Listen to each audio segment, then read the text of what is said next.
Hello and welcome everyone to another episode of the WeAreDevelopers Live Days. My name is Benedict, I'm Community Manager here at WeAreDevelopers, and I'm happy that you all joined us today. So before we start with climate and sustainability, today's topic, just some quick information for you. We still got our raffle together with our partner Codacy. Just scroll down on the live page to get your chance to win a retro arcade machine. Really cool when it comes to, for example, Pac-Man. Also, our World Congress is back as an in-person event in July in Berlin. Let's have a quick look. To reach so many people face to face in one place is quite unique.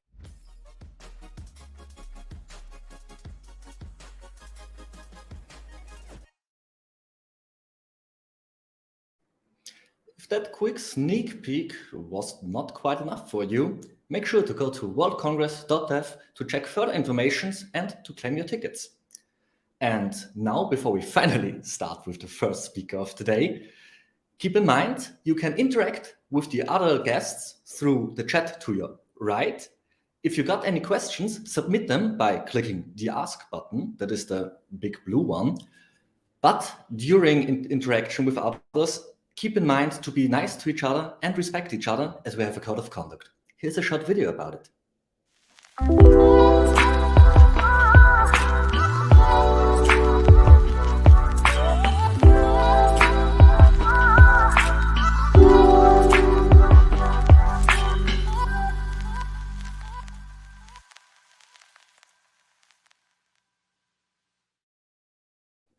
And now to our first speaker of the day. He's tech lead at desertmonitor, has developed software and consulted for over a decade now, and is quite an expert on the adoption of things of web.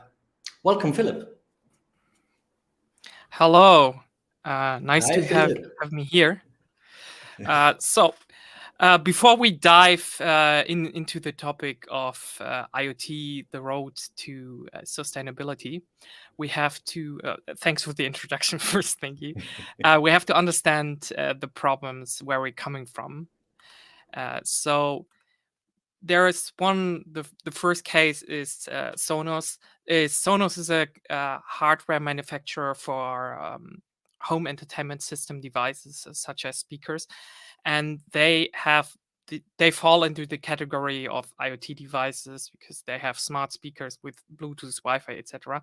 And they had the problem that their older devices were running out of flash. So they wanted to add new features, but they couldn't because those devices didn't have enough capacity in order to do so. So instead of supporting those old devices, they just decided to not support them anymore and put them in a so-called recycling mode, which was backfired eventually because people just bought the devices a year ago and weren't quite happy about this.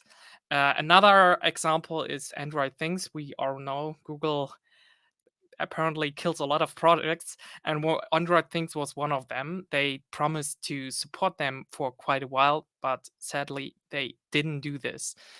Apple is also well known for not supporting right to repair, so older devices are harder to repair. Or yes, so you may say Apple and Google, Android, etc. are not as important, but there are more examples where this is actually more significant, that we're currently not in the situation where our IoT devices are sustainable. And John Deere is one of them. John Deere, even though they're using GPL licensed software, they decided to have devices that are not repairable and sustainable in that regard, which is quite a problem for farmers if you're on the field and you have to harvest right now or within a window of 2 days, and the technician of John Deere tells you I can be there in 1 week or in 2 weeks. That's quite an issue. So the US military is another very significant topic. If you're out there and you can't repair your devices and you need them right now, you can't really wait for a technician, or a technician can't go there in the first place. So these are just a few examples, but we can see this across the industry, across the technology industry. And the more we branch into making hardware making hardware more smarter, putting Bluetooth in it, Wi-Fi, whatever it will be in the future, or AI. Currently, AI is a hot topic. This problem becomes more and more significant. So, yeah, what's the solution for this? How do we address this problem? First of all, well, we have to start by taking responsibility as engineers. As engineers, we have to understand that whatever product we design, and I'm quite happy that we have later a couple of talks from people from AWS that are more going into practical examples how they make their products more sustainable. So take responsibility, and from when you design your product, think about, okay, even especially when we design hardware, there will be a point when this hardware will be out of date, will not be supported anymore.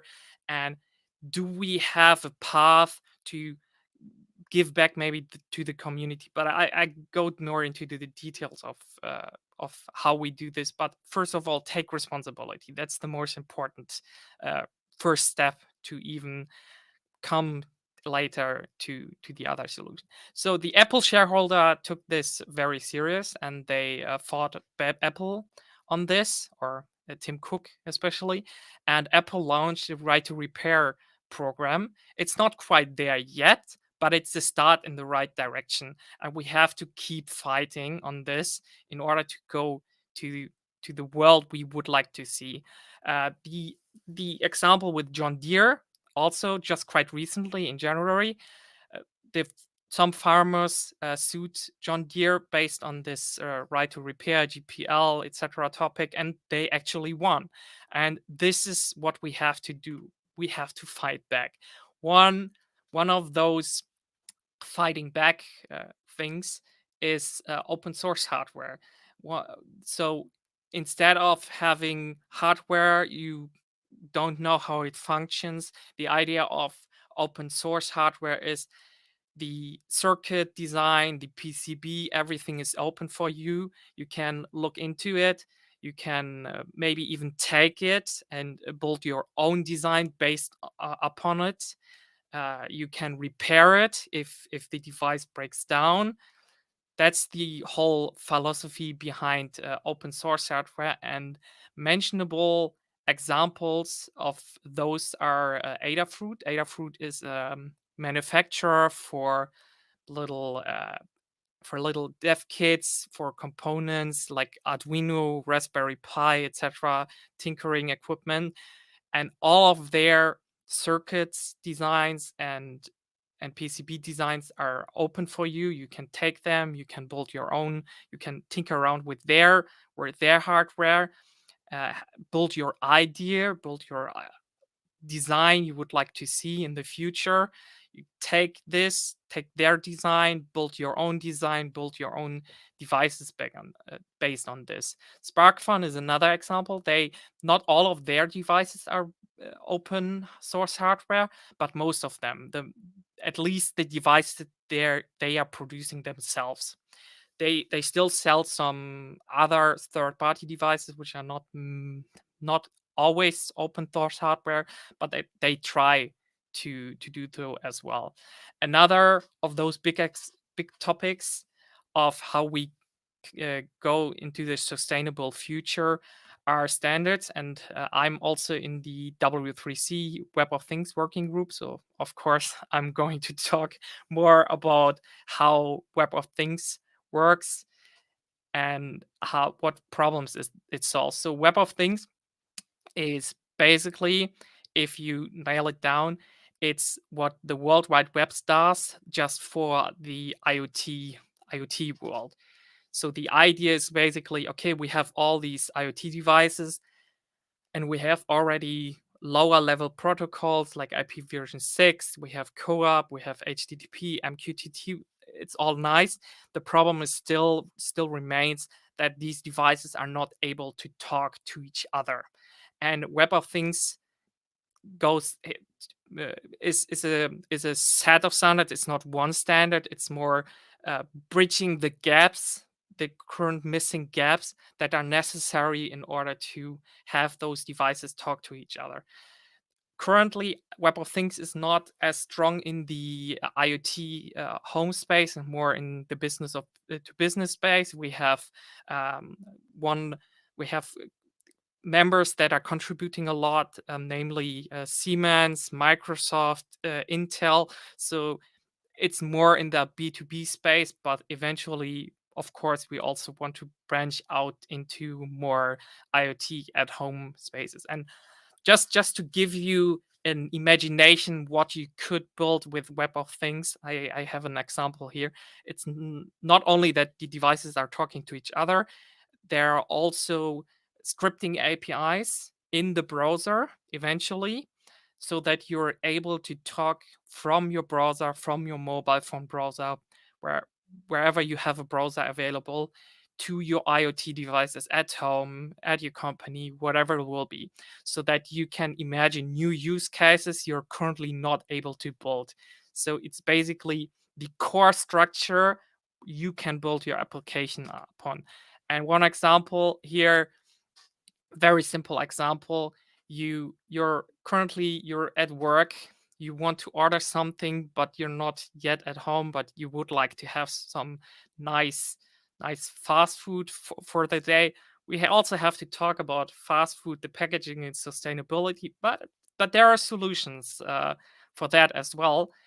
But just imagine this case: you're at your workplace, you order your food, and you give the DoorDash driver, access to one-time access to your door, so that the person just can open the door with their smartphone, with MFC, and it opens up. Everything is fine. You can see it in a log that this person was there and brought you the food, and whatever it will be, you can connect it to your mobile phone, to your desktop.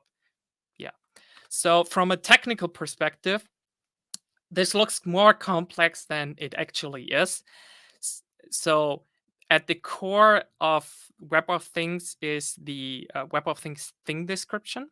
I'm going, of course, more into the details of how this works. So the thing description is a JSON which describes the whole device. So you have, just keep in mind right now, for now, that the thing description is a description of what the device is capable of, what name it is, what ID it is, metadata basically. So what you can do with the thing description is you can abstract the actual device away. So that could be, you can have it in the cloud as a digital twin. Let's imagine you have legacy devices which are currently not Web of Things compatible, but you would like to already build your application in a future-proof way, so that you are able to say, okay, whatever we build, works currently with our legacy devices that still have these complicated, weird APIs sometimes, but it also works with future-proof devices. And yeah, you abstract away your legacy device, have a thing description on top of it, and you just interact as if you are already in the future. That is the case with the cloud. You could do it also on edge devices, so on devices that are quite near to the actual IoT devices and not as far as the cloud. Or in the future, as you can see down there, direct thing-to-thing interaction. In the future, the goal should be that every device, IoT device, can describe itself, so that you are able to interact with the device itself, or you have a proxy on the edge, or whatever design you want to have. It's you can already use it currently and in the future. So let's have a look into one of those thing descriptions. It's a quite simple example for an ESP32 with a connected OLED device. I'm also going to show you a demo later. Yeah, this is basically how it looks like. So we have a base which already describes the protocol. In this case, I kept it simple. I wouldn't use this in production since HTTP is quite heavy, and also JSONs are quite heavy for constrained devices, for IoT devices with very limited flash and memory. But as an example, it's really simple. This is also based on an Arduino implementation. So if you already have an ESP32 at home and an OLED display, it's I think the SSD, I forgot the number, but the SSD, they're quite common. You can buy them for $3 or something. If you have one at home, you can already try it. The examples are on bind.systems. So there are tutorials out there. Yeah, based on HTTP, no security scheme. Keep it very simple.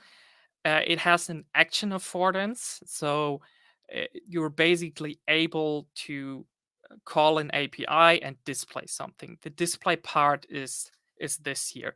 So it has a headline, it has a subheadline, it has a body.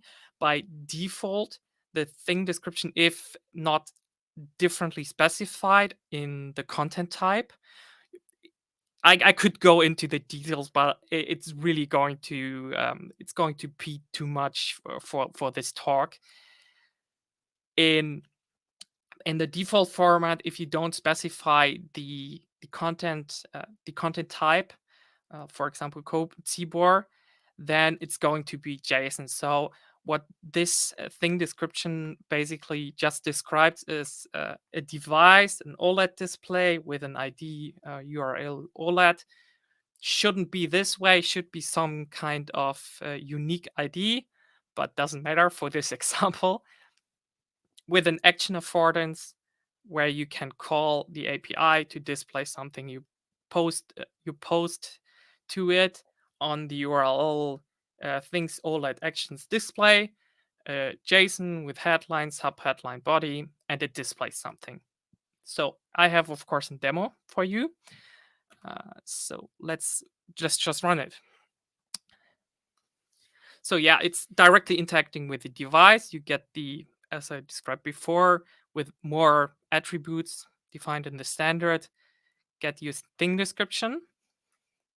Then you call this endpoint described in the thing description, the JSON, with a headline, subheadline, a body.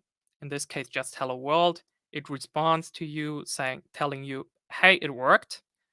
And there we go, it worked. There is another example I built based upon this, and that's the important part about Web of Things, that you can reuse your devices for different purposes, right? In this case, it's a bandwidth test, basically just testing the download speed and the upload speed and displaying it on the display. Nothing too crazy. And it's built on Node.js and TypeScript, and this is basically the most important part of the code, how it works. It's there is of course more to it, like the definition of the thing, description of where to find the thing. There is also a standard for how to find the things in the first place, like the discovery mechanisms. But to keep it simple, it's just a static IP address where to find the device, and it accesses the thing description by itself, understands, hey, these are the action affordances that you can call, and in this case, we invoke, and we have a content class with headline, subheadline, body, nothing too crazy. Function set display to, which invokes the action we defined in the thing description before, the display action, and we run a speed test, and we display the result on the device. So even if you're not into constrained device development and you say, okay, I don't want to do too much with it, I just want to build my application on top of it, that's no issue at all. You just call the API, you see the thing description. If you buy eventually a hardware in the store, it describes itself and you work based on that thing description. You don't have to bother too much with the constrained devices. It's already abstracted away. That solves one of the big issues we're currently having in also the Tinker community with Arduino, etc. That or Raspberry Pi, that people start to develop their own protocols. It's completely unnecessary. You don't have to do that. You just rely on standard protocols and use your library on top of it. No parsing or whatsoever. Just call it, done.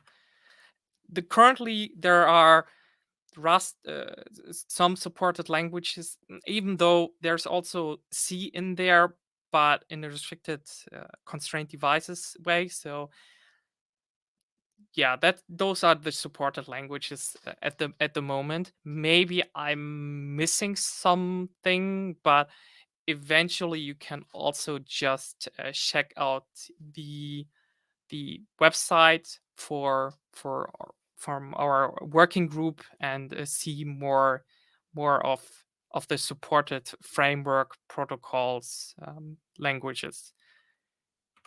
Yeah, okay, that was a little bit quicker than I expected to, but maybe let me check. Maybe if you have some questions. That wasn't an hour.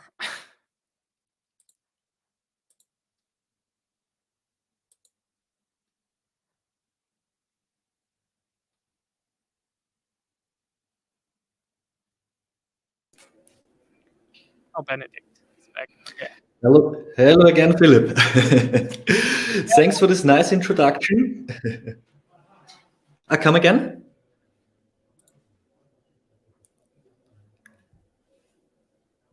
Just 1 second. All right, so now let's jump into quick Q&A, I would say. Maybe as a warm-up, do you mind telling us a bit about like your development journey, how you started to get interested in tech? For example, I just saw an Windows XP UI, so maybe was this the time you started to get was more earlier technical? than that. It was earlier than that. I think I started with something around 11, 12 or something, where I built kind of interesting journey, because when I started in my developer journey, I was already involved in hardware, but more on the desktop environment.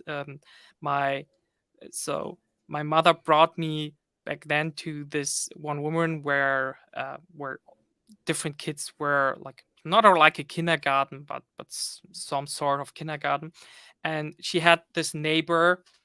He developed. He was.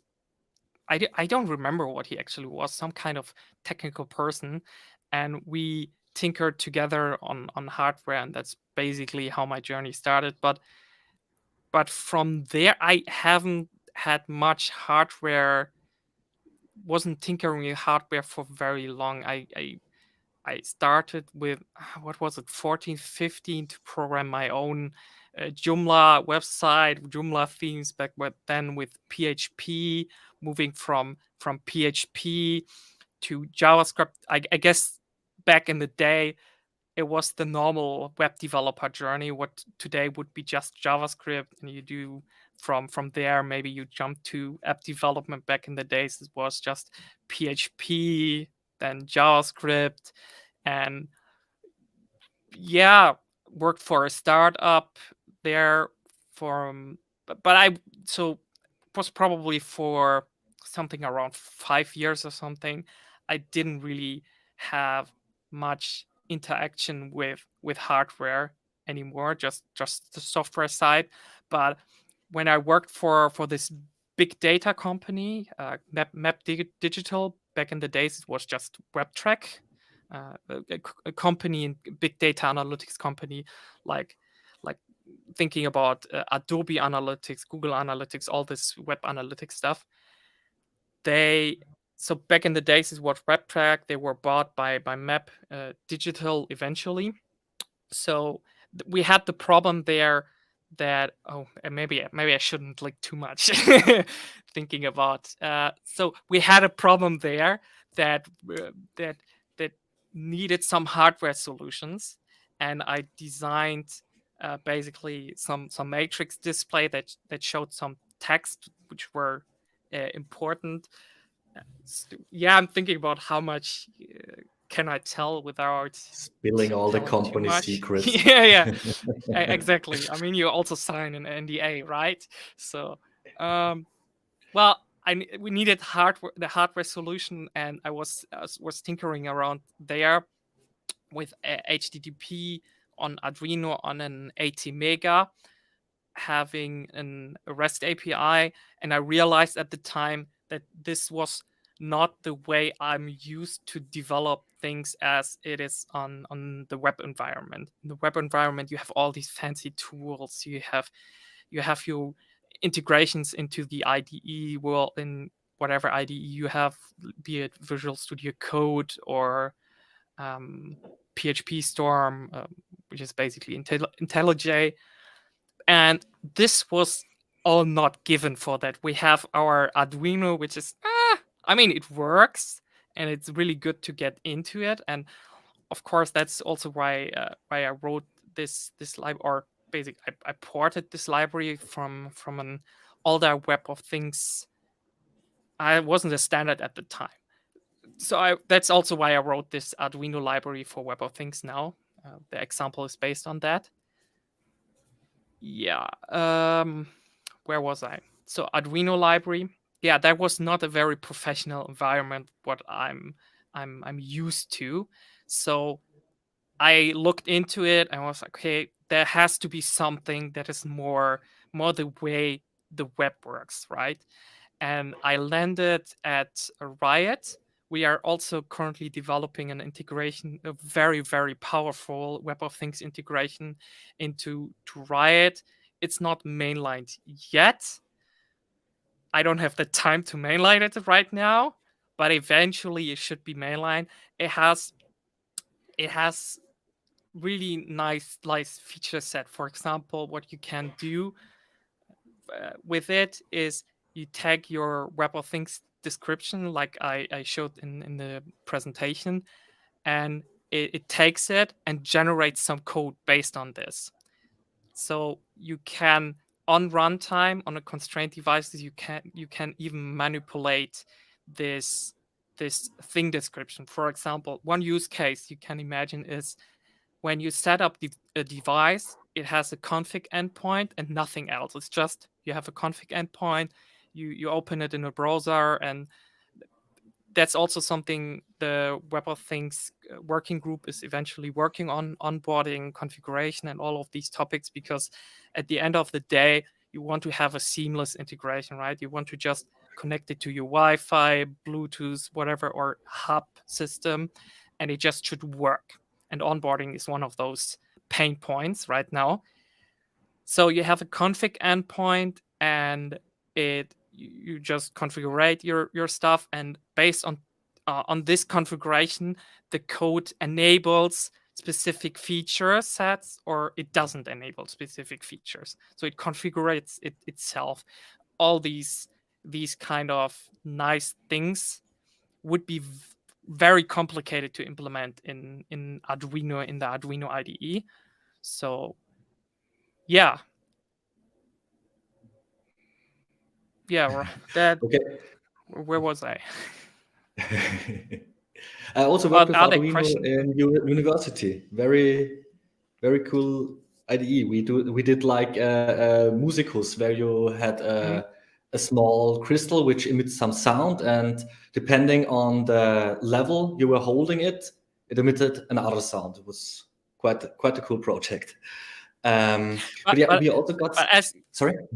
But as you probably also know then from the experience there, that it's not the same as developing something in JavaScript. The tool chain is No, absolutely still not. more hacky in a way. You still Yeah. write some not so clean code. It works, but coming from there, I want to have a future where it feels more like constrained devices development, more like JavaScript, like the web. Yeah. I see. All right. Yeah. Thank you for that insight. We got some questions from the community. Yeah. I can't see For them. example, It's yeah, we get them. We fetch them through an external tool, but I will read them to you okay. if that's okay. And Yeah, if we it's get fine. into some communication errors, we will just post them for you in our chat. I Okay, would say. good. So, first one: how would you tell your team lead to make your project more sustainable? Very Oh topic wow. fitting Okay. and very Uh, vague. I have to understand more the context here. I guess the project lead. Well, I mean, for once, it's a marketing selling point, right? I mean, it's something you can advertise to the world that we support this. We are right to repair. You can. Here are the circuits. Here are the designs, but that's the hardware context, right?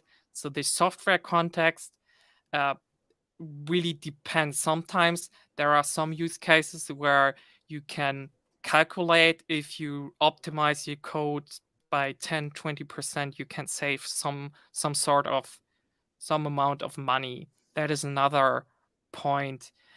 I can. Yeah, I see that sometimes. We're taking more time into developing, but I see that there are industries where this is a bigger issue, where you have a lot of pressure on delivering, and where this being sustainable is not as significant of a topic. So, well, it depends really on the team, on the product manager, to find the arguments for becoming more sustainable. Yeah, is there a response on the context? Is this hardware No, not design? really. Is it I think maybe more in a general way, maybe also like to minimize the carbon footprint maybe when developing a product, but there is no universal answer, I think. So it really depends. it really has to be, at the end of the day, it has to be a mind shift that we are as humans together in this, and we have this problem, and it doesn't just shifting it somewhere else, like just moving the carbon footprint from one place to another, to China or India, whatever it will be. It's not a solution. We actually have to think about, by default, about how we design our devices to not cause these problems. So yeah, it's mostly mind shift, I think, because even a lot of those issues come when you think about the hardware design point of view. Most of these issues are not coming from, hey, we want to design a device that is not sustainable. Most of the issues are coming from, we just don't care. That's it. Like we glue the battery in because it's more comfortable, it's easier to produce, but we're not thinking about, hey, when I repair something, this maybe one solution could also be that engineers actually have to repair the devices, to just break something and see, okay, how easy is it actually to repair something. Yeah. Here, iFixit is doing a good job in that regard. They are pointing the finger to those companies and telling them, okay, this is why it doesn't work, and this is how you could improve it in order to make it better. Yeah, nowadays I myself also look at the Fixit score when buying new products because I was See, mad when marketing. I had the first smartphone with glued in battery. It was like, why? Why would you do such a thing? But Because it's easier. It's just easier to build. yeah, It's why. yeah. But yeah, I also loved like your expression with shifting the mindset. I mean, that's one thing I see with the current generation being a bit more open to at least a discussion. So maybe we are already in the process of a mind shift, but yeah, we need to maybe sometimes also force the discussion also in places where it's heard and seen. It's true. It's coming. If you like it, that's a really good point. That it's coming if you like it or not. You can Yeah. decide to Yeah. be at the forefront now and to drive this and to be in people's head as, hey, we are the company driving this, or you can be left behind and eventually maybe even die out. So that's the decision you can make. Yeah. You're right. Gen Z is Yeah. really, really, really pushing for this. Fridays for Yeah. Future, etc. They get also a lot of hate from it, sadly, but that means that they stroke the nerve there. It's really That's true. it's good work. And yeah, talking about shifting the mindset, I love this question here Yeah, because go ahead. one member of our community wants to know what's the craziest project you've worked on. Oh, crazy! What crazy? Crazy. You're so crazy. I mean, that's how much can I tell you? I mean, maybe more one-to-one discussion. I don't know. Publicly now telling everyone what happened in some companies. The craziest thing I worked in. I mean, when I worked for, yeah, okay. So there was one bigger when I worked for this as a technical consultant for this one for WebTrack at the time and Map. I worked for one big financial for a big bank, and what I realized there how much they actually still work with Excel sheets. I don't know if it's still the case. It was like 5 years ago or something. So one person there told me that the traders, when they do deals, they actually put these deals in an Excel sheet. And I was like, okay, thinking, well, what happens if your computer breaks down? And there are a lot of these examples where you realize, especially in Germany, that a lot of companies are lag behind, are very behind where we should be. I mean, So sorry, but from a just to make clear, it was really a locally saved Excel file, not even a like yeah, Google of Sheet or course, something. Okay. yeah, Wow. Okay.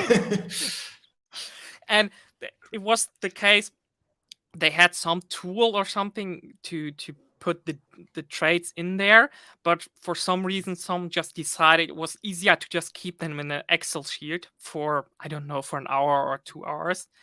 And just thinking about this, that there are so many interesting, fascinating risks, but yeah, other than that, I mean, I was also in one company really just thrown in.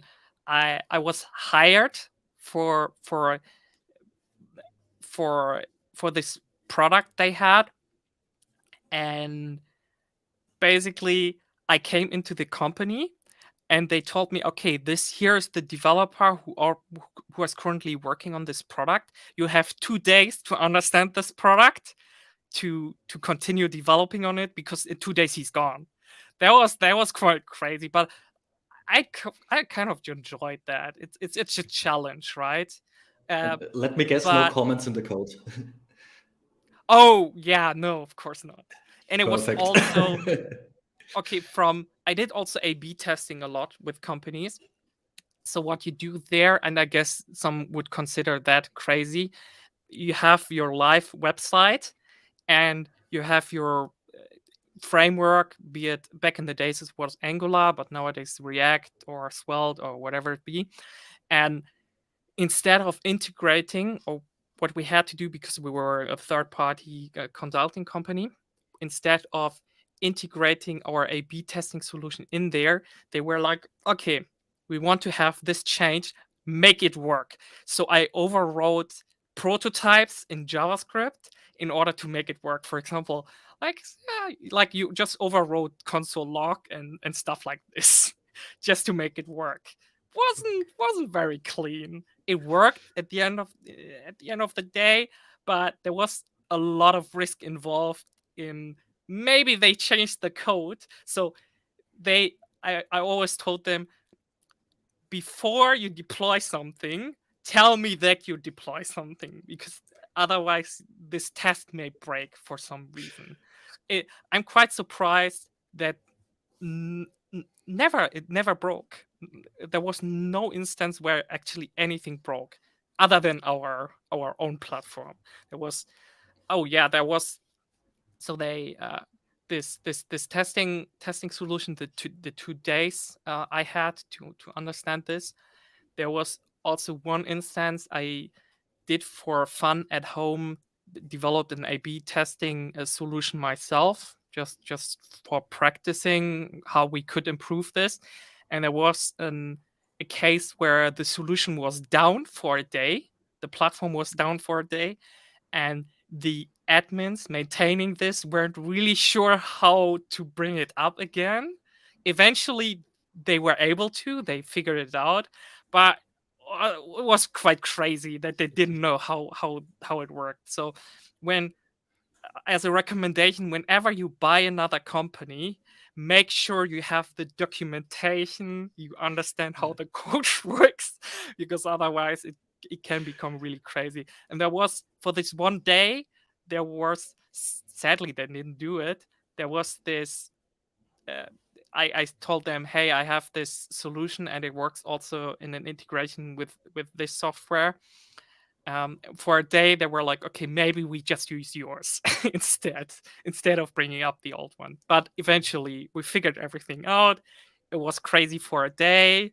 We had a downtime of, I don't know, 4 or 5 hours, which was expensive from an SLA point of view. But yeah, quite some there are It's probably more mind-blowing stories. how wacky some corporate software is nowadays, when you would assume, hey, you got like frameworks for everything to do the work, but no, it's But also, crazy. when you think about it, a lot of companies are still, I mean, there are still companies out there using COBOL in production, and Perl and all of this. So if you don't start, that's maybe also a point where you could say we should do it not only for sustainability reasons, but also for risk management reasons. We should rewrite this code in a more efficient language, in a more efficient way, because it's not maintainable. It's not maintainable anymore, and it would be more sustainable. Yeah.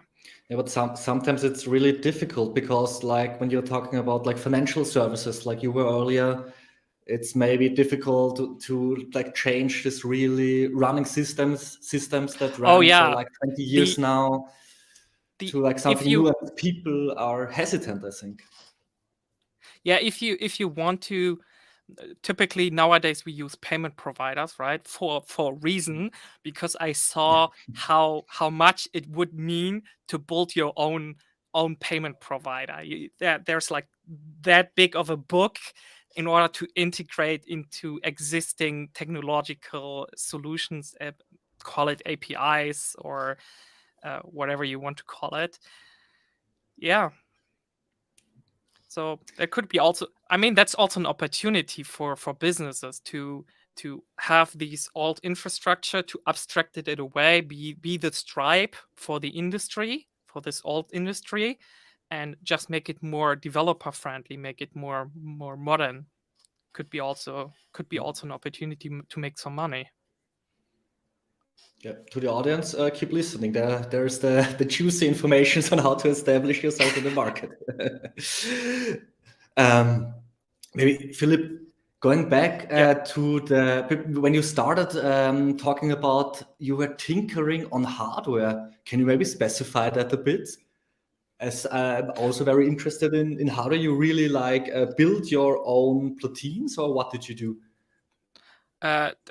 When I was when I started, or more recently, like 6 years ago when I had these issues at the company. I guess more maybe 5-6 years ago, right? maybe how you started out, like with 14 years.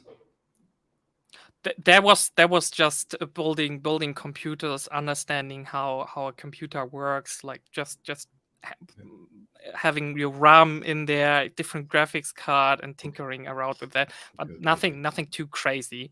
Okay. Learning how an oscilloscope works, just the basics.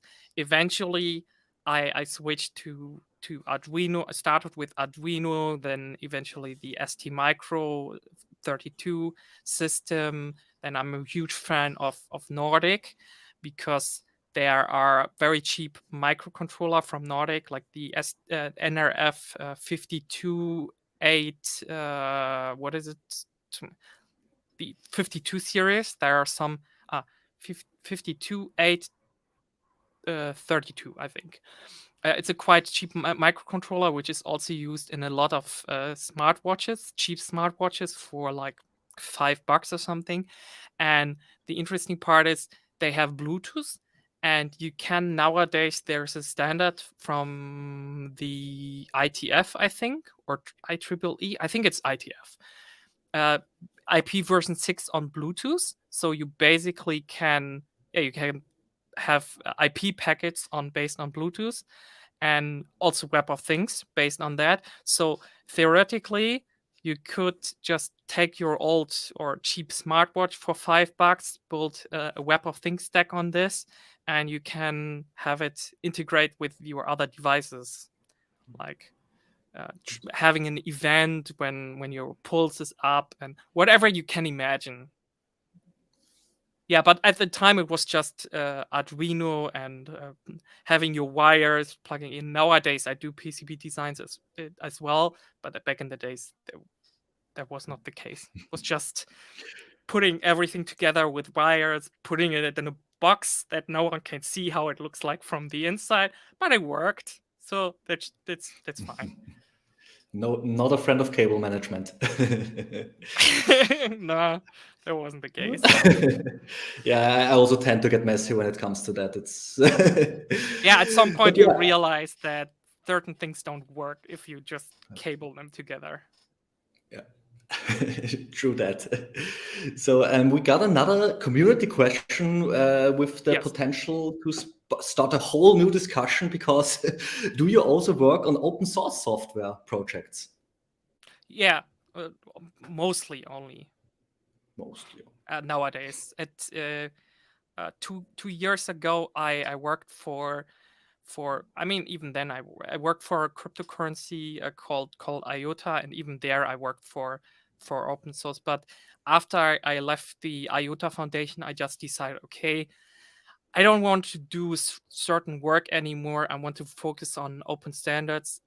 Got invited in the W3C as invited expert then, and open source. I only want to work. I want to work mostly on these things. So I put in the presentation my username is Citrulin all over the place: Twitter, Stack Overflow, GitHub. So if you want to check out I haven't in the last year, I haven't done much anymore. But before, like in 2020 and 2021, and also a little bit in 2022, I built this integration into Riot OS and the Arduino one. There are also some code examples of I showed one example with the speed test. It's also in my profile. Should be in my profile, or maybe it's on the company. I think it should be in the profile.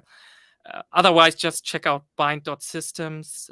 There's a list of tutorials where you can also find the code for it. Right, awesome. We got another very vague question, but I also like it. Go ahead. What's the big thing in tech? What will change the tech world in the next 5 years? Oh boy. I mean, AI is a big topic right now. I still think there are three topics, and maybe some people just combine them and have a buzzword bingo. So it's IoT, and I think one major factor is going to be Web of Things. Maybe I'm also just biased because I'm in the W3C as well.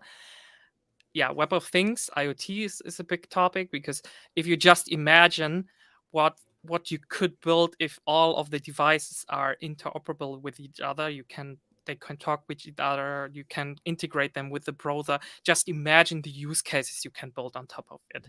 Then AI, of course, is one big topic, and I think DeFi is also going to be a huge topic in the future. When we currently look at, even probably some people know, when you start a startup and you maybe don't want to go with venture capital and want to lose your shares, you just want to, or you want to produce your hardware and you need financing for it. In the traditional finance, it's not only, it's complicated, it's very bureaucratic, could be automated. It's also hard to even get access to it in the first place. So I think DeFi, especially for developing countries, it's going to be a very, very big topic in the future. So 3: AI, IoT, and DeFi. Talking about AI, are you a fan of that? Like, do you use ChatGPT, or maybe have you used Bard, for example, the new one from Google? I haven't used Bart. I saw how bad it is, and then I decided, oh, maybe I don't want to use it. I used ChatGPT also to have some simple applications in Arduino. It does a lot of things right, but also at the same time, surprisingly, it does a lot of work for you. So even if it does some mistakes, you can figure out the mistakes and just change the code that doesn't work. But from that, some people are scared about Chat or GPT replacing their job. I wouldn't be too scared about that, because it still does a lot of mistakes. But you can, your efficiency is going, your efficiency is going up through the roof, because you just say, hey, I want to have a React app with that and that and that. You tell it to build it. You see the code, maybe something is broken, but the whole boilerplate and writing all the boring code around it is not necessary anymore. So I see that as a big win, even though there is, of course, with AI also a huge risk in where do we use it, what do we use it for, and we really have to be careful with it, as well as what are the data, where are the data coming from, where it is trained on it. That is going to be a huge legal battle in the future, and it's already right now. I guess, yeah, that is going to be, we have to find fair business models where the people, the data is based, the trained the trained data are coming from, how they get paid for training the model. Yeah, we have to figure this out. Yeah, we need to learn how to work and include ChatGPT or any other AI that is into our workflow. But maybe it can even generate new kinds of jobs, like people who are Yeah, professionals in AI and how to teach their teams to it's integrate this already efficiently. happening. There are people that are already a prompt designer, that are designing you tell them, hey, I want to have a prompt for Midjourney in order to generate this kind of picture. I would like to have it look like this and this, and people are getting paid for designing the prompt for it. So that's already happening. Yeah. We got another question about the topic you started earlier. You were talking about cryptocurrency. So maybe Yes. what's your opinion on blockchain in general? And also as a second question, which problems could it solve before? So the big problem, especially since we're currently in the sustainability topic, is sustainability is one huge issue. there we have proof of work, we have proof of stake. Proof of stake is not so much, it's not such a sustainability problem. Proof of work, on the other hand, is a huge sustainability problem. And everyone who tells you it's not, it's just, people are just biased. It's bullshit. Of course it is. If you have all these graphics cards calculating some hash numbers in order to find that the last 6 numbers are 0 or something, that's pointless work they're doing. You could also use those graphics cards in order to fold proteins for folding at home, or folding proteins for cancer research or something. We could use something useful with it. And Bitcoin and all of these proof of work based blockchains or decentralized ledger technologies, whatever it is, all of them, it's also going to be, I don't think anyone is going to make them illegal, but maybe, and the European Union already started or wanted to do this, eventually they will just tell companies that you can't accept tokens or coins, whatever you want to call them, that are based on proof of work, or that are, Monero is probably also another problematic topic, this whole privacy token. So you can't accept coins or tokens that you can't trace. You don't know where they're coming from, because they could be used in money laundering or financing terrorists. That's going to be a problem. Or even worse. Or and the other topic is they have to be sustainable. Otherwise, you can't accept them. And with that, you eventually are going to make them irrelevant anyways. So proof of stake systems, on the other hand, have, of course, the problem or the potential problem of power centralization. So you have to design, Ethereum is already trying to do that in some regard, that they have mechanisms in there that you can't abuse. Even if you have a certain amount of power, you can't mine blocks just behind it. Just because you have 30% of the network, you can't just mine 3 blocks in a row. So there's also delegated proof of stake, which may be better, but this industry is young. We have to figure these things out. Even though $1 trillion sounds a lot, we have to still market capitalization. We have to still keep in mind Apple is valued at $1 trillion. It's just one company. Yeah. And as you said, we can use all this power, for example, also in AI, for example, which has much more much more useful to the community. ChatGPT was slow the couple of days, so maybe they need more graphics cards. Exactly. And don't forget the main problem: because of them, I can't afford my new graphics card. So True. Sad story. Philipp, what I didn't ask you yet, but I always like to ask our speakers, you're a tech lead. Maybe you want to give us some small insights of your day-to-day work at your company, what your responsibilities are and how you handle them.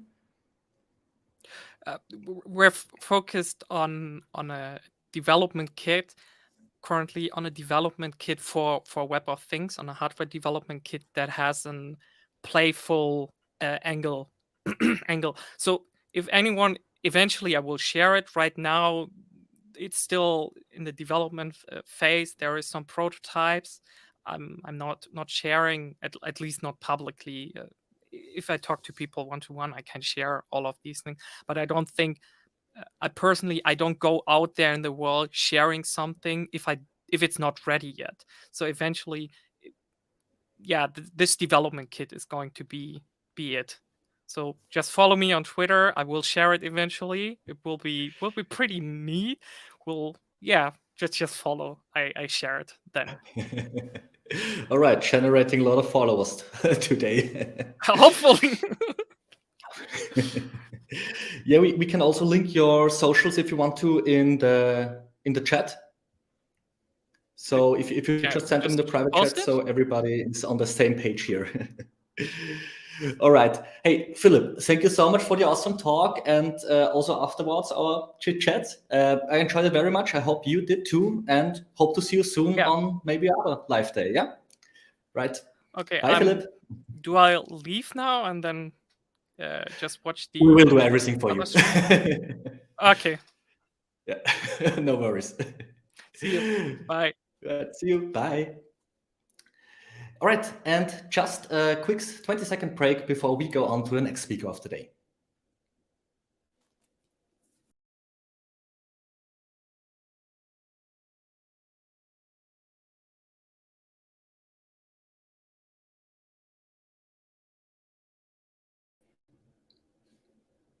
And right back to climate and sustainability. The next speaker is works in developer relations at AWS. And from his roughly 30 years of experience in the industry, he spent 20 working with and on open source. And as a developer advocate, his main focus is on consulting customers in open source and cloud. Welcome, Ricardo. Hello, and thank you for having me. I tell you what, Benedict, I'm very jealous of your backdrop.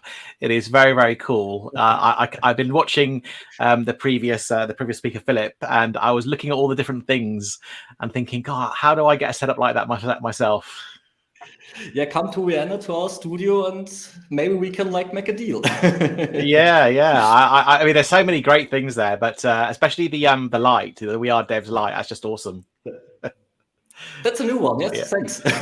All right, Yeah, approved really by cool. Ricardo. I will forward it to our team. Yeah. All right. And it was actually I was listening to Philip's session, and I really liked what he said about ChatGPT, because you were talking about ChatGPT, and that's exactly my experience. So I've been using it a lot, actually, and I've been using it in a similar way to him to create demo apps, right? And it gets about 80% of everything right, and it's just amazing. It's like it's taken my time to create demo applications from like 2 or 3 hours to about 10 minutes. It's amazing. Awesome. All right, Ricardo. So nice to have you today. Maybe for the audience, can you wrap up your talk in like 2-3 quick sentences so we get an idea? Yeah, of absolutely. To learn from you today. So for viewers watching, thank you for watching for the next hour. Hopefully, I'm going to be talking about how modern applications can help you reduce your carbon footprint. So in this talk, you're going to learn about, what some of the characteristics of modern applications, why this is important, and hopefully you'll take away some ideas of how you can apply some of these things to help you create lower carbon footprint applications. So that's the idea. That's the pitch. So I'm hoping it's going to be of interest. It's not this talk does not have any live code or demos. It's purely more a theoretical kind of like session, which will hopefully make you think a little bit. Yeah, Philip got the question from the audience how to make software more sustainable, and now we get the answer. Ricardo, great. Stage is all yours.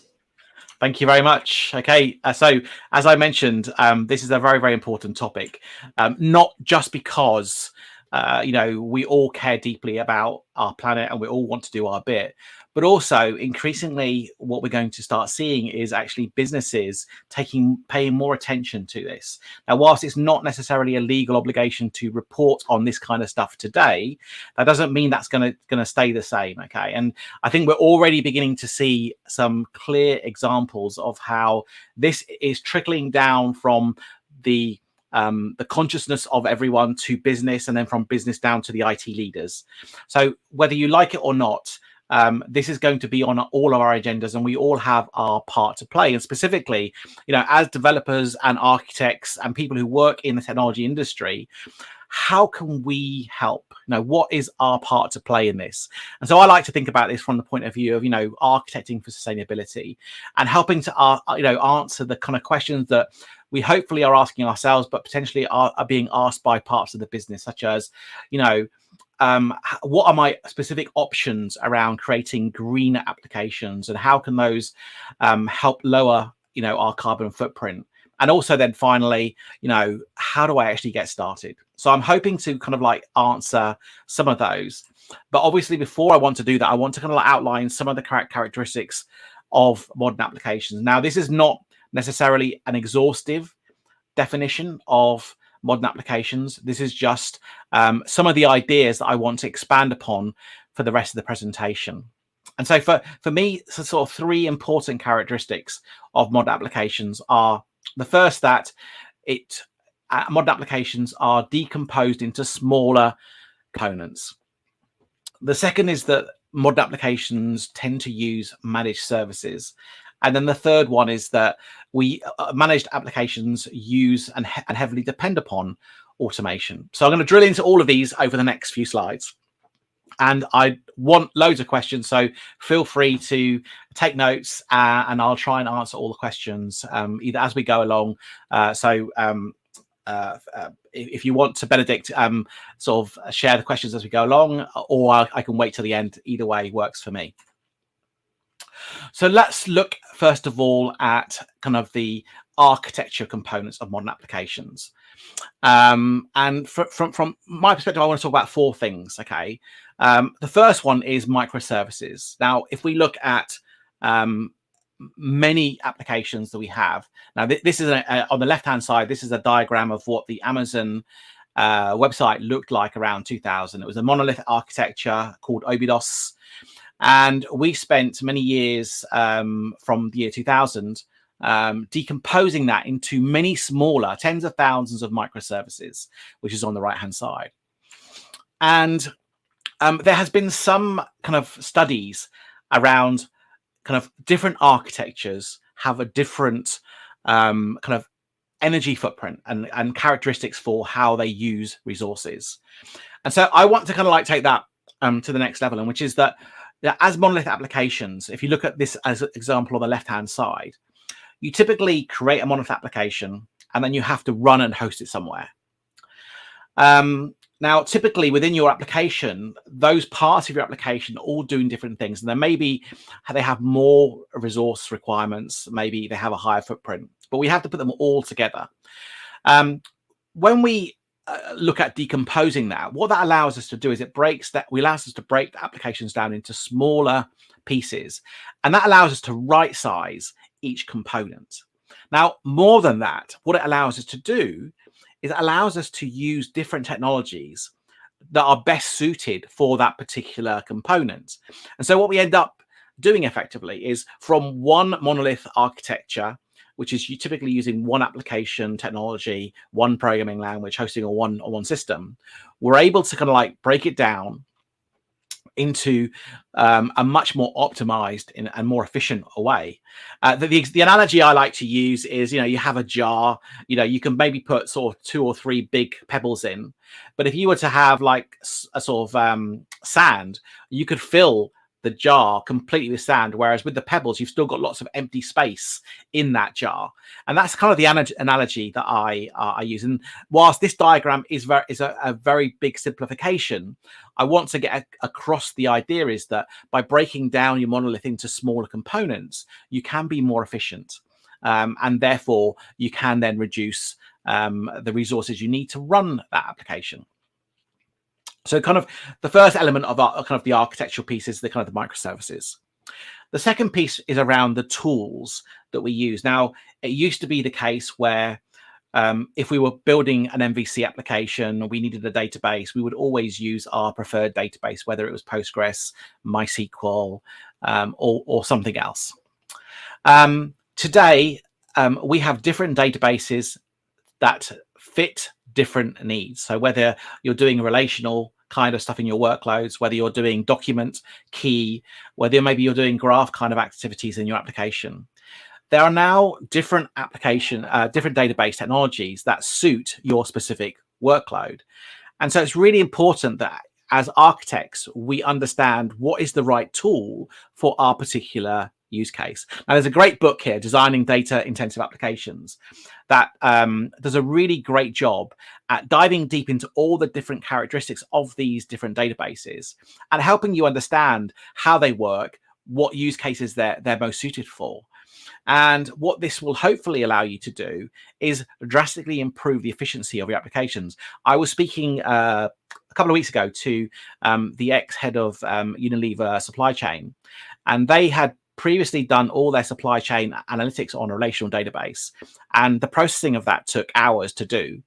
They shifted and moved everything to graph database, and they literally changed it from hours to seconds. And just imagine that extra, all that extra computation resource, and they're no longer using. That's the sort of thing that we're talking about here. But it's not just databases. Okay, so when we think about compute, back in the day when I was architecting, VMware solutions, you had vCPUs was your unit of compute, and you either had more or less of them. But today, modern clouds such as AWS have got a broad range of different instance types that are optimized for specific workloads. So what this allows you to do is it allows you to align and tune the different instance types to your workloads to make them more efficient.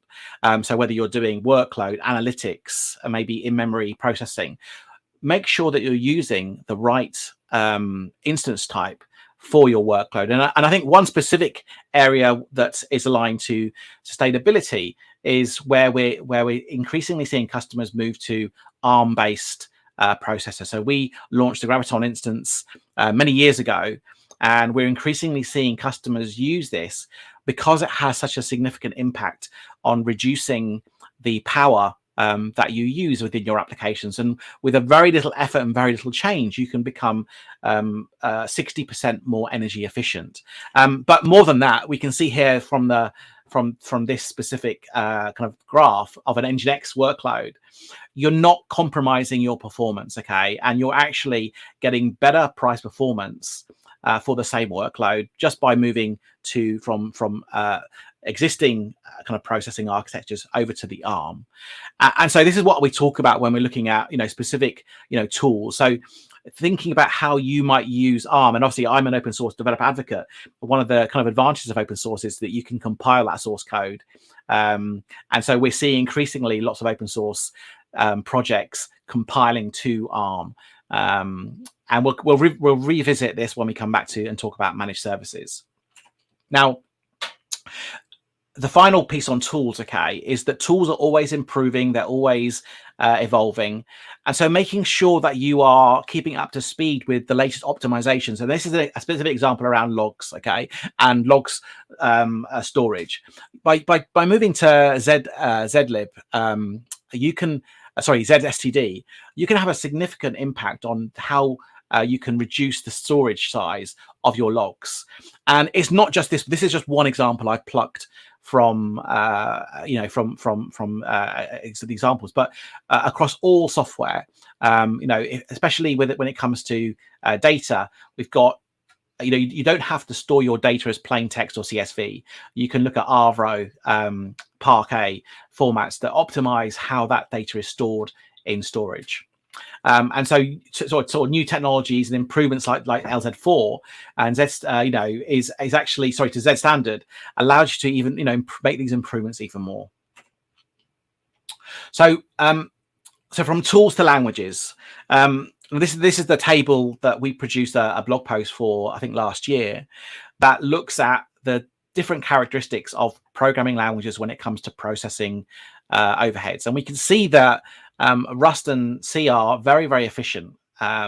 So does this mean that we should be moving our modern applications to these languages? Well, perhaps no. But what it does mean is that when you're looking at architecting your applications, thinking about which programming languages you use is an important step to improving your efficiency. So don't go with just what's cool, what's trendy.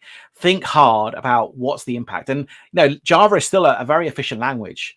And last year and in fact the year before, I was speaking with lots of events, and Java I think is still super relevant, super important. It's not something that is old-fashioned and going out of fashion. It's still being innovated on an amazing rate. We've got distributions such as Amazon Corretto and really cool features that they're introducing.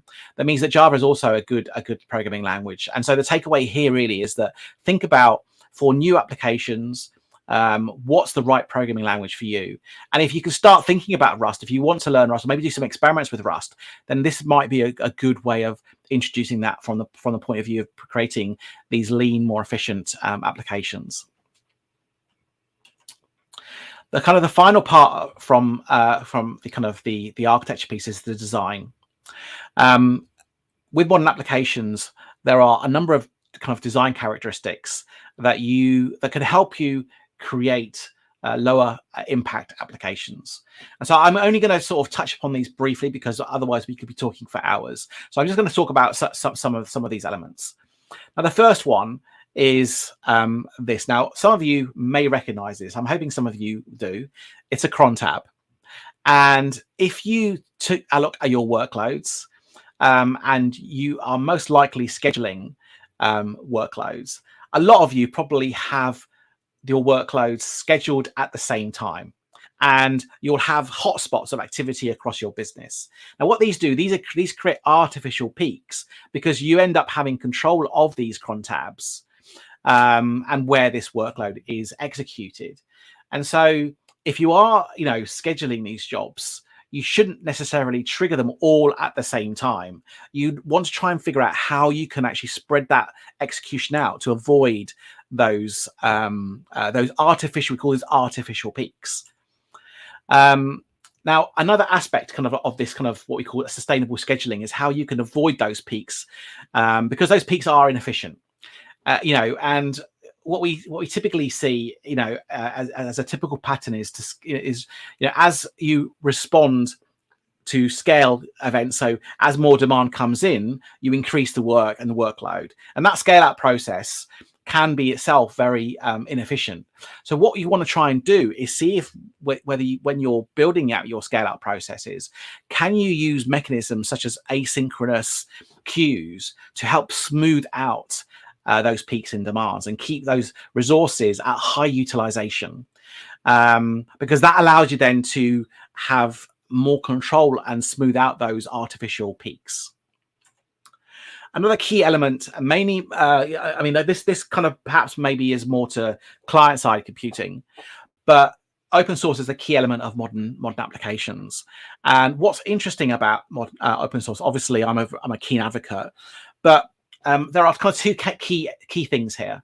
One is the overall efficiency that open source gives you, because effectively you're building on the shoulder of giants. There's work already done, and you can just reuse that. So you're minimizing the amount of development effort you need to do. But the second is if you're using devices, okay, quite often devices come with a limited support period, but you can actually extend that by deploying open source software. I have lots of people where I live who've got these laptops who run Windows.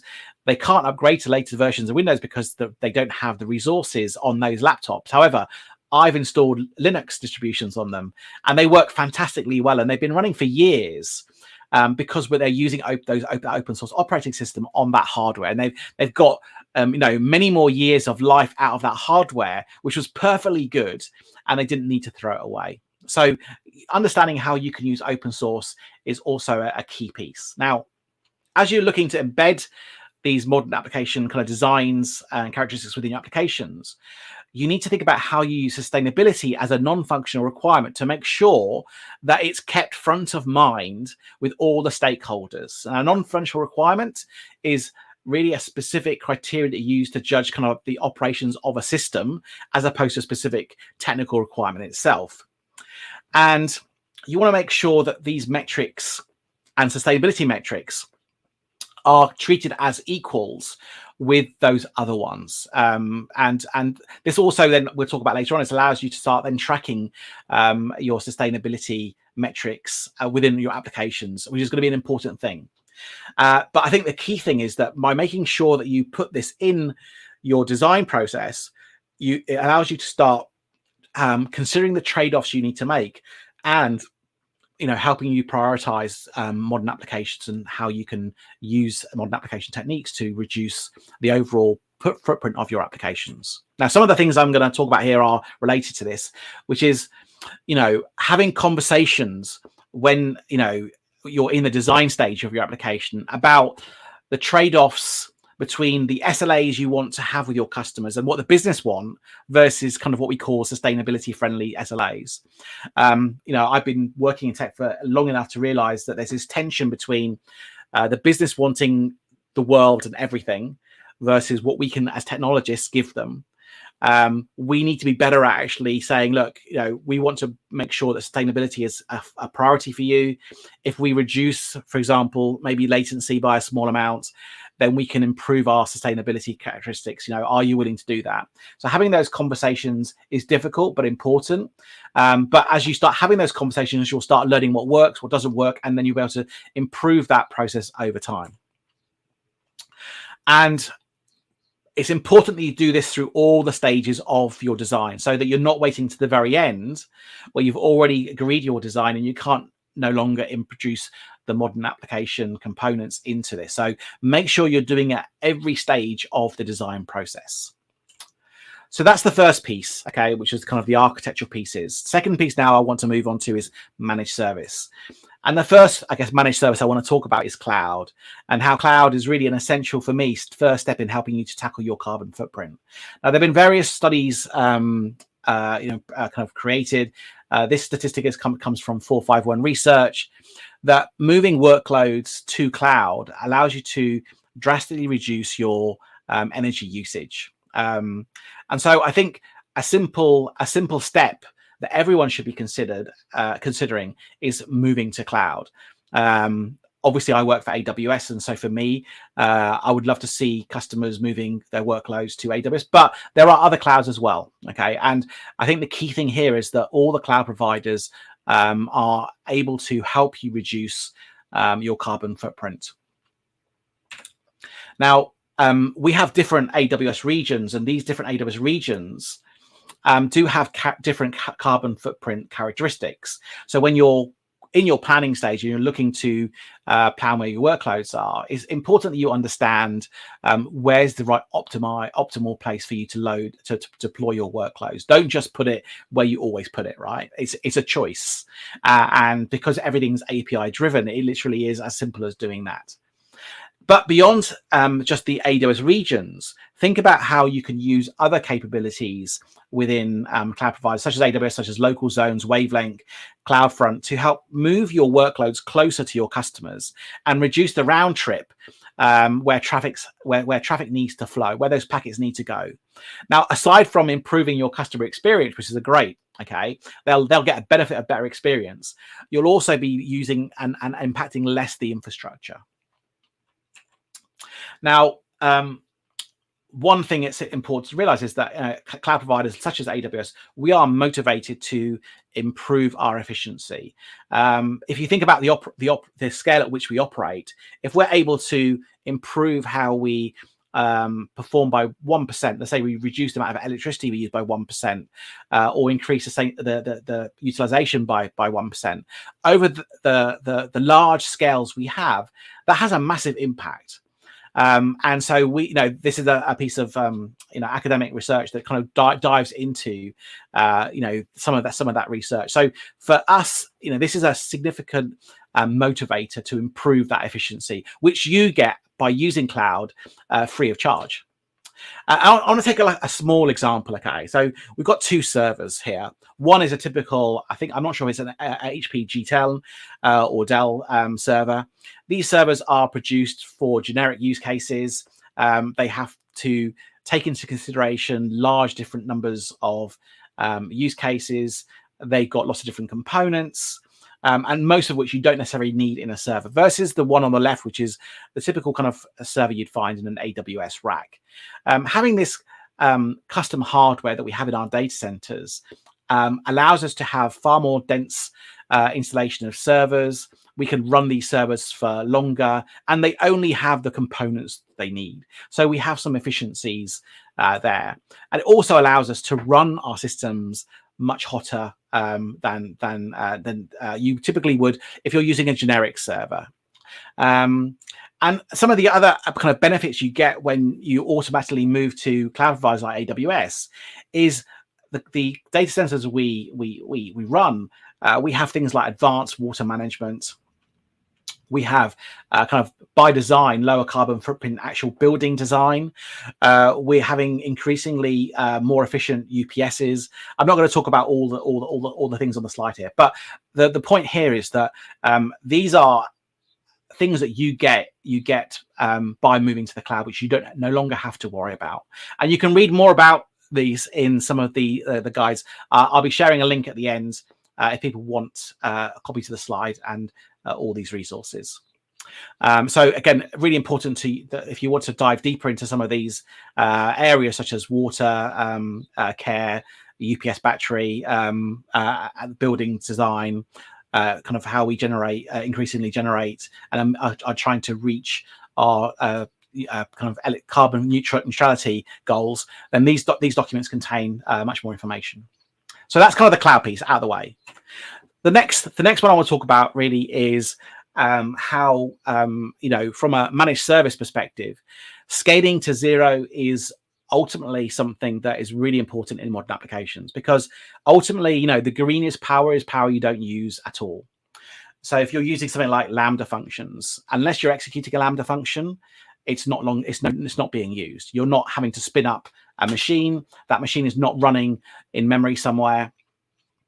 And so ultimately, thinking about how you can use serverless services and those serverless services that can scale to zero is something that within your modern application designs you should be thinking about to help you, not even think about the fact that you're needing to power that particular application.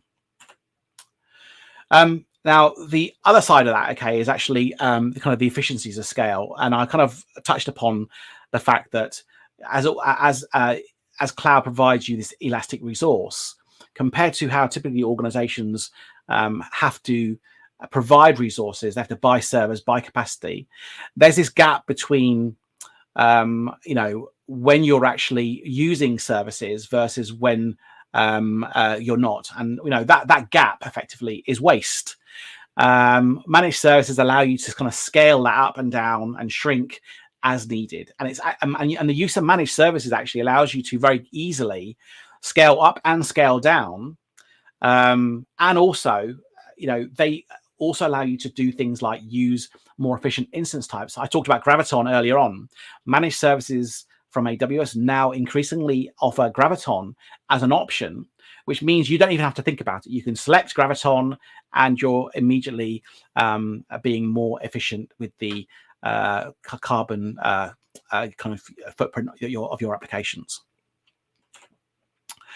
Now, a key piece of managed services really is the fact that they give you choice. So if we look at storage as an example, I've got a few others. When you're using managed services, you no longer have to worry about how you provision this from an infrastructure perspective. But what you have to understand is, for your use cases, what is the right option for me and what's the right choice for my particular use case. You don't have to always specify S3 standard, for example, if you're storing files. It may well be that you can actually get away with a lot less standard of storage for your particular use case, and this will allow you to reduce where that storage, how much storage you use, where those files are kept, and also a nice benefit is you have a reduced cost. So think about, for managed services that you use, thinking about the choice is a really critical design consideration. And again, it comes down to the design stages and working with your stakeholders to understand and scale down what's the minimum that you need for what you're trying to achieve. But, and I mentioned this before, data formats like Parquet, Orca, Avro allow you to drastically reduce the size of your files you actually have in that storage. So it's not just the fact that you're choosing now the right storage, which is from a managed service, but then the data formats you put on those will further allow you to reduce the amount of storage that you need for your applications. And I've already touched upon the purpose-built databases, using the right tool for your right workload. This also extends to storage. There are different storage systems available. Make sure you understand the characteristics of these for your workloads, because it's very easy to change that when you're using these cloud-based services. The final aspect, okay, is going to be around automation. And the first one I want to talk about is right sizing. Now, back in the day when I was working with customers, one of the common patterns I used to see, or common anti-patterns, was that we would over provision everything. And the reason why we would over provision everything is because we were very risk averse. We were very conservative. We wanted to make sure that we had everything sized over and above what we expected. However, in the age where we have this elasticity of cloud and everything is just an API call away, we don't want to be this person that hires this big juggernaut to carry a very small payload.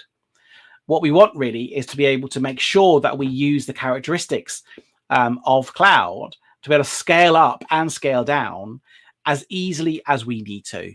And I think the key thing here is how you do that through automation is really, really important. It's never really been easier to right size your workloads, both from a size perspective, but also from the different instance types I shared earlier. So you no longer need to be this, okay, is the key thing. And you need to move away from just having the same approach to scaling that you've always had. I think a key piece to reducing your carbon footprint is right sizing. So that's the first piece. And with that is how you use automation to scale up and scale down, and make sure that we reduce the gap from what we've provisioned all the way to following our workload sort of life cycle. And because we can use automation to do this, within AWS, there are many ways that you can create auto scaling groups that map very closely to your workload. If you're using managed services scale up and down. So think about how you will automate your scaling for your workloads. And it's not just compute. If you're using storage, for example, you can actually have automatic policies that will transition storage from one type of storage to another. So it's not just the compute. You can put automation in your scaling. You can also do it in other things such as storage. So think about that as well. Now, the next aspect is, as we build applications, one of the kind of the outputs, I guess, the waste of building applications is all these assets that we create that basically sometimes get stored in artifact repositories, file systems, build systems that really we don't need to keep, right? And it's not just build artifacts. It could also be things like container images.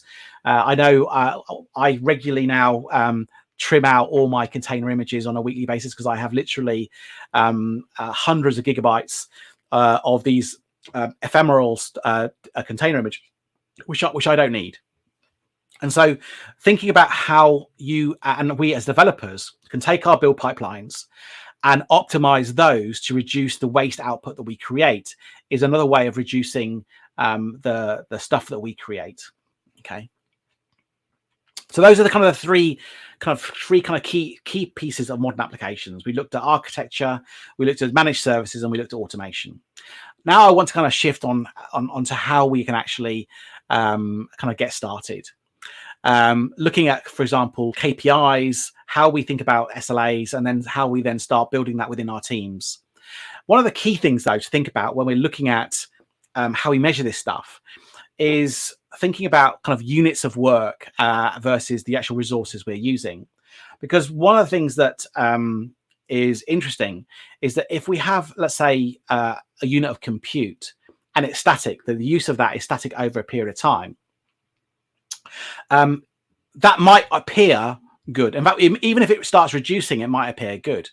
However, we need to make sure that we augment that metric with something else, such as how many people are using that resource. Because if the number of users for a given workload is falling over time, but the workload itself is static, that shows that actually it's not a good.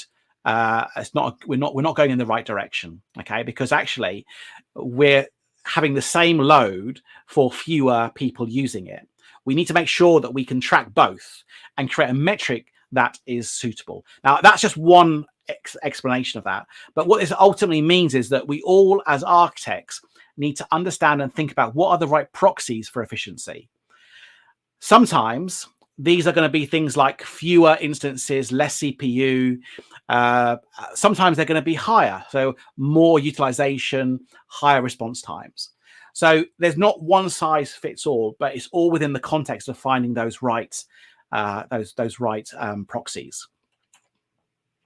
Now, when we start thinking about actually how, as a team, we need to pull together. So we have, for example, the people within the organization that we might already have or maybe beginning to form. that are leading sustainability efforts within our organization. And they may start having requirements to capture some of the metrics, and they may feed down some of the metrics they care about. But from an architect perspective, we can think about from the point of view of our designs, how we're going to capture the metrics within our designs.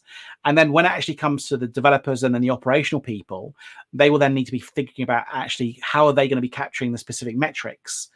And then building a solution that allows them to get the information from source and then deliver them to the right stakeholders in the right way. And this is just an example. Yours will vary. And increasingly, you can use tools like the ones that we produced at AWS to help you capture some of this information. So at the moment, this is was released, I think, last year, and it captures only a subset of AWS services. But it's not just AWS that are doing this. This is my former colleague, Julien, who now works for Hugging Face.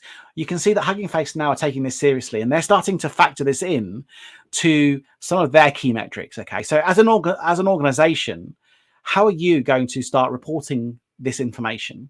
And how are you going to make sure that it's visible to the right people? So the call to action for people who are watching and listening is that it's key that we understand our responsibilities and how modern application characteristics can help us. One of the kind of key things for me is that this is not a boil the ocean type approach. You should start thinking about small experiments where you can potentially start to make big impact with low risk, and critically start collecting experience and sharing that with other people within the organization. So you can start building up that knowledge and scaling it out within your organization, actually in a very similar way to how we did with cloud sort of 15 years ago, right?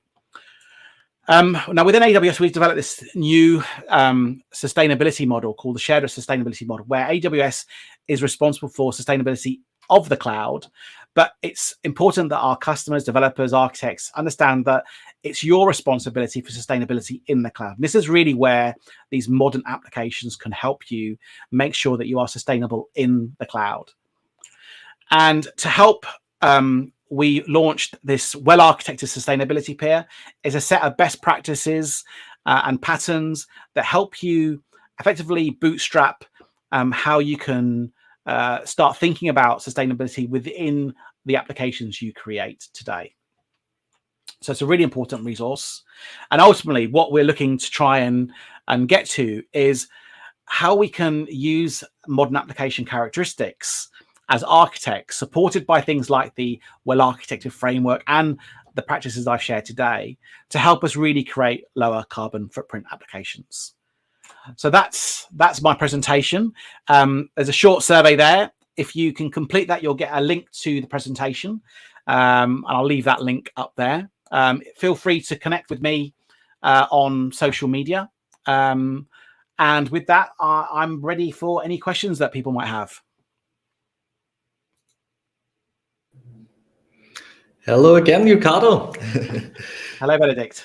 Thanks for the awesome talk, and happy to see QR codes. I see you love user friendliness. Yes, Amazing. absolutely.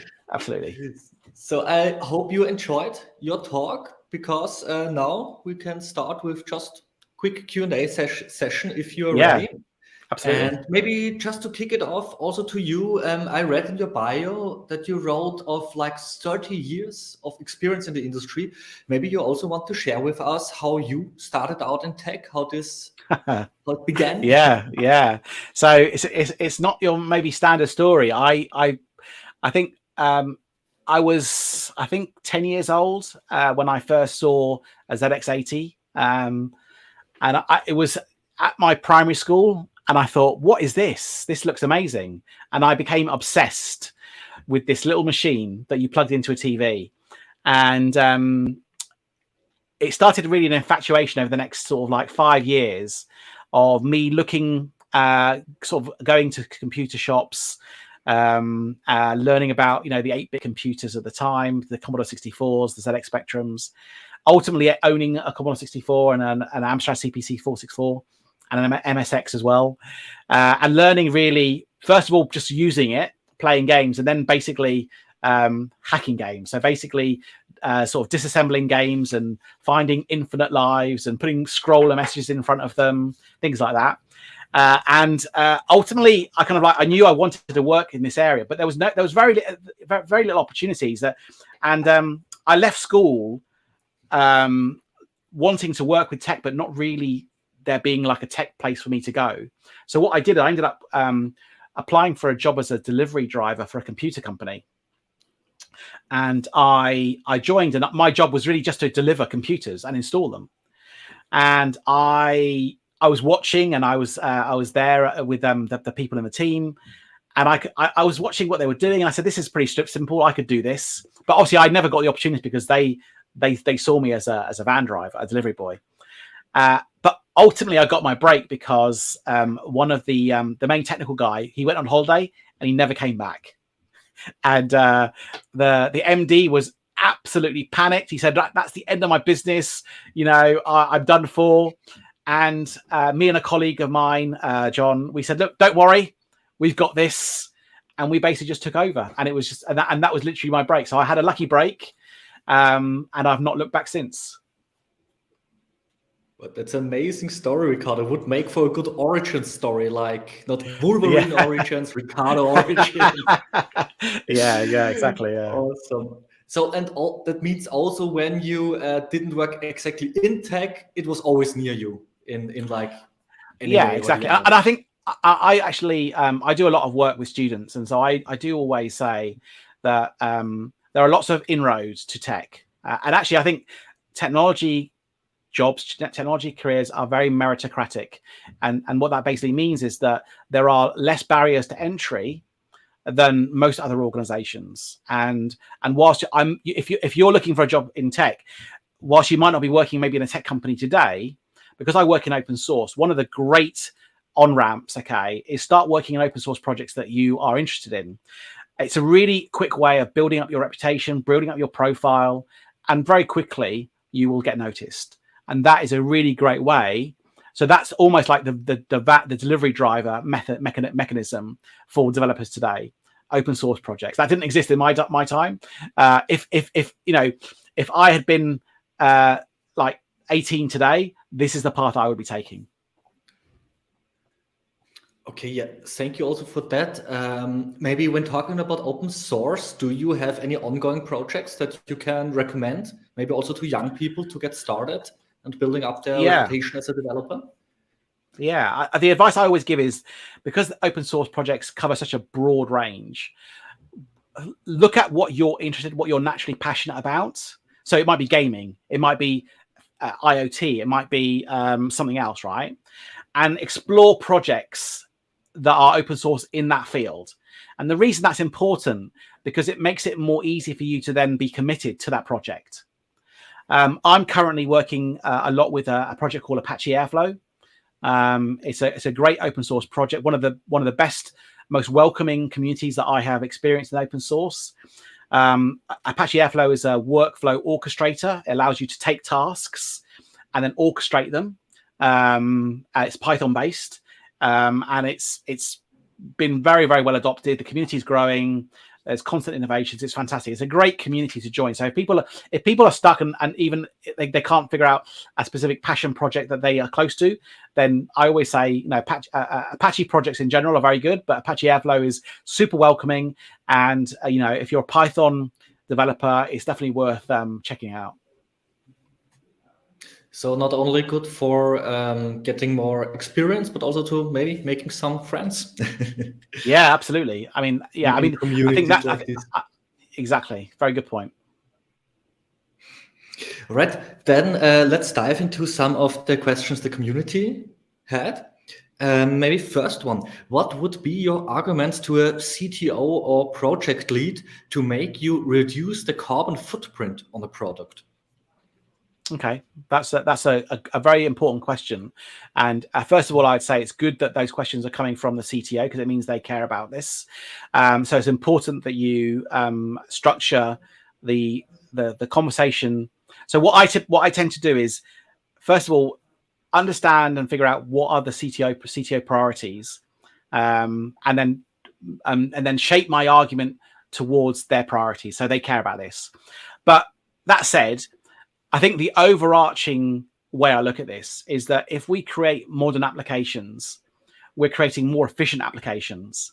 And actually, more efficient applications should hopefully help us reduce costs, right? But not just hopefully reduce costs. If you follow some of the patterns that I share today, you can potentially reduce the total cost of ownership for these applications as well, because you're automating everything. Everything's being delivered through automation. It's scaling up and down. So in theory, there are lots of benefits. I would encourage you to pick from the presentation I had today the ones that most are important to your CTO. But I think what I would also start asking them to think about is, whilst it's not a requirement today, we operate in regulated environments. Some of us, it's not a requirement today to report on how our applications are using or the carbon footprint of our applications, but it may be a requirement tomorrow. So I would probably position it from the point of view of that, we're trying to, if we do a lot of these things today, we're better positioned for when it does come down eventually tomorrow. Okay, so the argument of future-proofing your products is a strong one and works with every CTO, I think. it does. I think all in my experience, depending on who the CTO reports to, because CTO reporting, sometimes it's through the CIO, sometimes it's with the CEO. I think it's important to understand their reporting structure, but I think it is always important to understand and take some time to understand what their priorities are first and align your arguments to their priorities, because then they're going to own it. They're going to take this on as theirs, right? Yeah. So we are going into like really inside talk into company politics right there. Yeah, I think that's a good hint for people who are maybe just starting out in tech, who may not be familiar with that approach. But obviously, people who seasoned architects will obviously already know this. But yeah, it's kind of company politics, but it's important to understand that we want this to succeed, right? We want this to do well. So making sure that we align it gives it the best chance of success. Yes, thank you for this, Ricardo. Next question. Let's say there is an old legacy product with a really old and outdated code or tech stack, like maybe from a bank, from public transportation, for example. How would you try to modernize it? Yeah, that's a great question, that one. How would I?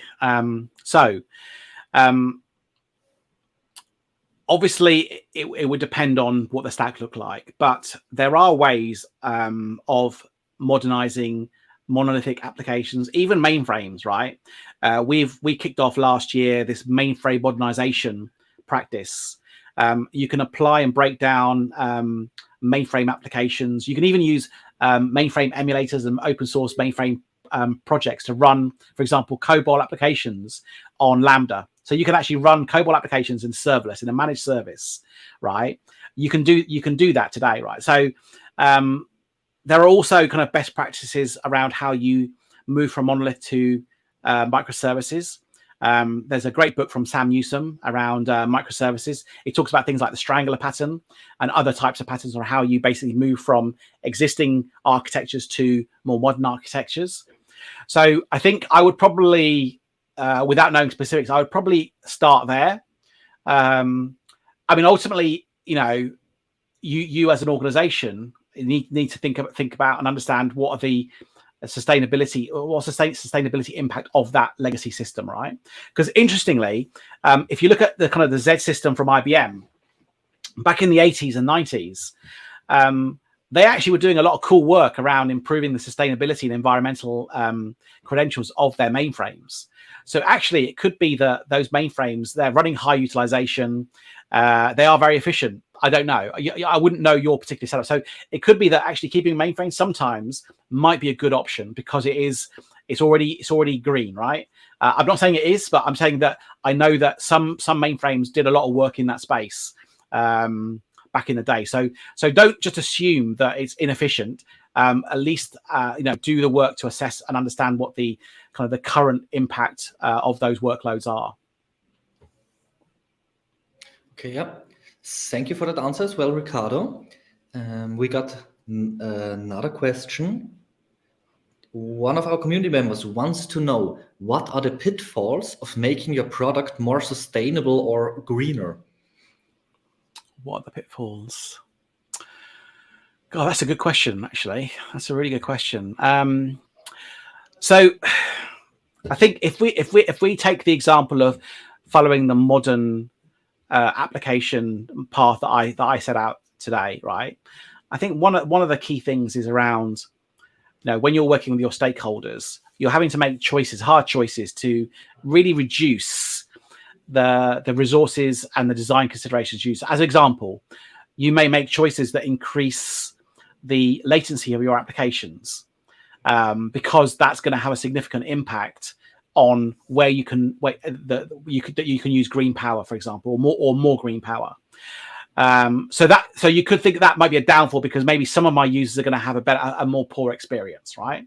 So there can be some of those things, but you have to kind of, like, I think, communicate this and position it from the point of view of, yes, our applications may be slightly slower, but this is the reason why, and I'd imagine that most people will be okay with that. I think one of the other pitfalls would be, is if you start thinking about reducing your storage requirements from very resilient storage that's replicated in multiple places, you're now opening yourself up to potentially what happens in the case of a failure, right? So you need to think about how you and maybe spend more time in things like RTO and RPO conversations around, what is a better RTO and RPO time? Can we make sure that we can get our data back? How are we backing up our data? So there's probably considerations there.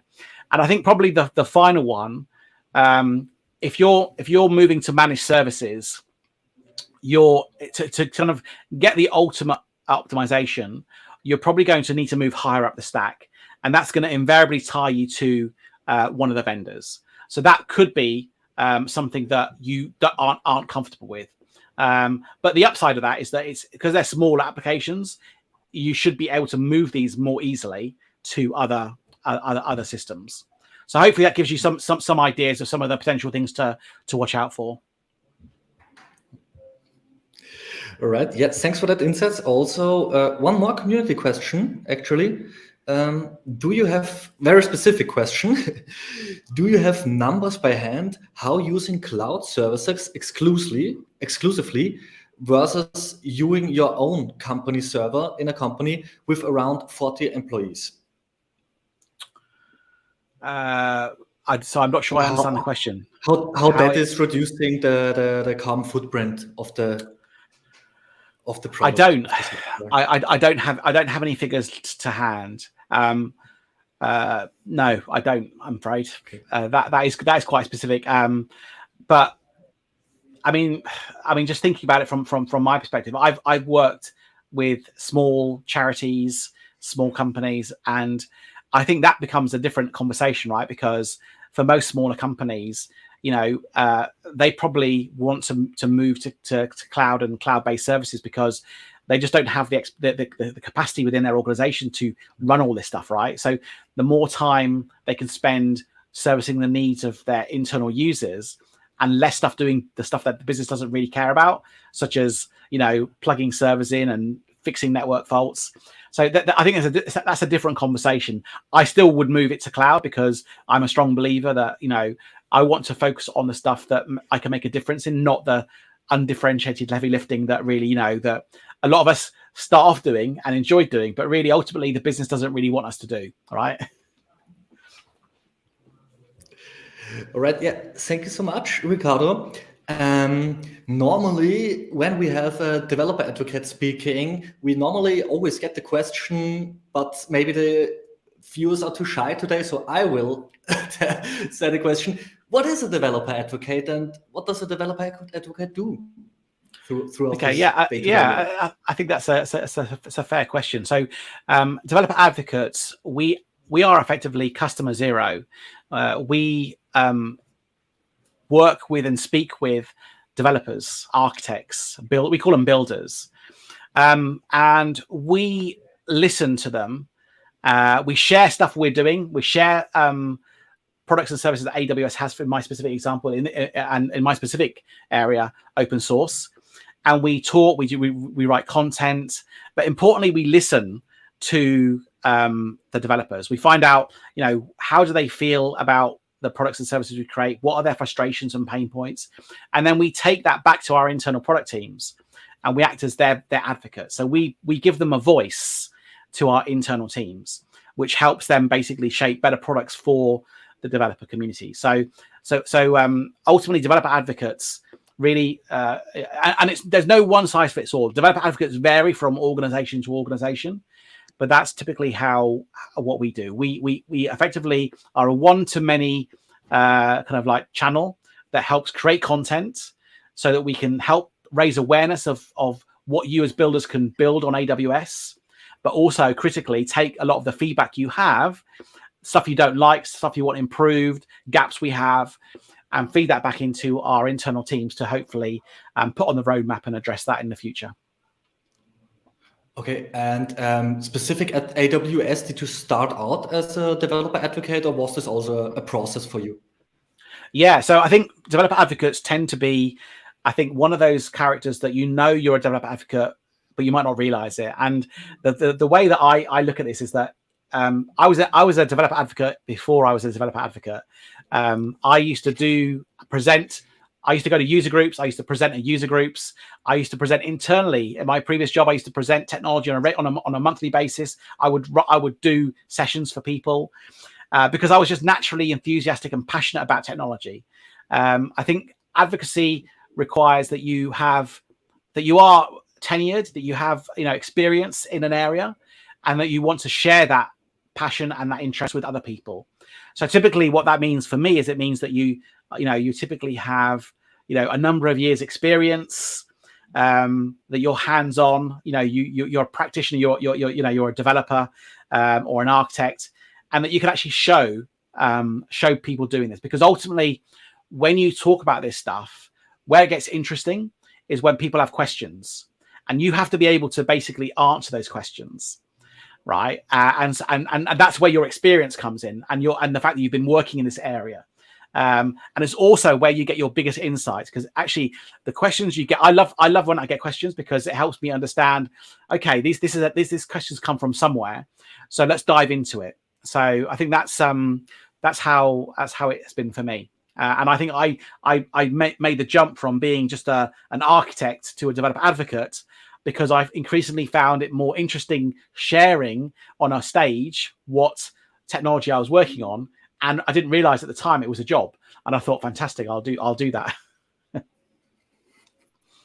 Awesome. I'm happy for you that you found your job. Thank you. And also as a job description now, not only doing it, but also able to name it. So, Ricardo, thank you so much for your talk and for the Q&A. The invitation to the studio to look at it stands. And yeah, looking very much forward to your Ricardo Origins movie. And until then, wish you a nice rest of the day. Thank you. Thank you very much. Definitely. Take care, everyone. Bye. All right. And before we go to the next speaker of the day, we'll jump into a short 2-minute break. See you.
Welcome back, everyone. After this quick break, we jump right to the next speaker of the day. She is tech lead at Pfizer. Usability, user-friendliness, performance, and sustainability are essential for her when it comes to software development, so it's only natural that she speaks at our Climate and Sustainability Day. Welcome, Marjolaine. Well, thank you, Benedict. I'm honored to be here. An honor to have you, Marjolaine. Hope you're doing fine. Maybe do you want to tell the audience and me a bit about what we are going to learn from you today? Yes, of course. Well, being green is important to me. We have the high energy prices, we have the shortage of resources, and I think we need to do something. And we know about planes, we know about cars and carbon emissions, but our work as software developers and testers is also something that has a big impact. And you'll learn what the impact is, you learn what we can do, what's already being done, and we'll see if it's or isn't easy being green. Very important topic that you're covering, Marjolaine. My deepest respects for that. And we are going to post a link into the chat because we have a song to get you in the right mood for Marjolaine's presentation. And until then, I would say, Marjolaine, stage is all yours. Well, there is a song in the first slide. We just found out that it's not very audible, so they'll post a link to the song. It's a song, It's Not Easy Being Green, from Kermit the Frog. And this is the important part of the text of the song about it's not easy being green. And he sings about being insignificant, being blending in with their surroundings, being camouflaged. Also, being green can mean that you're new to a subject or experience, making you feel insecure, which also is not easy. And the third thing of being green that may not be easy is being good to environment and nature. Because what can little me do when big companies pollute, people fly more than ever? Well, that's what we're going to talk about today. Why do we need to be green? What does our work, the making of software, but also the use of software have for an impact on the environment? Also, what's already being done and what can we do about being green? And also, in the end, I hope we can all agree that it might not be so hard to be green. So let's start with me. Let me introduce myself. I'm Marjolein Pordon, Senior Quality Consultant at Pfizer. We are a low-code development company which develop on several local platforms, and we have a high standard on quality. Besides having a high standard on quality, I also love cooking, and I just this weekend did a rice table for 20 persons. So that was really great to do. And besides that, I love listening to 45 finals to our 17,000 plus collection. So that's, and by talking so much about low code, it got me the nickname Lady Low Code. Enough about me. Let's go to why we need to be green. We all know about carbon emissions, greenhouse effect. We know we should fly less, we should drive our cars less, we should put on a sweater instead of turning the heat on. But there's more in the world that's taking a large chunk of responsibility for carbon emissions and greenhouse gases. Well, we see here a concert of Rammstein. A big crowd outside, fireworks, explosions. It looks great, right? People having fun. But what does one concert like this cost us? And I do not mean the insane prices for concert tickets. So let's take a look. A Rammstein concert, one to be exact, with fireworks and explosions like this, produces 10,000 grams of CO2. To put that in perspective, it's the CO2 equivalent of the yearly emissions of 10 households. But then let's look about social media. And before I continue, let me be clear. I do not say that we cannot have concerts with fireworks and explosions. I'm not going to say we cannot have social media. We cannot send emails. But I do want to create awareness that you make informed decisions. You make a choice based on, can I do this? Can I not do this? Is it worth to me the impact on the environment to what for my personal life? So let's look at tweets. We have 500 million daily tweets, and they produce 100 million grams of CO2. And if we look at what CO2 is produced by driving 1 mile, we talk about 404 grams. If we recalculate to driving how many miles we can drive on 100 million grams, it will be 238,855, which means we can drive to the moon 1 time with all the tweets of 1 day. If we look at texts, which are still sent a lot throughout the global, we can drive to the moon 3 times. Google searches 7 times. And then Facebook, a whopping 13 times. If we would make Facebook a country, it would be the 6th in the global top with how much CO2 they will produce daily, which is a lot if you're 6th of the world, if you would be a country. And Facebook knows this, and they pledged to be 100% energy efficient by 2020. Well, that didn't quite work. They were 63% by 2021, and they want to be carbon zero by 2030. So I'll keep an eye on them. Then we have YouTube, 62 times to the moon, all the streaming, all the watching of the videos. And email is 12,000 times to the moon every single day. And again, I'm not saying we shouldn't send emails. I do say check your newsletters. Are you reading them? Check your spam folder. Block those who you don't want in your inbox. And think again before you reply. Hit the reply all button. Then another reason why we should have the need to be green, and that's the energy forecast. Because in 2030, the networks, the production of ICT, the consumer devices, and the data centers will take up 1/5 of all the electricity demand in the world. And the problem is we do not have the resources to meet this demand. Already in the Netherlands, there are new companies that will not be connected to the electricity network or even the water network due to lack of resources. So we need to save, we need to find a way to be more energy efficient. Well, what's already being done? I took 3 initiatives and they're all on a different level. We have UNEP, which is on the governmental level. We have the Green Software Foundation, which is a big corporate association. And we have the Digital Small and Medium Alliance from the European, which is for small and medium enterprises. So let's start with UNEP. UNEP is from the United Nations, and it's a specialized agency in the United Nations to aim and to promote sustainable development and protect the environment.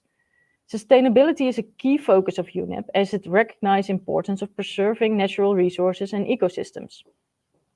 They focus on working with governments, organizations, and individuals around the world to advance sustainable practices and policies. Also on IT and tech-related sustainability. And important is to mark your calendar the 5th of June. Last year they had their 50th anniversary, so UNEP is quite some time around on sustainability. And this year the event will be again on the 5th of June. Then the second one. This is actually about the Green Software Foundation, but I need to start with the principles of green, because the Green Software Foundation is founded by Microsoft. But why did Microsoft do this? Well, as a personal initiative by Asim Hussain, the principles of green, they thought it was a real good initiative from their Green Cloud Advocacy Lead. And they said, we'll found the Green Software Foundation based on your principles of green. And Asim Hussain has two philosophies. Everyone has a part to play in the climate solution, and sustainability is enough all by itself to justify our work. Well, the first philosophy is centered around the idea that climate change is a global problem and everyone needs to take action. We can't say, well, what can I do? No, every little bit that we do helps. How small it is, everything has an impact, even if you do not notice it. At least if you do not think about the climate and try to play your part, you'll have an impact in the negative way. And the second philosophy is his idea that the believed sustainability should be the primary justification of our work rather than simply we can think about it, a second consideration. It suggests also that it should be integrated into all aspects of our lives and work, and that it should be seen as a core value rather than a peripheral concern. And to a degree, I agree with him, but for the people and the companies that think sustainability by itself is not enough, I will have some options later why it's also good in other dimensions. Then the Green Software Foundation. It's, like I said, a Microsoft collaboration with Accenture, GitHub, Intel, Linux, and others. They have a manifesto that you can sign to show that you give to the cause. There are working groups, projects, but most important, resources on GitHub. They share resources on clean code, on how to be energy efficient, on your performance of your code and your system, things like that. And you can post them there too. You can also add to the resources on GitHub. And they have events like Carbon Hack. They had one last year for 2023. It's free. It's not yet announced yet, but it's a cool event, and I can really say that you could if it's this year, really check it out. Then from the big corporates to the small and medium enterprises. And as big companies pay a lot of money to influence the digital sustainability rules, Europe is going to set up and implement. And what can little enterprises do? Because they don't have the money big corporates have, they don't have the influence. Well, they started their own alliance with the same manifesto, the same working groups, the same projects, but priorities are set and focus is on lobbying, working together to have the same mark or even a bigger mark than the big corporates. And they also have events, and again, for 2023, it's not yet announced, but they're both for the Green Software Foundation and the digital small and medium enterprises. They are in the fall, around October, November. Then green software development, what is it? On the left side, we have green IT, which means that we as IT sector take a good look at our greenhouse gases emissions, our CO2 emissions, and our impact on the environmental footprint, and we work on that. We make our own street clean, so to say. On the other side, we have IT for Green, where we help other companies by building applications and software to help them reduce their carbon footprint and make their energy efficiency better.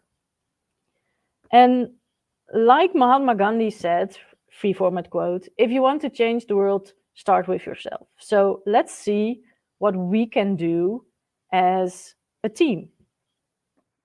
So I think that as a software development team, we are a jack of all trades. We have it all. Most teams now are multifunctional. We can understand each other's work. So we are together the jack of all trades. And we have, I think, 5 important roles that play also an important part in implementing sustainability as part of our daily work. I'll start with the architect.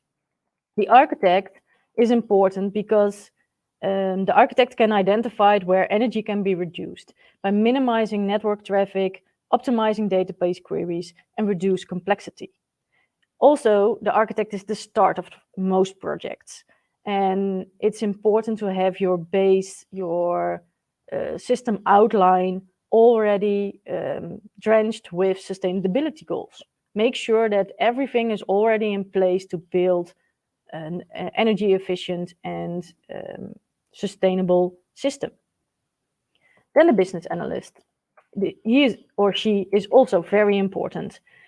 They can identify the environmental impact, optimize processes and business models that are already there, make new business models that are energy efficient and sustainable, and also most of the time the business analyst can make decisions. And you always want a decision maker when you want to set goals. Then the designer. Designer is very important, yet it's a bit abstract what the designer can do. The designer can help produce data transmitted over networks. And I have an example. I was working for a client in the Netherlands with flashy websites, a lot of 3D images, all moving around, but it took up a lot of data. The system got slow, and also it took a lot of energy to have the website in the air all the time with all those heavy images. A designer can look and see how the website can be flashy and the customer likes it and the clients like it, but also be energy efficient in its design. Then developers, well, they are really important because they can make their code clean. They are the ones who are building the system. And I think that in that way, they are the most important player because they are doing it. We can think it as an architect, a business analyst, and a designer, but developers are the ones who are making it. And they can optimize code for energy efficiency, performance, using caching, minimize database queries, and use algorithms requiring less computer power. Then last but not least, the tester. And we can fulfill the role of a check by the definition of ready and the definition of done, which I will tell more about later. But also we can test energy efficiency. We can assess environmental impact with or without tooling, which I will also tell more about later, the tooling. So what can we do? I have 5 subjects that I think will help us in our day-to-day work to have sustainability as a goal, but also make it a practice. So I'll start with the life cycle assessment of ISO. Then I will tell something about the 5 pillars of sustainability on which the Greensoft model is built, which has 3 levels of effects. And then I will tell something about the implementation. So let's start with the life cycle assessment. Well, this is the technical part. A life cycle assessment basically is a cradle to the grave image with an inventory and an impact assessment. And to make it more concrete instead of abstract, I have an image. And this is an image about the life cycle assessment of a desk. It's not the same as software, but we can have insight in what is a life cycle assessment and how can we use it. So in the most left column, input, we see we need raw materials for a desk. So we need trees, we need to extract them, that takes machines, we need to transport it to the factory. So all those things to start the life cycle stage takes up CO2 emissions. Yet by reducing the amount of trees in the world, we take a chunk of the ability to minimize CO2 because trees take up the CO2. It has a double impact. And that's why in the next stage, after manufacturing the desk, which also takes CO2 emissions, it's important that we reuse the desks as long as we can, because with reusing and recycling, we increase the forest carbon sequestration. The more trees there are, the less CO2 there is in the air. Also with recycling, we avoid fossil fuel use, so we do not add any extra CO2 emissions to the air. In the end, someday the desk will be old and done and wore down, and then we need to waste it. And there are 3 options. You have composting, you have combustion, and you have landfilling. And the first both have CO2 emissions, yet because composting can be used to make plants grow, which also take up the carbon, it's not as much as an impact as it's more a compensation. With combustion, I must say it's important that you avoid fossil fuel use, because else you will have even more CO2 emissions. Yet with burning, we'll always have N2O and CO2. It's inevitable. And with landfilling, you also have CH4 emissions, but you avoid fossil fuel use. So it's important also for software to have the idea, what is the input of our life cycle, which resources do we need? And not only software, we also need hardware. And as we make our software faster and bigger and complexer, most hardware cannot reach the same level. So we make new hardware, but we also have a shortage on resources of chips and computer parts. So for both the hardware and the software, it's very important that we have an idea of the life cycle. Then the 5 pillars of sustainability. And the 5 pillars of sustainability, we saw Asim Hussein mention the middle one, environmental. For him, that's the most important one. Yet there are other reasons why sustainability is so important. Because if we look at the economic pillar, with all the high energy prices, less expenses, making sure you're energy efficient will not only help the environment, but also your bank account. Already, several companies in the Netherlands have been closed because they cannot pay their electricity bills. And also social. We all know the image of Shell, but if you have an image to be good for the environment, you have a better image for customers and society. And if you look at individual, if you are sustainable, it also helps the health of people. The more greenhouse gases in the air, the more chances there are for problems and illnesses on the airways and also cancer. So also in the individual level, it's important to be sustainable.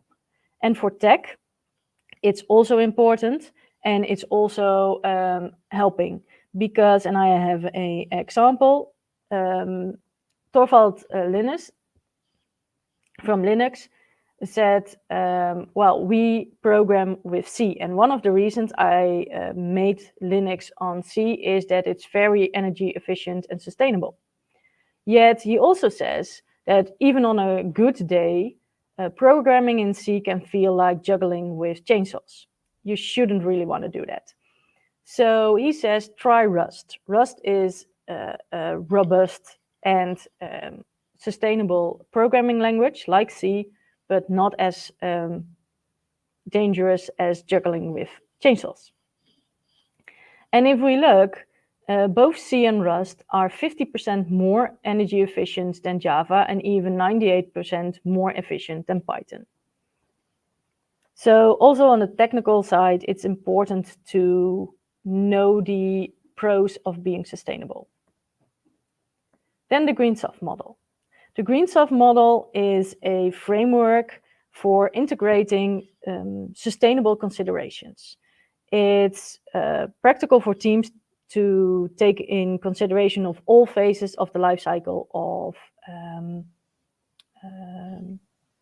software products. And it's built on the 5 pillars I just mentioned of sustainability.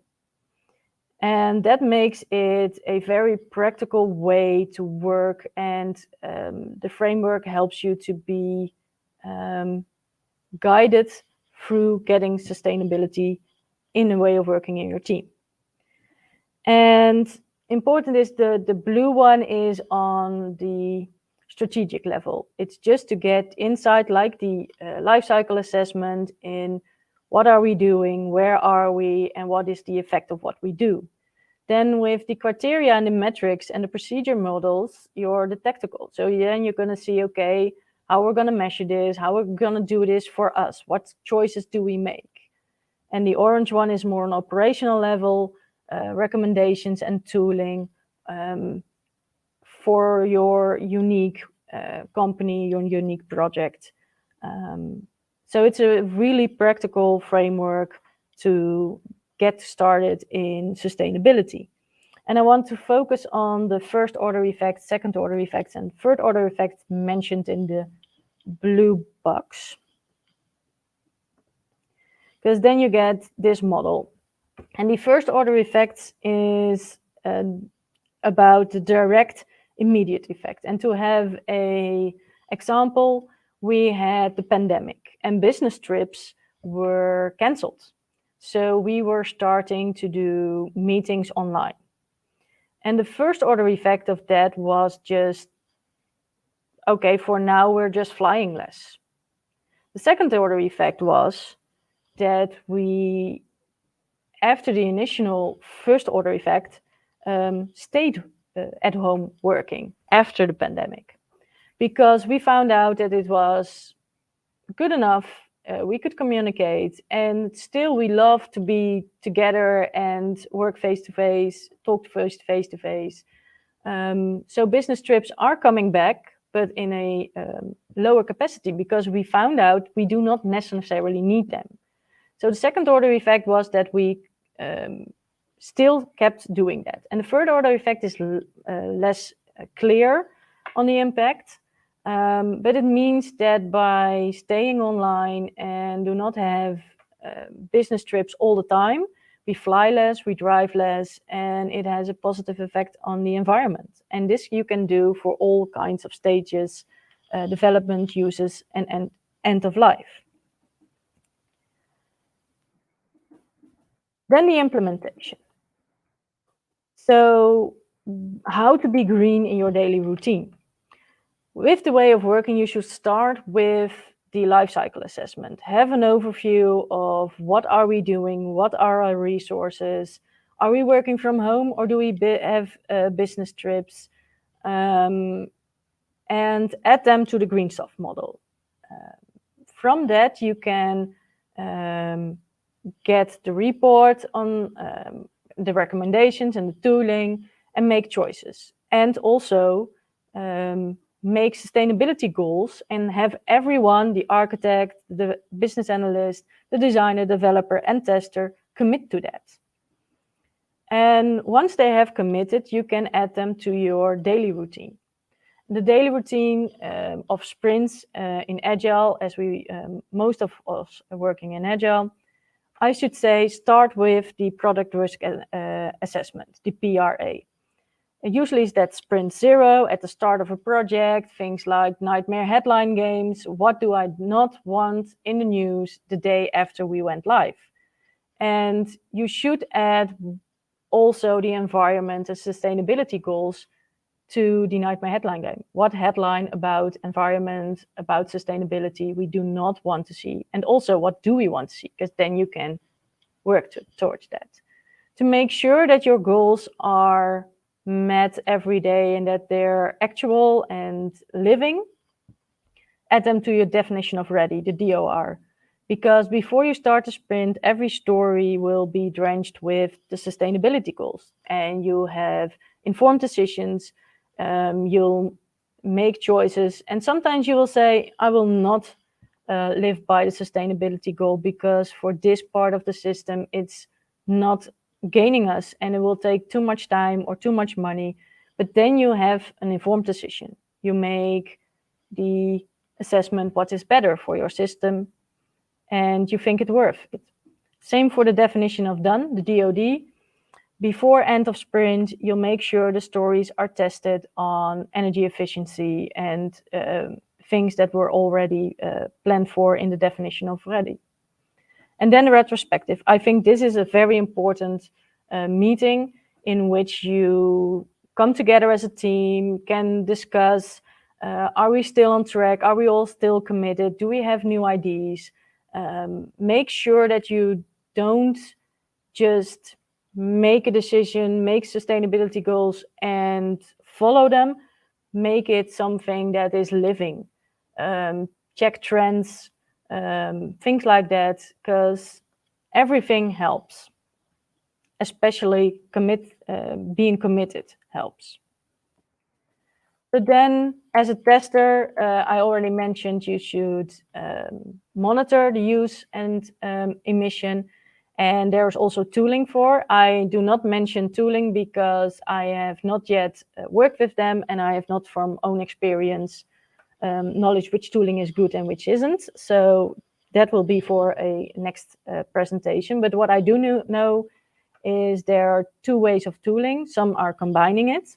The one is use of resources. It's measure the use of your resources like energy and water.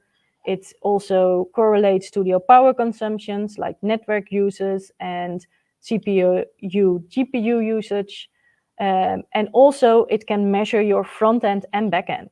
And the very cool feature I think in there, it can make estimates before deployment what impact your new code will have on production. And on the other side, we have tooling that can convert the whole use of resources to emission. And they will measure where you could update or improve the efficiency of your app, like how can we balance the service evenly, or how can, is it better to deploy or do your automated tests at night, things like that. And how this will help minimize the emissions, but also what source of energy you use, because that has also an impact. If you use natural resources, then you still have the use of energy. But if you do not have natural resources, then your energy will be produced by fossil fuels, and the burning of fossil fuels will have greenhouse gases emissions. So to recap, what can we do? We can do the life cycle assessment of ISO. We can have the 5 pillars of sustainability to know what's the worth of being sustainable for our company in the 5 dimensions. We have the Green Soft model to guide us through and have us make a plan to add sustainability goals to our way of working.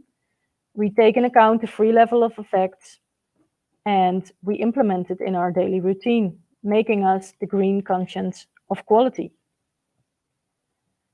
Because it is easy being green, I think. And greener means we have better applications. It's not just good for the environment, it's also good for clients. Because the better and less complex your code is, the time to interactive gets quicker. The page weight, the lower the better. Average service response time, again, the lower the better. Not only for nature, but also for our customers and for our applications. So it all really starts here today with all of you, with me, admitting that it's no longer far from our beds. We are willing to change the world by changing our ways and the impact of our work on the planet. Again, when I started to speak on conferences, I had hopes and wishes that I could share my ideas, meet new people, and I want to know how other people feel about sustainability and think. So I really want to ask you to, in the chat, not only ask me questions, but also share your own ideas. Give me new insights on what you think. And usually on where people can speak back, I do a little of a discussion, but we'll do that later with the questions and remarks in the chat. Then for anyone who wants to know more, there are free courses from Microsoft and the University of Potsdam. And also for who really wants to dive in on sustainability, there's a bachelor course on the School of Data Science of the University of Amsterdam. As far as I know, it's also the possibility to follow the bachelor course online. And I have links to everything, so please ask me if you want to have the links.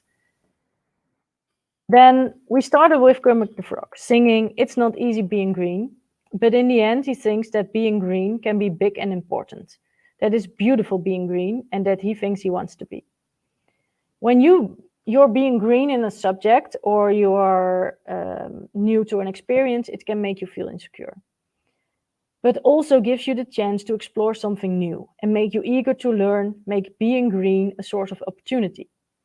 And being green for the planet, we just learned, can be big, but you can also take it step by step, all together, and we can have an enormous impact on saving the planet and doing our work. So thanks for listening. If you want to talk some more after the Q&A, then please reach out to me to one of my social media or my website, and please follow me for more information. Thank you so much.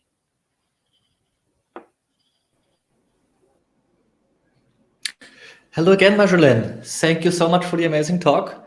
I think it was quite an eye-opener maybe for some people, especially with the examples you gave at the start, like 10 households for one Rammstein concert.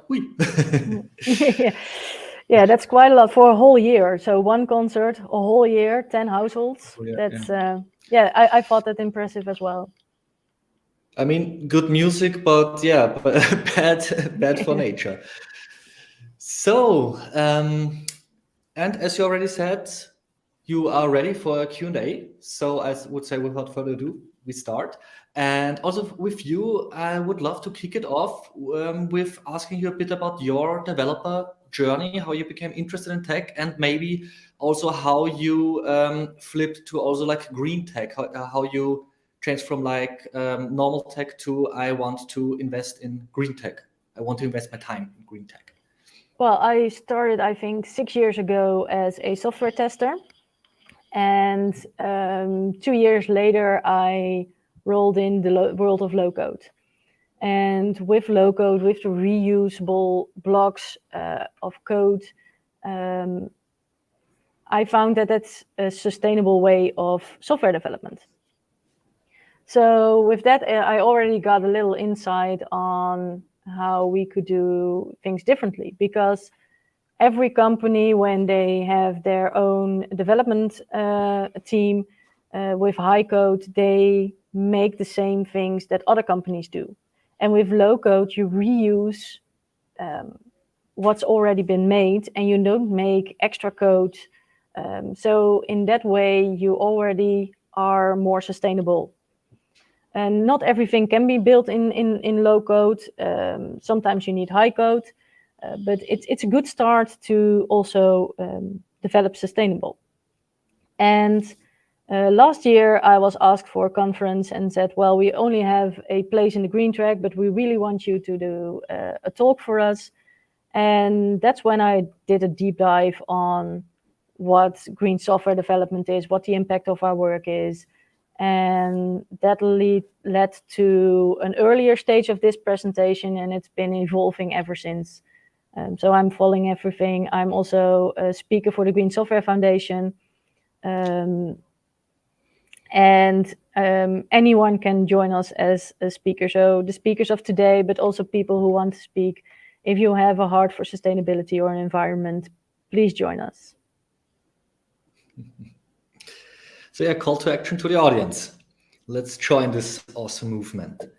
And talking about the audience and the community, we got some questions submitted for you.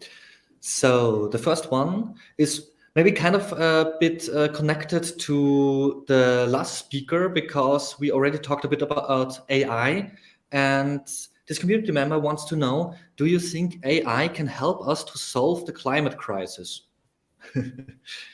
Good question. Well, coincidentally, I was yesterday on Tech Summit 2023 in Amsterdam, and there was a lot of talk about AI. And the problem now with AI is it takes a lot of server time and data, and that's not really sustainable or green.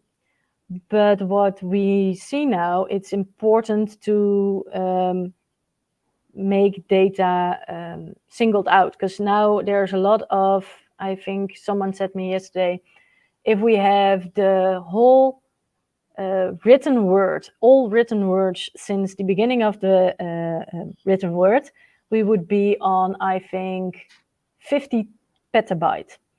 But AI will make us have data and petabyte, I think, 7 per second in 2025. So by 7 seconds, we have the whole written word since the beginning of the written word already done. And if we have, again, always that gaining of data, it will cost also on the energy and in the environment, because all the data needs to be stored. So now you see that AI is helping us to make sure that we keep the data simple. So everything that's 10 times or maybe 10,000 times on the internet, think of files that you share, files that you have on SharePoint, on OneDrive. They will help us undouble. And so I think that AI will play a big part, but AI itself also takes a big part of the greenhouse gases emissions. But we're certainly going to need AI to move forward and to help us gain more control about data, mostly. Okay. Do you have maybe some examples for use cases for AI in helping us there? Or is this something we need to look further into the future? I was not very interested in AI before yesterday. So I figured that for my next talk, I would definitely dive into that. So if anyone has any suggestions, I would really be grateful, because since yesterday, I noticed that AI is applicable for so many things, and definitely also for sustainability goals. So I would really love to talk about that with people. Nice. So we already have a topic for your next talk at our live days. I hope so. I would definitely come back again. Happy to hear that. We can arrange that. So, and apart from that, next question from the community. What laws would we need to make software companies more sustainable? Oh, good question. Well, that's a hard one, because if I look to the Netherlands, the lawmakers are themselves having trouble with the sustainability goals, because by building houses, with farming, we also have an impact on the environment. Yet to bring down those greenhouse gases, we still need to build houses. So I definitely think there should be laws on how much you can emit. But please know that it's also hard to have a law that's also practical, that you can uphold to, because there are things that need to be done. And so I think that within laws, we should see if we could build houses more energy efficient. I think that heat pumps was sometimes the best option. Yet I heard in a latest research that even heat pumps are taking a lot of energy and are not as green as they thought to be. So before the lawmaking, I think we should focus on research on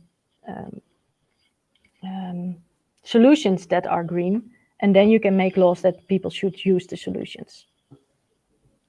Exactly. Yeah, we have to give them an offer, because without this, it's very, very difficult to also like tell the people that they can live another life, or a even better life with green tech. Yeah, totally makes sense, this approach, at least to me. Thank you. So another question. How to achieve a greener workplace? Who should be responsible, the employer or the employee? I think you need both, because if the team commits to being sustainable and the employer says, well, that's great, but this takes too much time, or this costs me too much money, or just I'm not going to do this, then it won't work. On the other way, if the employer says we're going to be green and the team is not committed, it will not work either. So you need to work together on that. It's, I think, yeah, it's a cooperation to do so. But the employer definitely should be initiating and be supportive about the green software. Yeah. As part of the leader role, it should be. Yeah, thank you for that answer as well, Marjolaine. We got another question, which is kind of related. Do you think a company should be also responsible for educating their employees to be more sustainable and care for the environment by learning them with their own company policies? Yes, definitely, because if you tell your employees to wear sweaters to the company, or to work from home, or things like that, you should make it broader than just your day-to-day work.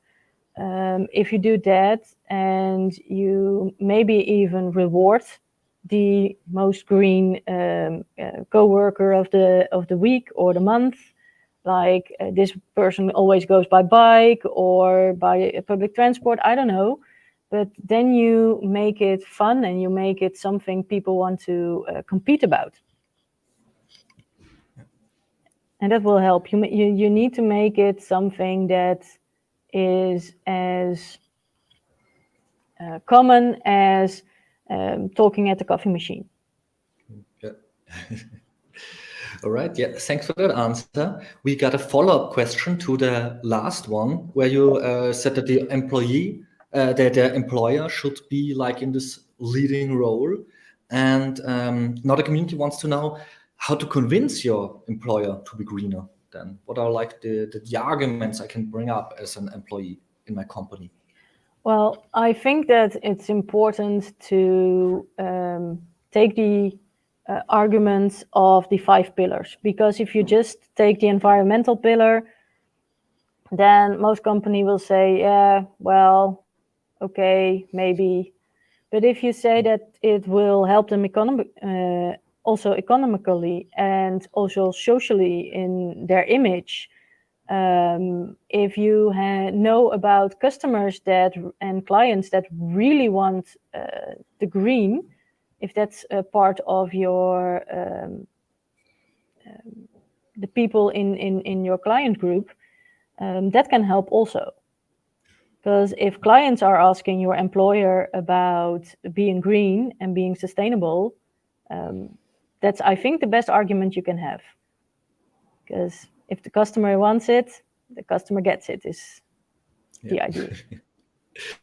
Yes, but there's, I think, always it's sometimes a bit difficult, I think, for companies because of like this term greenwashing, that like the customer is very easy to say, yeah, hey, you're just greenwashing your product. So you really have to have a good strategy there, I think. Definitely.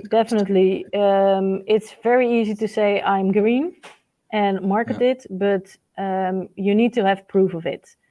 And I've worked for a company that said, well, just come see it. They made infographics, videos about what they did in being sustainable in their production line, in their software line. And it's important to take in every part, because if you do not think about hardware and your clients need to buy new computers every 2 years because after an update of your software, they cannot use their old laptop anymore or their old phone, then they'll know instantly that you are not as sustainable as you said you were. So it's definitely important to not just say you are, and to be to think that about that that's not easy. It's easy to get started in being green, and it's easy to work together, but to actually be green in every part of your work, that's hard, because there are always hidden parts that is not green. Yeah, it's obviously it's not easy, but if it was easy, everybody would do it nowadays. Yeah. So yeah, but yeah, as you said, you need to like change whole product lines to really be green if you're an established company, like the big tech companies, for example, when it comes to smartphones, computers, and stuff. Yeah, that's very true. But from that, we got another community question. What are your top 3 tips to make at least a little impact on your carbon footprint when it comes to the workplace? Like the small things you can maybe do. Well, the small things, recycle your waste in the office. Things Not only like, at the office. I go by public transport and use a kick bike. So, and it's not even because of the environment. I really like driving the public transport. Love working on the train, and with the kick bike, I already have my workout before I start in the office. But it does make a difference, because before I needed to go with a car to my work. Besides that, I didn't like driving in the morning in the heavy traffic. It bothered me that I also had the emissions. Another thing that I think is important, and what I'm taking more in account since I did this talk, is business trips. If I do this talk on the other side of the world, flying for 2 days there and 2 days back, it doesn't seem right in a way. And sometimes I really want to tell my story in another country, and they really want to have me there. But I'm not doing it all the time, because flying takes up, and if I can go by train, then I will. So I do consider things like that. Yeah, but talking about trains, sadly, not every country has really the opportunity of great public transport. I think that's also a big factor. That definitely, because if you look to the big metropoles with metros and trams, you see that a lot of people are traveling to work and from work on the public transport. So if it's there, I do see that a lot of people are using it, and that's good. Yeah. But if it's not there, you need to have a choice. Exactly, yeah. Here in Vienna, it works perfectly. I also love public transportation in Austria, but yeah, not every country has this available for its population. So yeah, that's that. We got another community question. Which pitfalls do you see in getting greener? Like, are there more costs, or also maybe unmotivated employees? Well, that are definitely 2 already that are named from the community, because if not everyone is committed, it's going to be hard.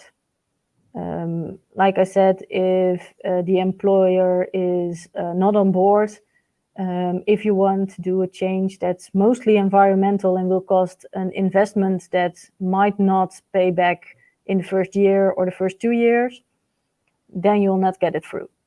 If they are committed, then yeah, the chances are bigger that. So one of the biggest pitfalls is commitment. If you do not have commitment of everyone, then it's not going to work. And the same with and the same for the sorry, there are people coming in the office. I was a bit distracted. Greetings. Yeah. So I hope it's not to hear on my microphone. All good, all good. We understand Okay, you thank perfectly. So the first pitfall is commitment from employer and employees, but also understanding that it's hard. You need to take it step by step. You must not get frustrated that you might not have a big impact yet. It might take some time to have an impact. Yeah, that's true. But with every step, if you see the gain and celebrate the wins of every little step, that's good. Because if you have used your servers evenly and you can shut down one server, that's already a huge gain.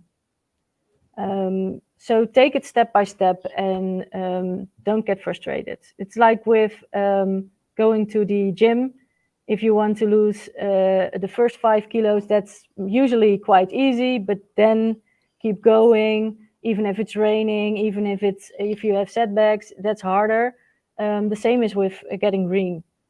You have low-hanging fruit, which you can change easily and quickly, but there are bigger steps, harder steps, and it will take longer and more investment, but it will be worth in the end. But be patient, and if you work together and you have the commitment, then it will help. You can motivate each other also. Yeah, when it comes to motivation, maybe also do like some kind of gamification, like you Definitely get 3 stars for this and that. Maybe like this is something that exactly always works good, and you can also like track the process you already made. Maybe that's yes, like and what also helps. Yeah, and what also helps is to take walks during the lunch break, go to the forest with each other, take a bike ride. Enjoy nature and know what you're doing it for. True. We got one opinion from the community, because he says, I think a company should let their employees work as much remotely as possible, as it's the best way to be more sustainable. What do you think about it? About this? I agree. Yet for productivity, it's sometimes important to be together in the office, but then make sure that you're all together in the office on the same day, and make that day as productive as possible. So that if you go to the office, that it's effective. Because if I'm in the office and the rest isn't there, that's not helping. So sometimes you need to be in the office and make sure that the right people are there, but it's easy to work from home. And if it's possible for your line of work, then an employer should definitely offer the option. Yeah, totally agree with that. While we're talking about companies, next question also fits that topic, because he wants to know, how green is your company and what did your employer change to make it work for everyone? Could you repeat the question? I missed the first bit. Yeah, the community member wants to know how green your company, the company you are working at, is, and what were like what you changed in the company, like in the last time, to make it greener. Well, we try to use public transport as much, or go by bike. my kick bike is admired by a lot of clients that are coming in, saying, yeah, we should also take the bike more often, things like that. It's small changes that we are looking into more sustainable development, but by building on low code, we are already by reusing code more sustainable, and we're also trying to make that even more our way of working. To have, if we make a vendor portal, for example, for one customer, that we can reuse the code, so that we do not have to make new code, new data, but we can reuse a lot. And we're trying to do that even more every day. So it's in the beginning stages, but we're really looking into how we can make it even more our daily routine. Okay. And Happy also to hear I have that. yeah, and not only our team, but I have also conversations about that with the two founders of the company, which I think is great that they're so committed and also sharing their ideas. Oh, nice. Yeah, kudos for them for being such aware of the topic. And that also leads to the follow-up question. Whose idea was it initially at your company to be more greener? Well, I think that there was already with the founders the idea of sustainability, and we are already thinking about, should we turn down the heater before I came here. I work here now 6 months. But me coming with the step bike and with me having talks about sustainability, I noticed that it was living more. So just talking about it, creating awareness, talking about trends, makes us more aware and willing to try new things. All right. Thanks for that insight. We got another question. What was the biggest thing for you to change to become greener? It for sure is an ongoing process, but what was your biggest achievement until now?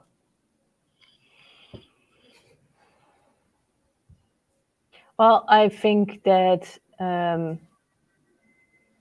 just the awareness that it was possible. I was quite the girl that needed it warm. I'm a cold person. I'm very quickly cold. And last winter we barely had the heater on. I just put on 2 sweaters and a blanket, and I found that it's much nicer to have the heat directly to you than that the whole house was warm.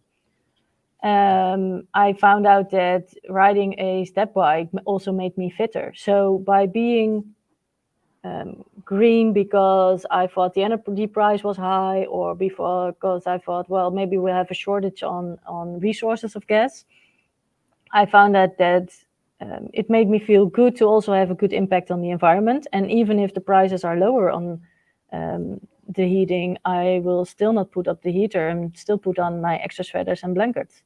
And I will still use my step bike because it makes me feel fitter. So by doing things for the environment, I've also found out that it was better for me. And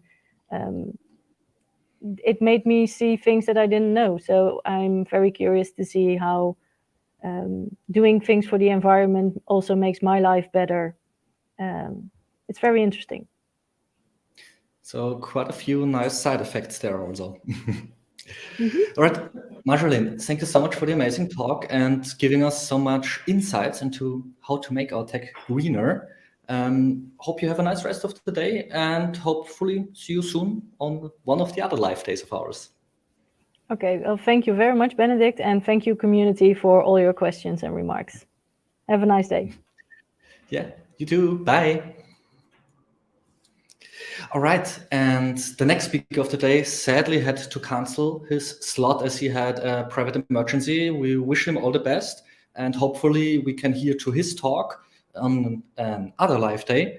But as a substitution, we prepared a video recording from our last World Congress for you with the very fitting topic: what can I do about climate change as a developer and as a human being? So And this talk was held by Julian Langard Lambert at the World Congress 2022.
Okay, I'm gonna start with this. If you want to play around with me, we're gonna do a few questions live. Helps you not sleeping. You might hear a little bit in my voice. I was there yesterday night, so I thank you for being there so early. Give it one more second, and we're gonna go a little fast this morning because there's a bit less time than I was expecting, so we're gonna have to rush a bit, but that's fine. All right, so quickly, my name is Julien Langrand-Lambert. You won't have to pronounce it ever, so that's fine. And I'm a developer advocate at a company called Adyen. We'll come back to that in a second. And yeah, I'm a French guy in the Netherlands. Right, so Adyen, you might not know us, but you actually use us every day. We're the PSP behind Spotify, McDonald's, a lot more. So yeah, that's where we are, but we're hidden in the shadows usually. But that's not what I'm going to talk about today. My plan today is to talk to you a little bit about climate change, and we're going to do that. Let me just get my slides a little bigger. There you go. Few disclaimers before we start. I'm not a scientist, so don't quote me on that. And I'm not a climate expert, just a concerned citizen.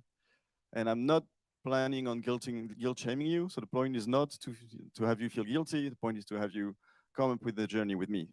So I'm going to just share my personal story here. And we're going to try to make it positive because everybody knows it's hard when we talk about climate, right? So before we dive into the tech aspect and more, we're going to have to look at the current situation, I think. And again, we have 30 minutes, so I'm going to put everything in a box. We're not going to talk about biodiversity. We're not going to talk about political aspects, all of that stuff. We're just going to keep it to CO2 today. And I'm guessing that all of you know what that curve is.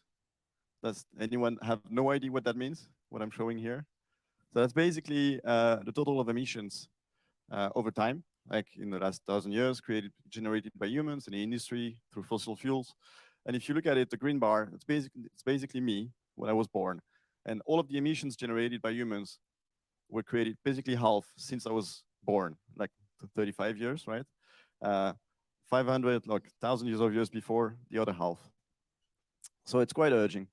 And global warming, I really hate that term because it doesn't feel that bad. I kind of like this version, global randomized meteorological chaos, because I think that's much more accurate, right? We're talking about climate change. We're thinking, oh, 1.5 degrees, not a problem. Well, actually, we're going to talk about one effect today. Again, I have 30 minutes. Jet streams. Jet streams, not crazy complicated. The Earth is rotating. I'm making it simple, but the Earth is rotating. There is a difference in temperature between the south and the south and the north poles and the equator. Basically generates current, right? Air current. And the nice effect of that is that it keeps the warm air in the middle, cold air in the top, until climate change happens, global warming, and then the jet stream actually become weaker, and then lets some anomalies pop up. And that explains, that's one of the reasons why you can explain, 20 plus degrees in the North Pole in March, or basically global heat in France right now in June, with all of the implication it has, right? We're talking about crop shortages this year because of other reasons. Well, it's going to get worse. I said positive, but we kind of have to go through this, right? Whoop, there's a bit of latency, sorry for that. And yes, talking about latency, one thing that we have to keep in mind is there's a huge latency behind all of those systems, right? So if we stopped all CO2 emissions today, everybody stops, we all stop everything, the Earth would stop warming in 33, sorry. It takes about 15 years to stop heating. So we kind of have to step in earlier. Is it too fast? All good.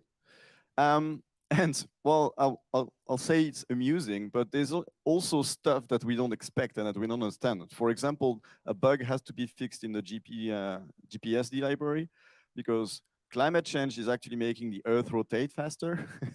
So they have to change the corrections for the leap seconds, right? So we have like crazy effects even in software today because of that stuff. Now, it's easy to say we just have to change it, we just have to act today. I want to mention this because that's me, that's a big part of the guild. I was like, why the heck are we behaving like this? And there's a very good reasons for that. We've evolved to care about what's happening now. We're really bad at looking at the future as humans, right? And quite literally, when you think about yourself in 30 years, you're actually thinking about someone else in your head. Like it's behaving like you're thinking about someone else. So it's very difficult to feel personal in 30 years. And it's even more true when you think about future generations, right? Until you have kids, where it helps a bit. So the only solution is to make it visible every day. You kind of have to see it every day. And I know it's annoying to have someone stop Roland Garros, for example, but at the same time, you kind of have to have it in your face every day, because over the line, it's actually going to get worse. And a very good example of that is this. COVID, right, happens. Scientists are like, yo, this is an exponential curve. Problem. But everybody's like, no, that's fine. Yeah, it's under control. It's raising, but it's okay. And then all of a sudden, oh shit, we have to go to lockdown, right? That's typical human behavior right there. The clicker is not playing with me. All right, let's play a bit. Do you have the QR code? How many people are on the Slido right now? It's not working. No, we're gonna have to do it with a hand raise, because I don't want you to sleep. How many of you thought about yourself? And I'm not talking about the future in 30 years, but I'm thinking about you in 30 years this month. All right, that's like, I'm guessing 15%. Well, that's about accurate. Like that's what scientists have. Like statistics, typically 80% of people don't think about themselves in 30 years. And that's where, that's the problem, right? You don't change your behavior today because you don't think about yourself in the future. You good? Tell me. Kinda. It's fine. It's fine. Thank you. All right. Tech aspect. What can we do as developers, right? I'm sorry to disappoint. I'm not going to come up with a library that solves all your problems. Would be nice, but I don't think it will ever happen. Some context. If we look at the current state of things, right, we kind of have to reduce 8% per year globally our emissions to kind of have a shot at the Paris Agreement. So, let's make a really big statement and say, okay, we want to reduce our emissions in our company by 8% for every year, right? I mean, it's apples and bananas, but still, let's take it as an example. Instead of trying to optimize, I would go to the zero waste movement and look at these 5R rule. Like, I'm guessing a few of it know it, but the basic idea is if you want to go to zero waste, right, recycling is what comes last, right? If you want to compost, what comes last? What comes first is refuse. Stop buying, right? If you want to, is a problem with the slides? You see stuff? You don't. That's fine. I will describe for you. So there's 5R rules, right? If you want to go zero waste, there's basically what has the most effect is to refuse buying stuff. And then you have to reduce your usage. Then you have to reuse your stuff, right? Instead of throwing away your phone, you want to reuse it, find a new usage for it, then you recycle, and at the end you compost. Well, typically people look at recycling. I want to look at refuse today. And that's what I think we have the most impact in tech, refusing things. First example, 99% of availability, like the 5 nines. How many of you really know it, like need it as a business, right? If you're Amazon, you probably do. If you're a newspaper that doesn't come out in the weekends, if you're a car manufacturer, is it okay if you're down an hour on Sunday? Like Apple does it at the keynote, so I'm sure you can go down too. And the same with this 100 milliseconds latency, right? Again, Amazon has proven that for their business, they're going to lose 2% if there's more than 100 milliseconds latency. But at the same time, Stack Overflow, do they really need 100 milliseconds? You're going to wait for the answer anyways, right? Yeah, and that has a cost. That has a big cost. You kind of have to increase redundancy. You multiply the zones, the regions. You deploy in more places. You duplicate resources. You take bigger machines. And that introduces complexity. And you have more machines in your system, load balancers, and all of that stuff. So of course, it has a huge cost behind, and not only on climate, but also on your wallet.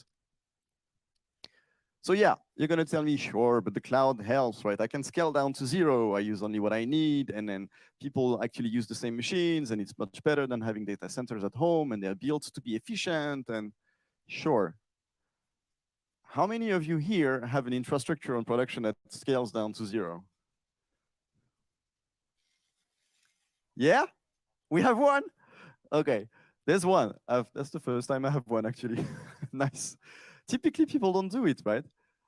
We don't optimize that much. We just let our test environments up on Friday. And then Amazon comes and tells you, yo, you can scale down. And we don't do it, let's be honest. We just take a spot instance, rent it for 3 years, and it's 80% cheaper. I'm not saying the cloud is bad, because all of what I said above is true, right? The data centers are built for efficiency. They are in the for them, the more efficient they are, the more money they're going to make. So of course they want to optimize everything. And they also have, they're big, so it's easier to target them politically. There's a whole lot of reasons behind it. So I think the cloud is good, but I want to go a bit further, maybe then stop at, you can scale down to 0. Well, we kind of have to do it if you want to go down. I'm going to take a few other examples where I think things matter, and it's worth looking at it really quickly. You don't have to really understand this graph. This is basically same task across different JDKs, right? So we all know now JDKs, there's multiple versions coming out every 6 months. There's also different vendors, right? You have Azul, you have the Amazon Corretto. Same task, different results. So it's worth maybe looking at the performance of your application across different tools, maybe, or different versions, because there's, in this graph, 30% difference on some of the results. And one other example, right, the tools that you're using. I mean, if you want to raise money, I guess, but being on the blockchain is a good idea to a certain extent, but it has a cost, a very important cost, and still having problems with Clicker. As an example, Bitcoin, it's about the global consumption of the country Greece around the world, right? That's Greece, knowing that we have to reduce by 8% every year. So I know what people are going to tell me, yeah, but 80% of that comes from renewable sources, 40% for people that have fact-checked it. I'm not here to judge which number is correct, so that's why I'm putting both. But my question is always, sure, but we could have used this power for something else, like Greece, for example. Why something, why blockchain? And another example I want to take, and I'm not shooting at anyone in there. I've picked things that I'm using like maybe 10 times a year, like Airbnb, Booking. Those are two things. When I'm traveling, I'm using Booking, for example. Booking is the application is 150 megabytes, right? So before you use the system, before you logged in there, you downloaded 180 megabytes. Then you're gonna have to update over a year, right? You use it 10 times a year, but your phone updates automatically, etc. If I go on the website, it's 2 megabytes. Like, how many times do I have to use Booking to actually be positive there? So I know maybe the experience is better, but how much is the cost of that experience? Okay. Last one. Features, right? I think all of you have seen Jurassic Park, so I'm gonna use this quote. Not shooting at product owners there, it's a bit of a joke, but your product owners were so preoccupied with whether or not they didn't stop to think if they should, right? And I'm gonna take one example, like those nice Nikes, they cost $350, and they self-lace, thanks to an app that you have on your Android phone. And there was a bug in the app. The shoes wouldn't lace anymore. So you bought a very nice pair of $350 shoes that you cannot use anymore. Maybe we shouldn't have. Like, at some point, nobody stopped and said no. Right. One last example before we move to something else, the web, all right? This curve, that's basically the average size of a web page over time. Blue is, I'm sorry for those who don't see, but I'm putting numbers so you'll get to see anyways. Blue line, desktop, green line, or the purple line is mobile, right? On average, the web size, the size of a web page has increased 1,000% in 10 years for so much more value, right? So my question here is, do we really need a framework? Like, do we really need React? Who's going to pump up 130 kilobytes? And that's just one of the dependencies to have React. I haven't even put React yet. Compared to, for example, this lit, so web components, that's the platform, 16 kilobytes. I'm not here to debate about user experience. I'm just here to say, depending on your use case, might be nice to stop for a second and wonder, because you're going to put that on all of your users if you start using React without even thinking about it. I know it's easier to hire. We can discuss about a lot of things. I'm here to talk about the cost of your choices. And the impact is real for the users, right? At the end of the day, you're here to create value to your user. You're not here to pump out code. The impact on the users is real. The average lifespan on a phone or a tablet in the EU is 2.5 years, right? I'm blasting a lot of open doors, I'm guessing, but still it's good to, just remind you, I guess. When you buy a phone, 80% of the CO2 costs already produced. So when you buy a phone, you buy debt, basically, in terms of emissions. Like the 10 years you're going to operate the phone, it's already spent in the production costs, marketing costs, and the transport costs. So, basically, if you want to reduce emissions at hardware level, you basically should buy less, refuse, reuse. And that depends on us building efficient apps. And that's the main reason for people to change phone, right? Except for marketing. But the main reason for people to switch phone is they say it's sluggish, right? So it's kind of on us. So now, that's all good, right? We have to improve the life of our users, all great. Wait a second, how many of you have a phone that's older than 2.5 years here? Okay, that's good. All right.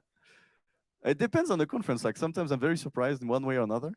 It's very good. You know, keep your phones longer. Try to make them, you know, feel the pain first of all, make them feel sluggish, and then keep it one more year, like, because that's typically what helps the most. So yeah, we all fall in those traps, right? I have a 1-year-old laptop here. We all buy that stuff, but try to keep them as long as possible.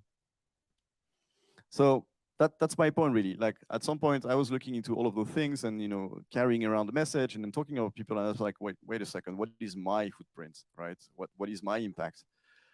It's better to praise what you, it's like practice what you preach. So if we look at CO2 emissions at a personal level now, global average is 4.5 tons, right? With an objective 2050 of 2 tons. I know those numbers don't mean much by themselves, right?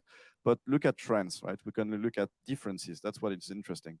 4.5 tons compared to 2 tons, okay, just double. EU average is roughly 10 tons, right? But that's nice to look at the average. But when you look at the average, you also look at, you know, everyone, including kids and including seniors, right? So if you look at your own footprint, that's what I've done. And I was like, okay, 17.4. And I was expecting a few things to happen. I was expecting, you know, stuff like tablets and phones to be huge. But actually, it's just about the same as the food that I'm eating, right? And transport was about half, literally. Like, and a good quarter, as you can, well, as you may see, is plane. Plane is about a fourth. So, you know, I was like, okay, let's practice what I preach. Do the same thing, right? So let's refuse and reduce, basically. And across the last 3 years, I know COVID helped quite a bit, but I'm about 6 tons, I guess. Again, the numbers doesn't matter really much. What is interesting is the difference, I think, the average, like the trend. And that happens, you know, without having to make any sacrifice on stuff. Because for me, that was like, I'll start where it's easy and I have the most gains, right? So not stuff. That's what we did. We decided to stop flying because, you know, why go to the US when there's Italy next to us, like there's Florence? I mean, it's good wine, good food. Like, wow. I mean, I'm French, I say that, so food is a big part. But yeah, let's stop flying. Stop going to conferences that are across the ocean when I can go to Berlin.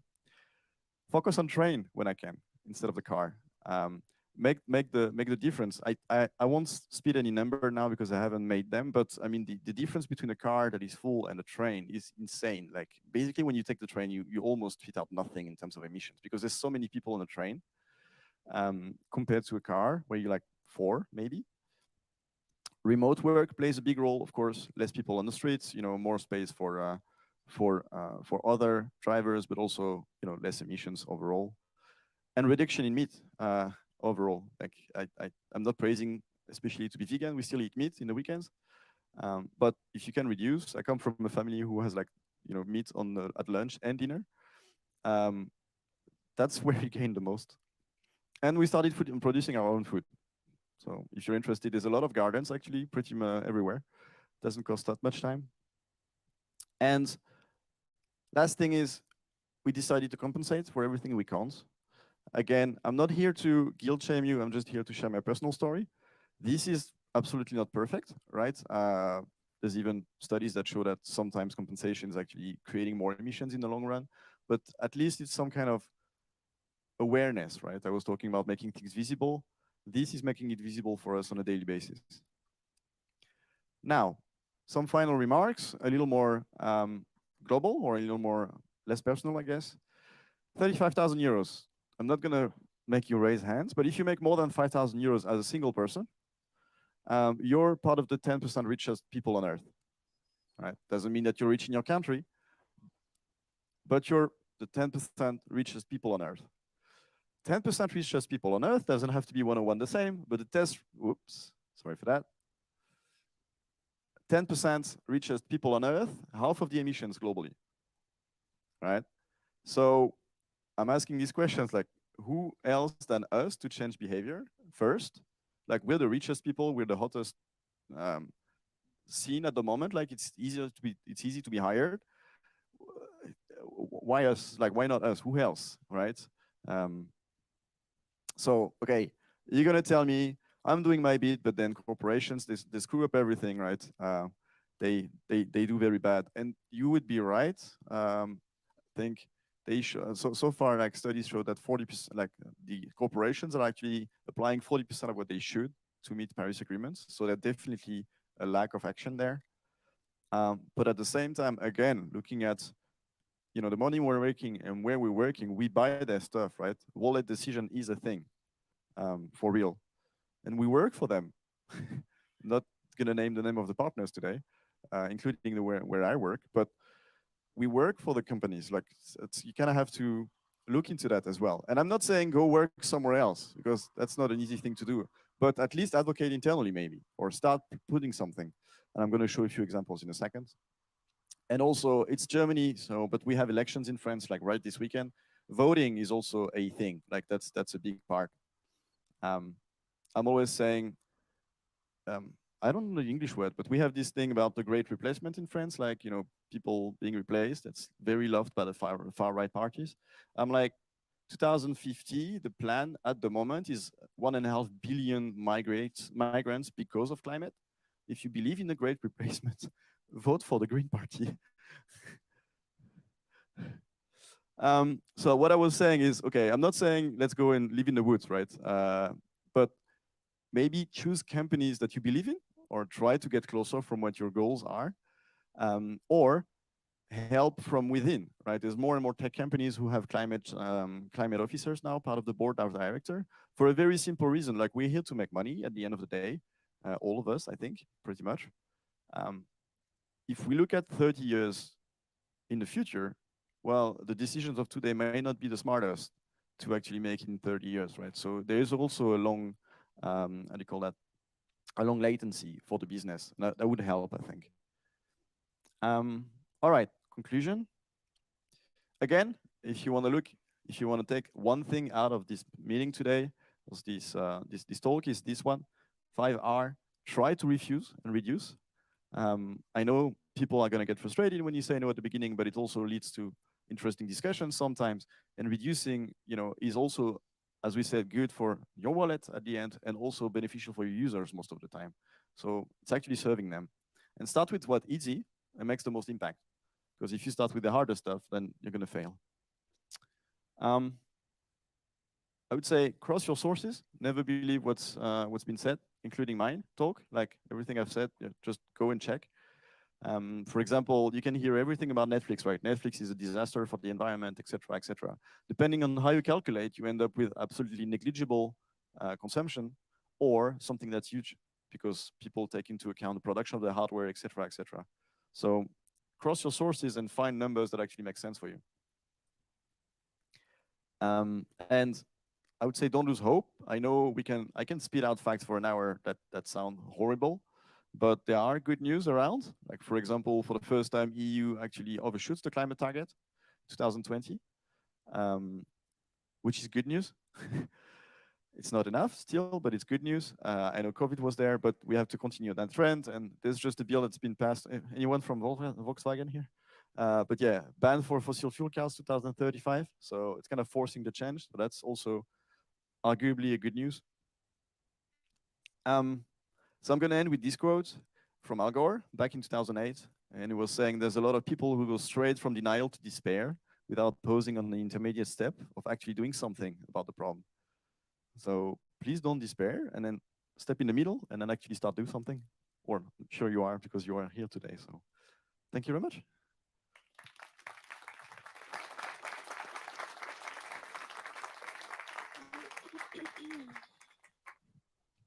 And I was extremely fast, so I think we have time for questions or discussions.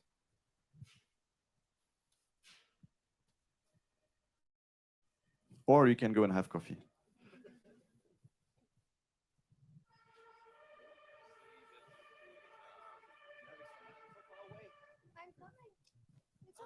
Okay, that's awesome.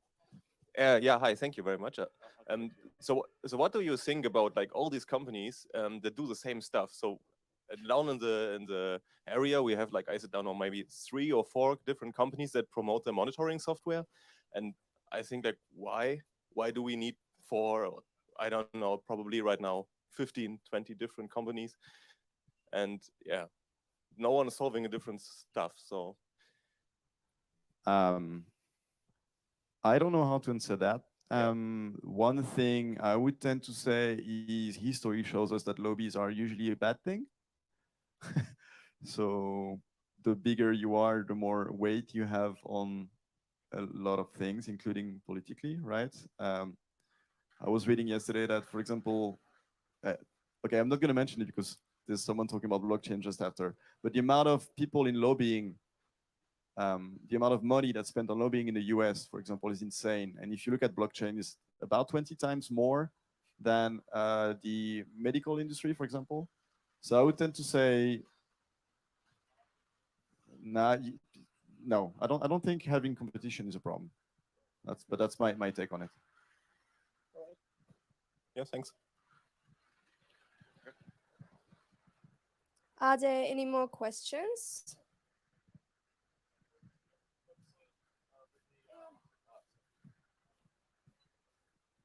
What was the website with the sort of cartoon to track your carbon? Oh, all right. I think the easiest is if you go on Twitter, because I'm going to post them. But which one was that? Wait, let me just get on. Yeah. Oh, which one? It was like an orange background. That one. This guy? Yeah. This guy is called Ecology with an I at the end. Again, not saying it's perfect, because again, we're back in compensating, right? So that's the last step you should take. And it's one of many, and maybe we find out that they're greenwashing in 5 years. I don't know. Like, I'm not behind them, but I've chosen this one. There's many others. It's Ecology with an I. But read use first, please. Thank you.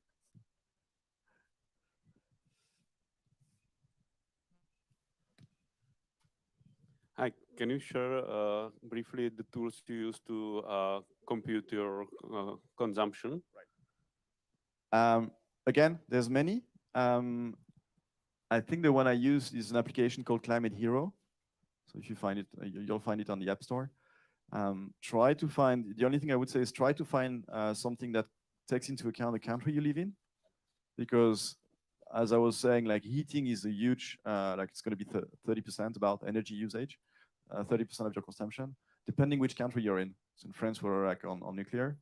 In the Netherlands, we're on gas. So just there you win 2 tons. Thank you, government, or thank you, something else. Again, keeping it to CO2, right? I'm not going into the debate of whether that's better or not. But try to find something that's relevant, because that's going to help you go down. Climate Hero is the one I use, but there's many. WWF has another one.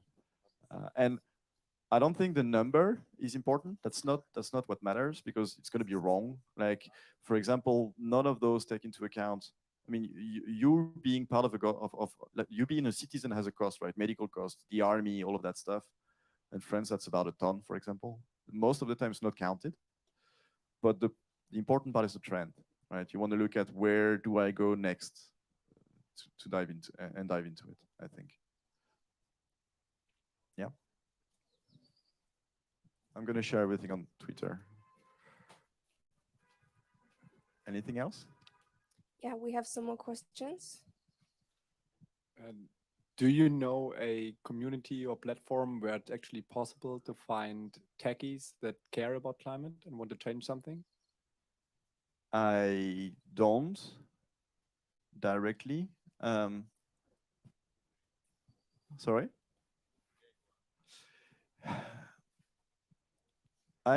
No, I disagree respectfully. For a very, yeah, I agree and I disagree. I have a big problem with us techies because we want to solve everything with tech, and I don't think that's where, that's the point of the presentation. Like, we won't solve that with tech. So of course,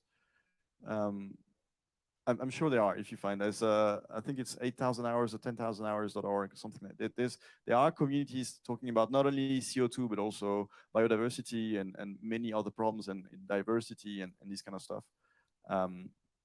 But typically, I would tend to say that we should look at more than tech, because we are at the same time the problem as much as the solution. I agree. Yeah, that part I agree. Check online, find it. If you find something, put it on Twitter, and I'll include it next time. Thank you.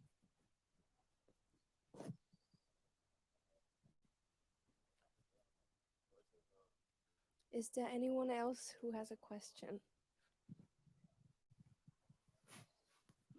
So how do you think we could advocate for a right to repair? Because I think in software we're part of it, but in hardware it's even more important. Yeah. I don't think I'm amazing at like being. Someone asked me last Friday whether I had like intentions to go into politics or something. I don't. I'm looking at my own little level, and I'm trying to spread around, right? Because I believe in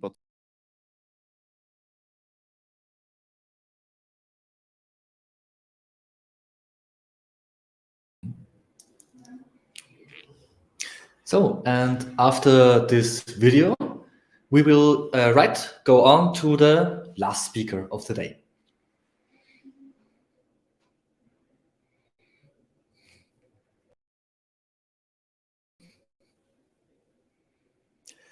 Last speaker of the day is Senior Software Engineer at Antidote Technologies, Inc. He often works with non-profit organizations and projects. And as an organizer of Schrödinger's Head, he also aims to have fun with everything he does. Welcome, Lorenzo. Thank you very much, Benedict, for having me here. It's a pleasure to be live on WeAreDevelopers at the Climate and Sustainability Day. I'm not working with Antidote Technologies anymore, but they are a great bunch of people, so I definitely have to say hi to them. It's been a pleasure working with them. And I am part of a beautiful community of people and human beings called Schrödinger's Head, which is also a community partner with WeAreDevelopers. So it's a pleasure for me and for the community, I guess, to be here. Thank you very much. Pleasure's all on your side for being our community partner and for having you today. So, Lorenzo, regarding your talk, maybe you want to wrap it up in 2 to 3 quick sentences for the audience? Yeah, definitely.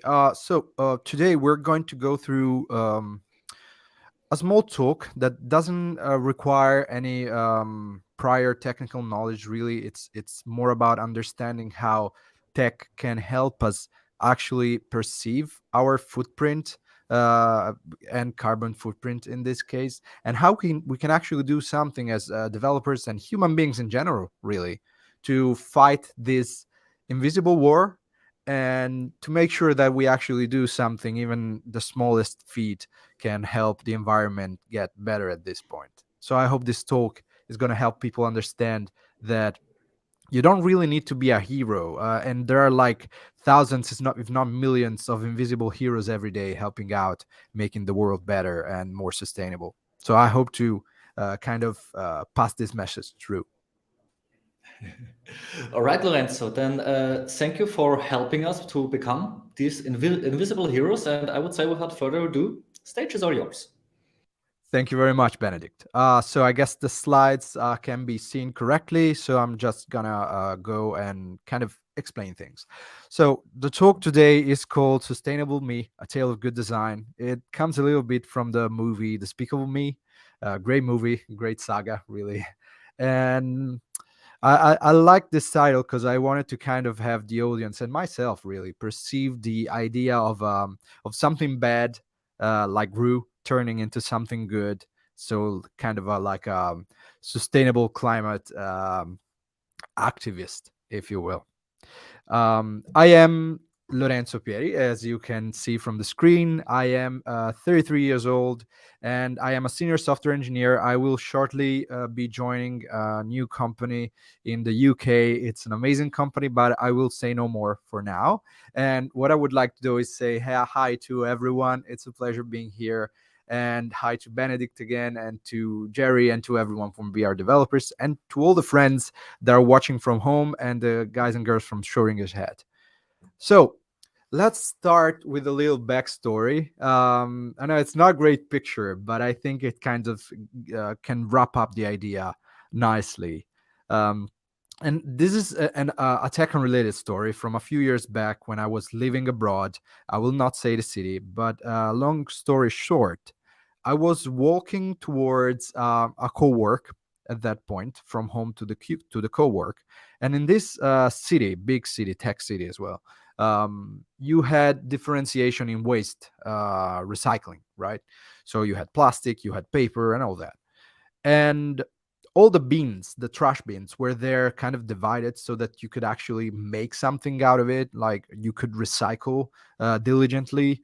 And a trash vehicle came to pick up the trash from the bins, and what I saw was like, well, not nice. I would rather say not nice.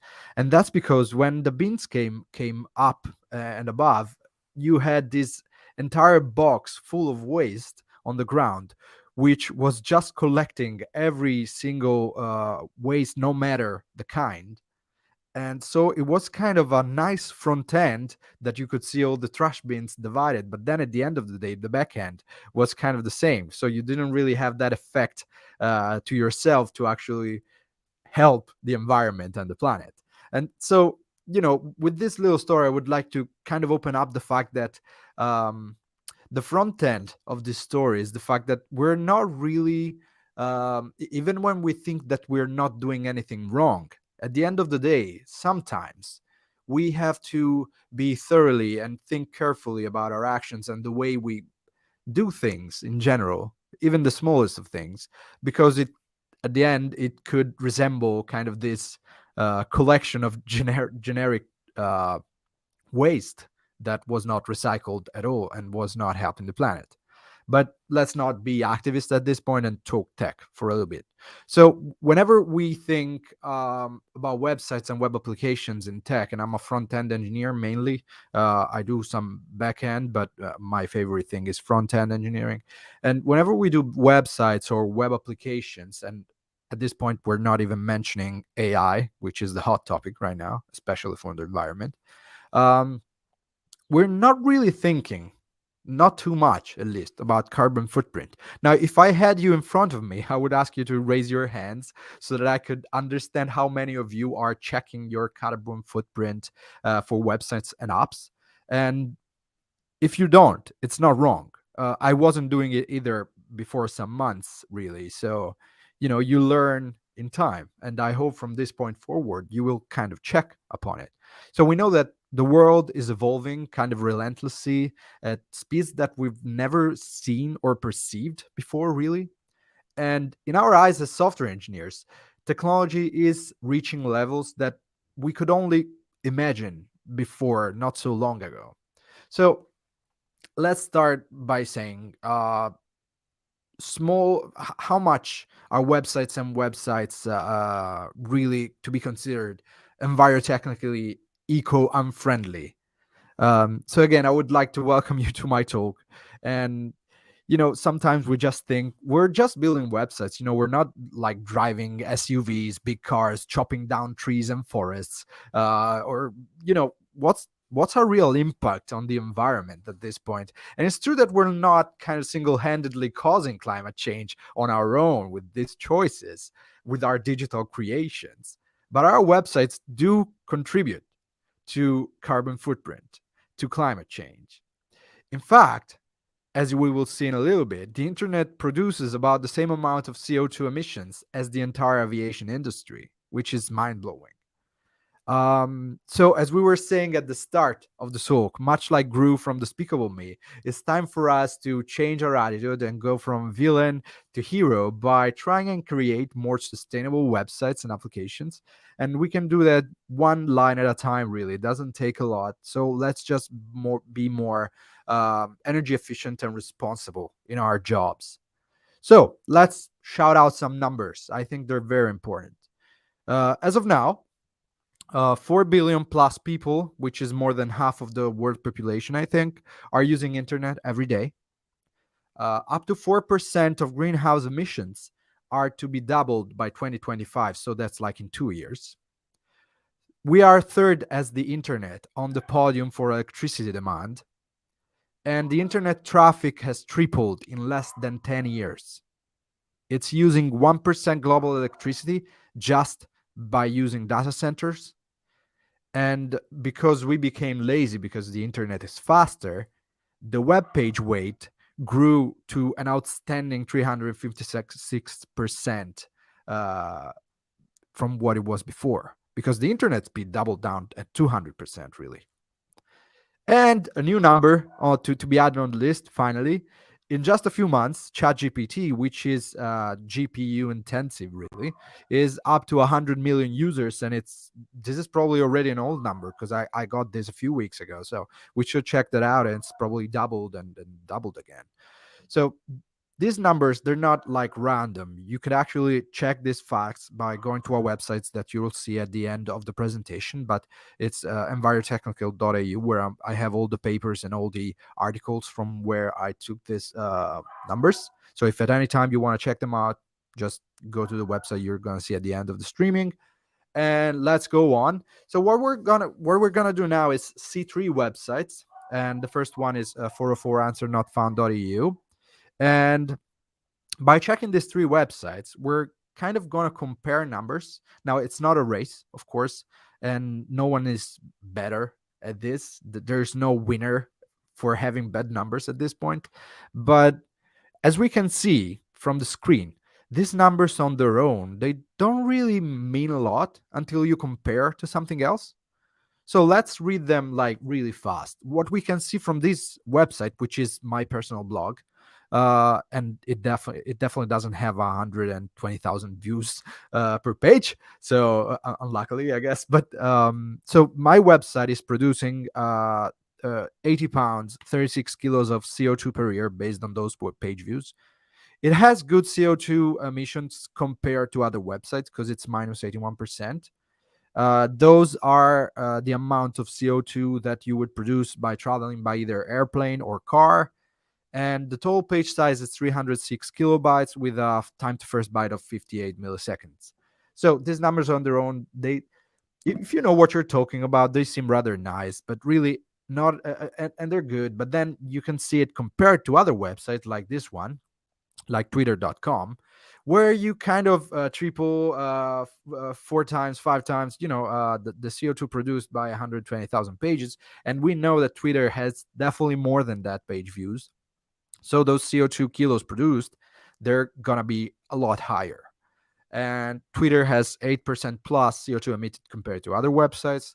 Well, you can see the numbers on your own. What's outstanding is that this is a website used by millions of people every day, right? And let's go see the other website, which is in the comparison list, which is fridaysforfuture.org. So this one has even worse number, 65% plus CO2 emitted compared to other websites, and 3 megabytes total page size, almost 1 second for the time to first byte. These are not good numbers, but we got to take a breath. I got to take a breath. We got to think about what we're actually checking out right now. And so let's not be scared and just relax and think about what we're seeing and remember the 3 websites. So it was my blog, and I'm just a random guy on the internet. It was Twitter, used by millions of users, and then really good websites with lots of images and videos about climate change and with a really good mission. So we got to remember and understand and be clear that not all websites are the same, and they shouldn't be treated as the same. Different websites require different assets. A private blog like mine, as performant as it can be, at the end of the day is still a text wall most of the times. I do have some images here and there, but that's not the point. So let's not just compare for judgment, but rather learn an important lesson here. And the lesson is that we can all participate in this cultural shift. So let's make a fundamental shift in our culture. let's become sustainable engineers. And the question comes natural. What does it mean to be a sustainable engineer?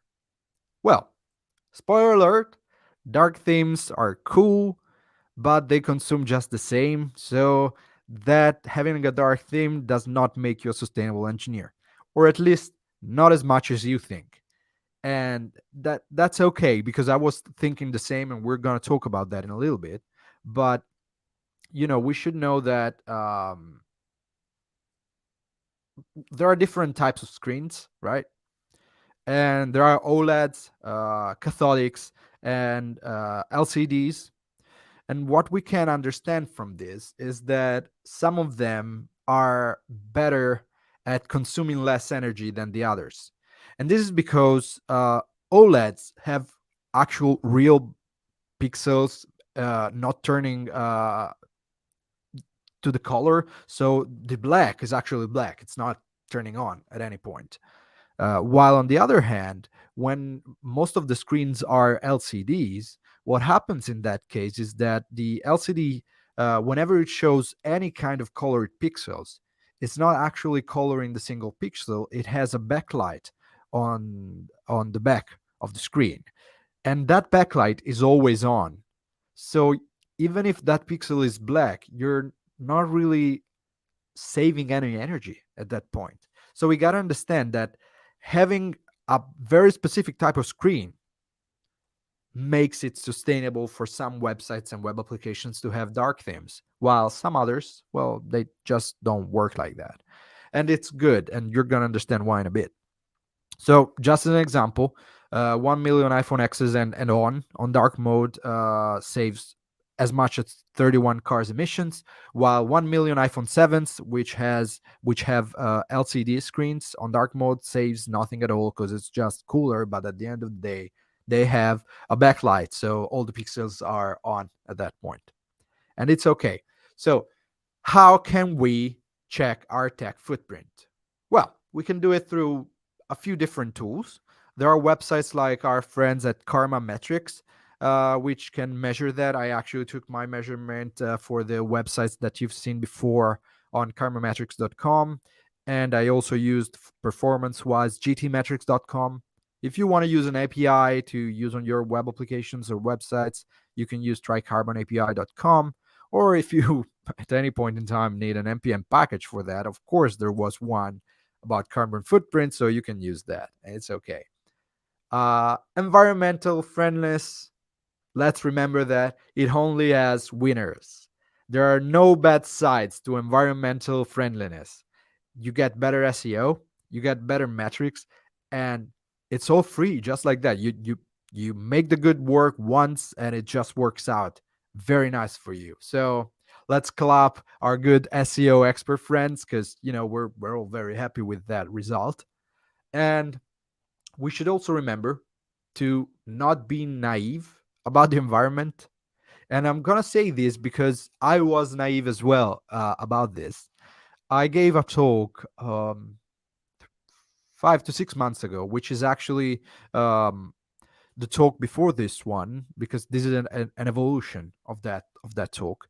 And in one of the slides in this presentation that I gave at CodeMotion a few months ago in Milan, I had this nice trick where I had a light white theme, and then you had like all the magic happening, and then you would switch to dark theme to kind of have the users understand not just the technical, but also the sustainable and mental switch that you needed to kind of preserve energy and avoid consumption of energy and kind of waste energy at that point.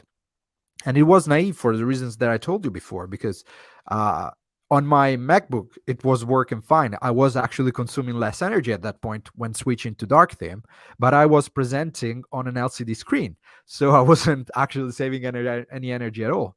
And it was nice when I found out, and you're going to know the article about this by checking the website, envirotechnical.eu. But it was really nice to kind of understand the naivety, is that word? Well, I was naive about this, but it's okay, because there are no faults in this. We only win by getting a better understanding about what we're talking about and what we're seeing and about the environment, right?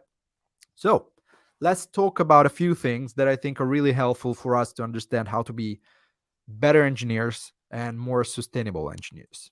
Let's talk about the 10 principles of good design by Dieter Rams.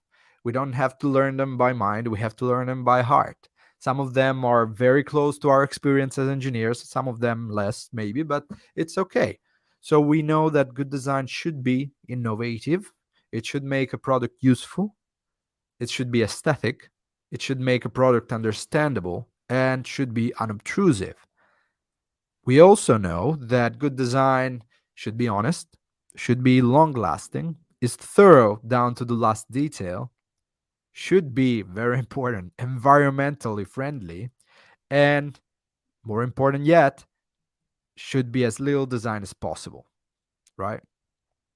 And I think good design, and I'm not a designer, but it should follow simplicity. Well, I am a designer of code, I guess, at this point, but good design should follow simplicity. And I want to talk to you about the WhatsApp profile picture in groups case. That's a big name for it. But I remember a few months ago, maybe weeks ago, I don't know. But at some point, WhatsApp added profile pictures in groups, and they weren't there before, at least in Italy. And I was thinking, and I don't want to, cry activism out of it, but it's just a thought to have and to follow, right? Based also on those good design principles from the Rams that we were talking about. And it's the fact that for screens that are not OLED, which are not actually saving energy with darker themes, it doesn't really change anything. But I have an iPhone 12 something, and I do have an OLED screen. So if I personally choose to use a dark theme, I am definitely saving energy. And by adding the profile picture to the WhatsApp groups with fewer messages on the chat, you had kind of this probably 3 to 4% more usage of pixel spaces, because then even if I were using a dark or black theme on my chat, I would have new images, profile images shown on the chat that would occupy the space that was previously occupied by darker themes. And so, that's not an issue. It's not a problem, but it makes you think whether was this addition really following good design principle? Was it useful? Because personally, I didn't find it useful, but maybe 98% of the world does, and that answers the question. But, it's just a thought. And I think it's something that with any applications or websites that we build, we should kind of think about these things whenever we make changes to our softwares. But that's okay. That's good. So let's just go forward and let's change the world one bite at a time. No pressure though. That's so good. That's all good. So we've talked about it quite a bit. So we know that dark themes, they're good. They're just cooler sometimes, and depending on the screen that we're using, they allow us to save energy and cut on consumption. We can also dim a little the light on our monitors, and that counts for all types of screens. So dimming is good. And most newer frameworks like Tailwind CSS, they allow for easy theming and addition of light, dark themes. So that could be a really simple and good first implementation to kind of get things moving towards simplicity and sustainability. Let's cascade all the things. So this is about CSS. We should remember that CSS is render blocking, so we cannot defer it. There are ways to defer CSS from being render blocking, but that requires JavaScript.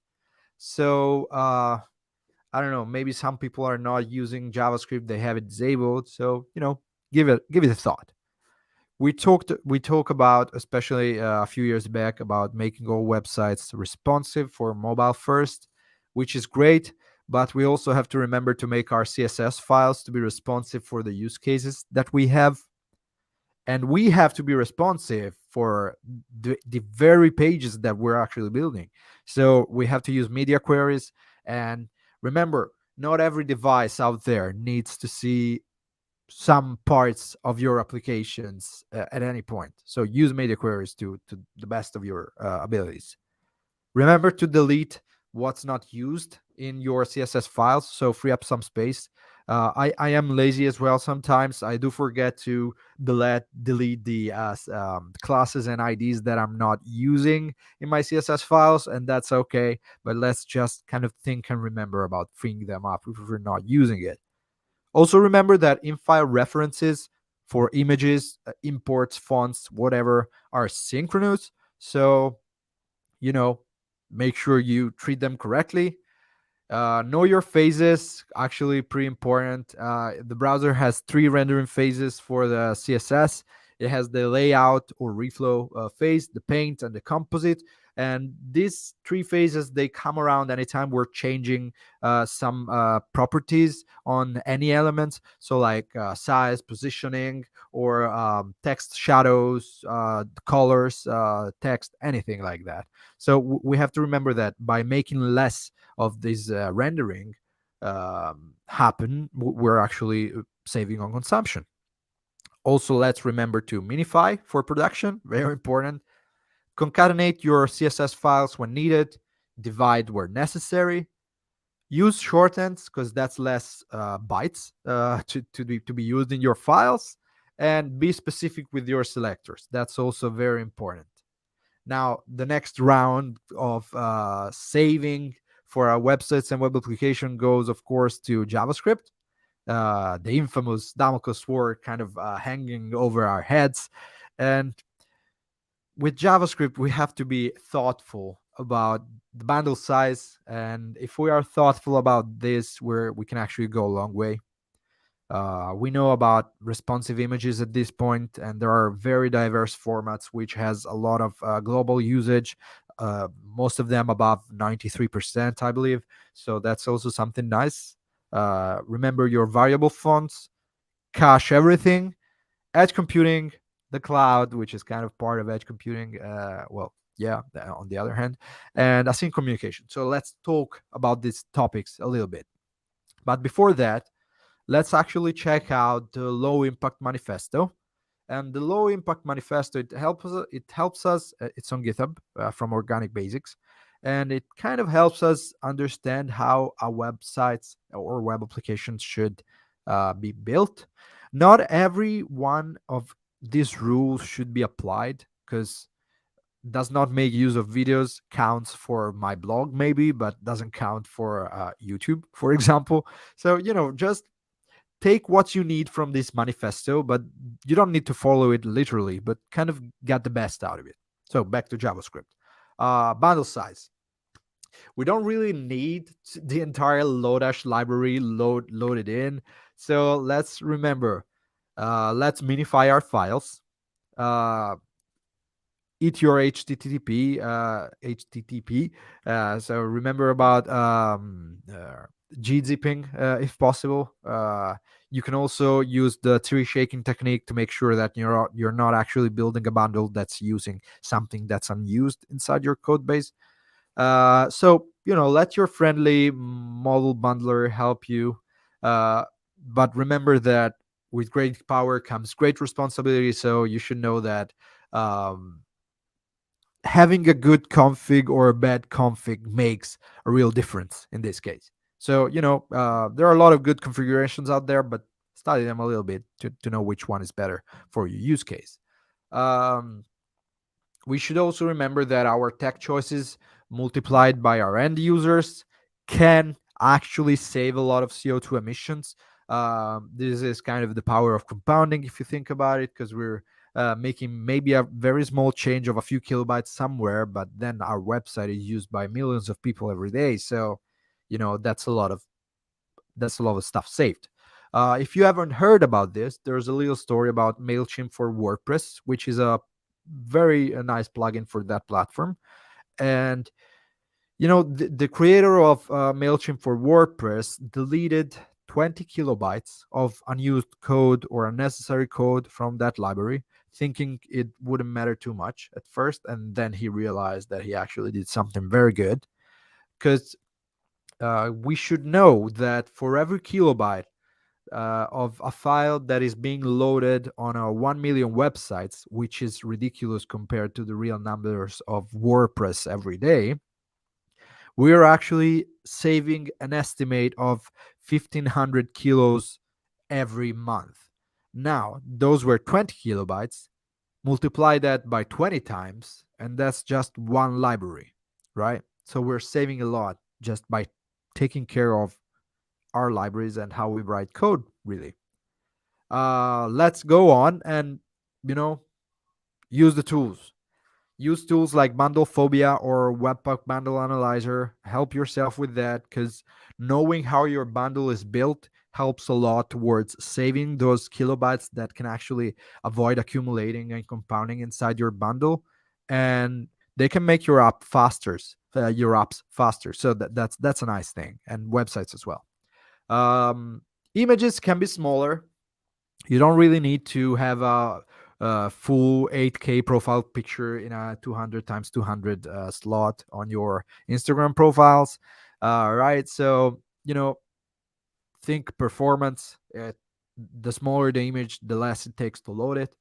Think about the user experience. Users, they don't really want to stare at a blank page for more than 2-3 seconds, really, and maybe less. So, user experience in that sense is important. If you use the right images, you're getting better SEO metrics, which is good because they probably convert then your users to actually being part of your marketing strategy or something like that. You're using less bandwidth, which sometimes turn into saving money, which is good. You're avoiding a little bit of the carbon footprint. So that's the entire goal to action for this presentation. So it's good. I'm not saying that good quality images are bad, just that we should be more caring about the size and load times for many reasons. And images can make up for 20+% weight on all the web pages that we have. And so if we consider that we're mostly visual learners, that's increasing. So remember, there are amazing services out there for optimization and image responsiveness. If you know about Next.js, for example, and the image tag, that's kind of doing it out of the box. If you're using Next.js Start, the actual Next.js, and if you're not using that, there are other services out there like Cloudinary, ImageX, Akamai. Just remember that you also have actual attributes that can help you with the HTML. So source set is your friend, and you can use thumbnails. But if you're using thumbnails, you should have smaller image. Don't use bigger image for that because it doesn't make sense. And also use the right format. WebP on Can I Use has a 94% usage rate at this moment. So unless you don't need to support your old friend Internet Explorer 11, just go for WebP. Don't even go JPEG or PNG, really. WebP is good. Use variable fonts. Very, very, very nice. Theme 200 is cool, but are you even using it? So that it's okay to have your font, the entirety of your font at some point if you're using them. But if you only need to use like the normal weight of your fonts, and maybe the italic part, I don't know. Just make sure to use the right fonts and make use of variable fonts since you can. It has great global usage, up to 95% global usage. And if you don't need to support IE, that's great. If you do, try not to, just drop IE unless strictly necessary. And if you need support for older browsers, you can always use @fontface, which works out quite well. Let's talk about cache. Cache can reduce your carbon footprint so much. So there is no magic wand for carbon footprint, but there are nice and handy things that we can do to significantly enhance performance SEO scores, and drop our websites and web app carbon footprint. We can use things like CDNs, content delivery networks, and caches in general, even in our backends, to revolutionize how we're impacting our environment tech game, really. On the other hand, more like server wise, we have edge computing, which are your friendly neighborhood servers. This means that you're kind of using the closest servers next to you. And by doing this, you could reduce latency and power consumption by up to 60%, which is really nice. And it also make your web applications and websites faster to be used by your users. So you also get better SEO scores out of it, like just by using edge computing. So that's great. Edge computing is actually a really good envirotechnical choice. And you serve your content as close to your users as you can. So that's a really nice touch, speed wise, performance wise, and again, carbon footprint. A last cookie for you, async communication. So we gotta leave you VR lives, and wear shorts if you can, of course, because that's always nice. This is the last cookie. By that we mean that we live in an ever-connected world, which it makes us feel, it doesn't require us, but it makes us feel like we are required to be connected in real time 100% of the time. And that's not true. We don't need to be in real time all the time. So let's embrace async communication whenever we can, and let's not kind of go through the fear of missing out, the FOMO, and let's not apply urgency everywhere. If it's not something that needs to be synchronous, make it asynchronous. Drop sync, make it async, and your life, you're also going to benefit from it mentally, because your life is going to be a lot better by using this method, and kind of having a good time being asynchronous in this sense, with emails, with chats, with your work. A few extras. Accessible is sustainable, so make your diversity count. That means that if you think about making your website accessible, it's probably going to be faster. So it's also going to be better optimized, which means that it's going to be sustainable. So you're, again, participating with a win in the carbon footprint war. So that's good. Another extra, sustainable cloud, eat your greens. Not all the servers are using green energy, but if you have the chance, of course, you got to have the chance for this. But if you get the chance to use green hostings or hosting services that are using kind of green energy, you are effectively helping the internet become a better place by using green energy and being more sustainable, and by reducing your carbon footprint and a lot of your users' carbon footprint by a lot. So if you can choose a green cloud, you should do that. So it's a great choice. I know that's a lot of infos, so don't you don't need to learn it by mind. Again, you need to kind of carry it by heart. And remember, each website and application has its own needs, so you don't need to go like 100% performance or zero carbon footprint. No, just take care to remind yourself, can I do that better? Can I make this consume less energy? That's the starting point. That's where everything lies. So it's also a good point to remember that every website and application has their own needs, and we can make them better without worrying too much. A few fun numbers, not really, but but they could be our next excuse to avoid a meeting in sync. So every email that we send written in corporate jargon consumes 17 grams of carbon of CO2. Every time we enter a Zoom meeting with 2 people for 1 hour, it's 1.1 kilos of CO2. If you own 2 computers and a screen, that's plus 1,000 kilos of CO2 per year. And if you have and are using like something like a 19 inches monitor, that's 200 kilos more CO2 released in the air. So numbers to think about. What can we do? It's the little things. That's always the little things, and it's okay. We can dim our monitors even if we don't have OLEDs. By using less light, we're actually consuming less, so that's something that helps the environment, definitely. We can turn off our computers if we don't need them. Jargon is cool, but less CO2 is better. So, if you need to write your email, write it nicely. You don't really need the corporate lingo at any time, really. And if you can avoid that email and maybe sum it up somewhere else at a later time with your colleagues and friends, that also helps. Spend less time on our phone. That's also very helpful. Be more present and mindful about yourself and your surroundings, and read a little bit more about it, because there's plenty of small things that we can do to help the planet. I'm not just talking about tech things that we can do, but lots of more things, really.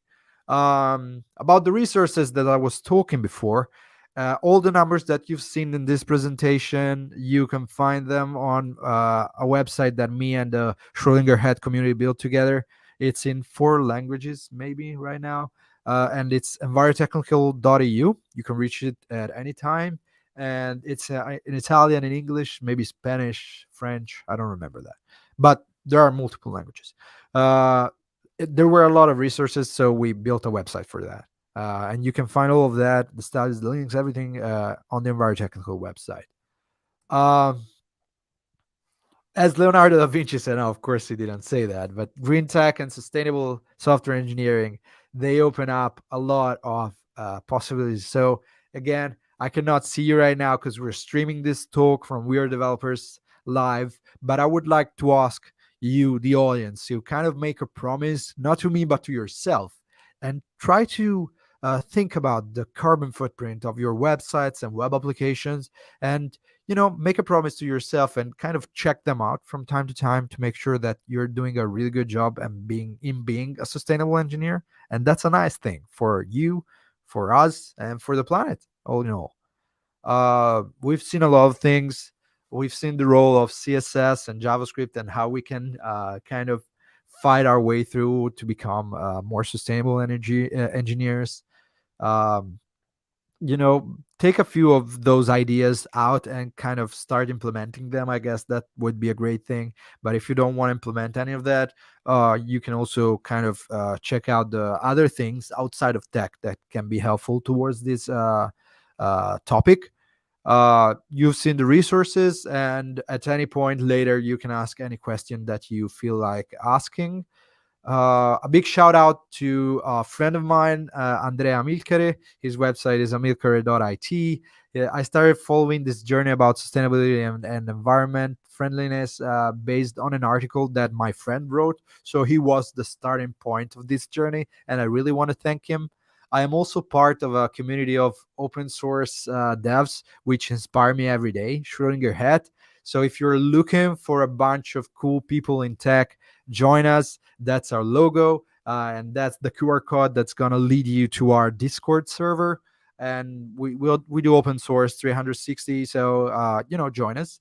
I would also like to thank our friends Emily, Levi, Eva, and Geoff for this beautiful gift that they gave me. Its name is Shrody, and it's a really good friend of me and the open source Schrödinger Head community. And Shrody is a good friend. It was built from fiber scraps, and it's really good to have it. And if you want something like this, you can go to their Instagram, 2Emo Creations. It's a really beautiful thing, and I wanted to thank them live. So thank you again, Emily, Levy, Eva, and Geoff. And this is us. So follow the cat at Schrödinger Head. We just organized Open Source Day 2023. It was an amazing experience for all of us. We had a lot of fun. It was beautiful and fantastic and terrific. Lots of synonyms. But at the end of the day, we're all very happy of how it went. And we hope to kind of do it again next year and have a lot of fun while doing so. So follow us on Schrödinger's Head and ask questions about it if you want. If you want to check out the slides, you can find them on my GitHub. My blog is 404answernotfound.eu. That's also my nickname. You can find me on Twitter at 404ANSW, not found because not enough characters, I guess. Geetha as 404 answer not found. I want to thank you all for being sustainable devs. It was a pleasure being here at WeAreDevelopers to talk with every single one of you, and I hope you enjoyed this talk. Thank you, everyone, so much. Love you all. You're all beautiful human beings, and I'll leave it to you guys to, become better, sustainable engineers. Thank you very much.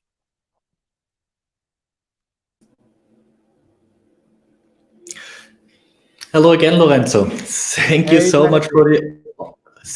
the awesome talk and for pointing out all these small things that we can do, and in a sum it will make for a better world for all of us.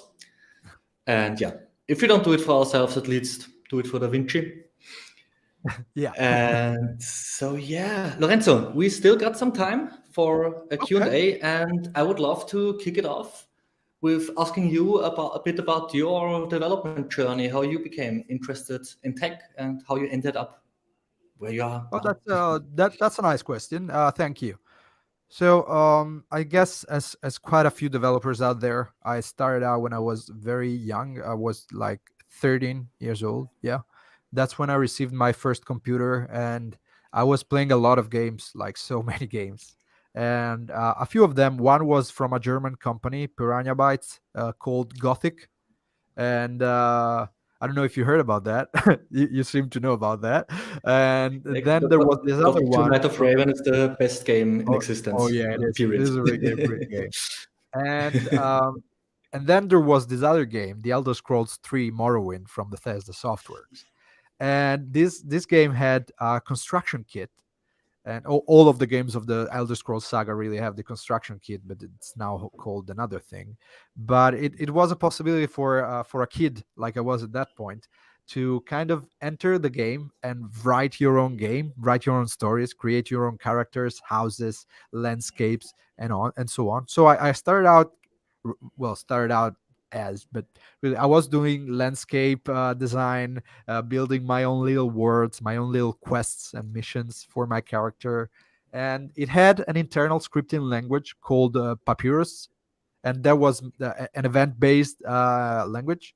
And that was the first time I actually started programming. I wasn't a great programmer, but it was like a really, really nice experience. And so I think I owe part of my career to the choice of kind of playing around with games, really, instead of actually playing the game, kind of playing the game, kind of thing. Yeah. But yeah, bit from like that on, Ricardo. What? Ricardo earlier told us that he also tinkered a bit with games, and it also kicked off his love for tech. So yeah, I think it happens. Brother and sword right there. Yeah, I think it happens to a lot of people. I didn't like informatics when I studied, really. The passion out of it really came when I was 21, I think, so a few years ago. I'm 33 now, going 34, and yeah, that's how it started. I started making websites. I kept on, building things in games. I tried to build my own game. That didn't go too well, but that's okay. And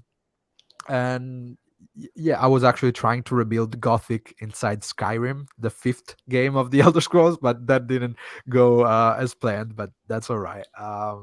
And yeah, I started doing some freelancing for websites, CRM, CMSs. Then I joined a few great companies that I really liked and enjoyed, great experiences. And, all in all, everything led to me kind of getting closer to the sustainable engineering side of things, and actually caring about our job, not just about doing it right, but doing it with an idea of making it better for everyone out there, really. That's an awesome thought. Right. Hey, Lorenzo, awesome. Thanks for sharing your story with us. We also got some questions from the community. Okay. So maybe first one, as it already came up a few times today, apart from using huge quantities of energy, do you think AI like ChatGPT will help us to solve the climate crisis by shifting our mindsets? That's a great question to be asked again. So if we take for a moment, if we stop thinking about how much energy it consumes on the on the training more really than it does on the actual usage per day, but the training on its own takes a lot of energy, but the usage, of course it takes a lot of energy, but not as much, as far as I know, of course. And I don't have the actual math about this, but I heard a few things around, so I definitely want to research more about this topic. But let's pretend for a moment that I said the thing that was right. So if I think AI can actually enable us to become better at this, but we need to start understanding it better and actually use it to understand our, well, right now it's language models, so we would be using it for searching and for developing ideas and so on, and to get better information and more understandable information out of the web, because right now you have a search input box and then you have to make your own way through the pages of all the search results that you have, which is great because you make your own ideas about that. But at the same time, if you want to help yourself and get a better understanding of things like sustainability, for example, and environmental friendliness, then there is definitely a way for AI to help us better achieve these results by explaining things as you would explain to any human beings without the need to search for things on the internet. It's just another way of doing things, but if you use it sustainably, I guess it can be sustainable, right? It can enable shortcuts for us in our workflow that weren't possible before that. So yeah, I'm 100% agreeing on that statement. Yeah, all right. Thank you, Lorenzo, for this answer. Another question from the community. I love to see the things for doing. I love to see the things for doing yourself. How to achieve this as a company, like a special training for awareness, for example. You have some suggestions, any ideas? That's like a really, really great question, and I had the same question a few days ago at a similar about a similar topic from a CEO, non-technical CEO of a company, and non-technical company. So that's really nice. I think we need to talk about this a lot more. And as the recorded speaker was saying in the previous talk, we need to advocate ourselves. We need to become the advocate of change that we would like to see. And sustainability is a great thing. So we need to advocate it for the better. And inside each company that we are part of or we are friends with, maybe not, we don't necessarily need to be inside the company, but if we have friends in other companies, that's also a great way to advocate this topic. And the more we talk about it, the more we can do. And the things that we can do is actually to understand our behaviors, and I mean non-technical behaviors, like dimming the monitor, that doesn't require technical skill set, or whenever you are buying in a few years, whenever you're gonna need new devices, make sure that maybe you buy the devices that are better suited for the environment. And if you can reuse a few things, that's also a great choice. All of these non-technical things can become, instead of just words and thoughts, they can become rules and requirements. Now, these two words, they don't really sound great to people usually, but if you think about how you're actually enabling yourself and your companies to save energy, save the environment, and actually do a better job, I think that's a great choice. Be your own advocate in this sense. Words to live by. Not only when it comes to tech or green technology. Yeah. Right. Thank you for your wise words, Lorenzo. Thank you. We go on to the next question. Yeah. Do you think edge computing is the future? Well, I don't know. I think there are a lot of fundamental technical shifts every day. Not every day really, but like edge computing, they're just servers closer to your users. So there are many ideas around this. Like I remember there was this, like 20 years ago, I think there was this Linux user groups that were trying to build a secondary internet with devices in each and every home. And I've seen it in Italy. I don't know about the other countries, but that you can't get closer than that, because you have kind of a way to get inside the home internet at that point. So I don't know. There are definitely a lot of solutions to discuss. I don't know if edge computing is going to be the final one, but it's definitely an entry point for consumption to be reduced and for content to be closer to the end users. But we definitely have to be careful and look forward to newer solutions, because at the end of the day, it is servers somewhere. So there's got to be better solutions somewhere, right? Yeah, so at least a step in the right direction, but yeah, we need more more ideas like that. Yeah. Yes. Thank you also for this answer, Lorenzo. Thank you. Next question. Also, I think figuring out stuff by using ChatGPT, so it's a follow-up question to the last one. Using ChatGPT must be more sustainable, at least at some point in the future, as I don't have to browse multiple sites. Or is this assumption wrong?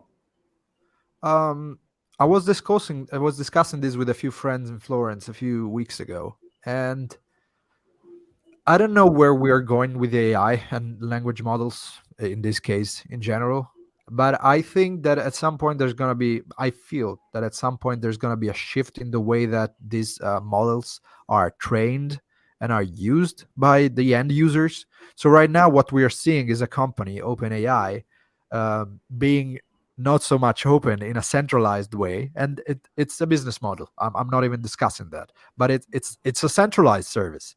So the entire consumption of it is centralized as well.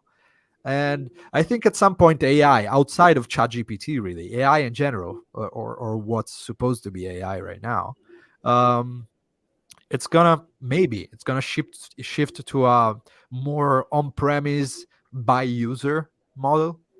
We each and every one has a very powerful device in their hands or pockets or whatever. Mine is right here with the follow the cat always, all the time. And I think at some point we're gonna see those models directly inside our phones, kind of being part of our lives every day, learning from us every day, and I guess and trained directly on our phones maybe at some point, by becoming actual personal assistants. ChatGPT is great in that, but it's not personal. It can have a little bit of memory, of course, but it's not personal. That's where I see it evolve in a everyday usage, really, and that should save a little bit of centralized power, because maybe the mobile devices are going to get better at it. Yeah, I mean, there are already steps like phones that are recognizing your daily usage and adapting the battery life to it and everything. So maybe this is just the first step in making our devices smarter, and therefore, yeah. Also, sorry for this, Chester. It's in Austria, it means good. It means thumbs up. Oh, that's great. I just remembered that in Italy it means something else. Sorry for that. It wasn't meant like no problem. No problem. All right. That out of the way, we got another question. Sure. As many as you like. Yeah, and another member of our community wants to know, these examples are amazing. What are your three easy to implement tips to become a greener tech company? The first things you can think of. Okay, so if it's this one, so easy and simple does not mean free, right? So I'm gonna base my assumptions on this. So if you have the chance to renew your tech, you could look into better devices like OLED screens, or maybe laptop computers that are not consuming too much energy. If you don't, depending on your job, you don't really need video cards, so less GPU cycles even in the personal area are not needed at that point, because you're probably not playing games. Some people are and building them, and they need GPU and video cards, but maybe you don't. So that's also something to think about to avoid energy consumption that's not really necessary. And you don't need to be a techie for that. You don't need to be a software engineer. You're actually buying something mindfully about what's inside the computers that you're buying.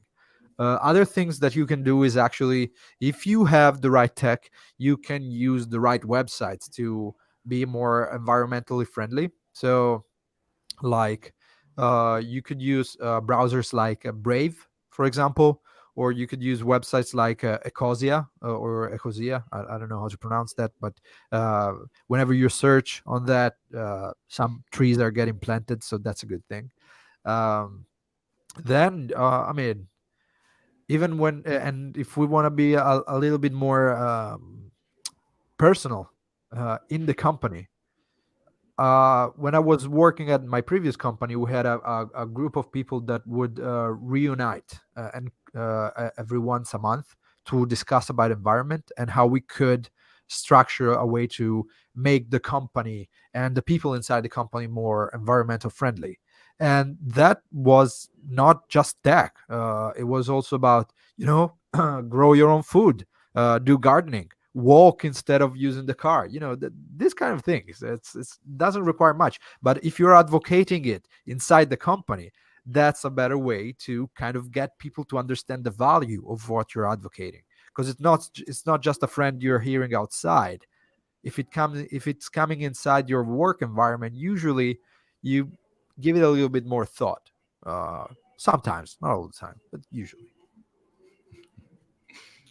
Right, Lorenzo, thanks for this as well.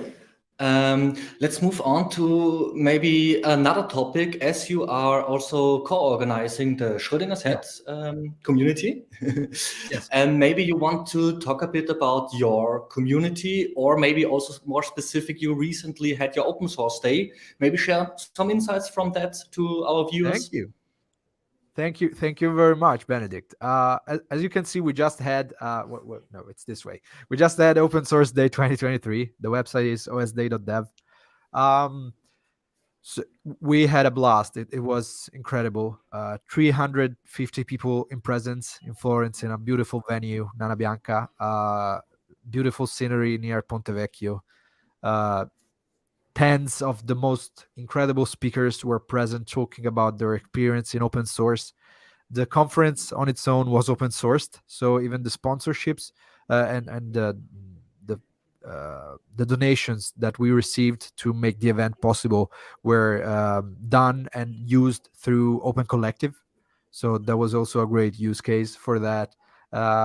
We open sourced which talks would be present at the conference. The community voted the talks that would be present at the conference, and it was just good, being with friends. I also want to take a few short seconds to thank all the community, of course, and the speakers and the sponsors, but also my good friends, all the people that volunteered to make this event possible, and my good friends and co-organizers alongside with me, Davide, Nicola, Gabri, and Michi.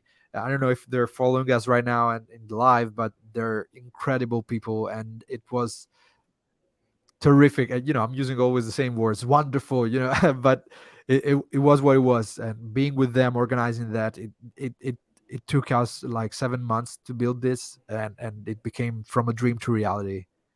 It was just, speechless afterwards, really speechless. It was great. So open source is something that should be taught everywhere, schools, outside. Talk it with friends, participate in it. And it's not just coding, it's documentation, it's the way you implement things in life, it's the way you think about things. Open source is sustainable by definition, I think. So be open source.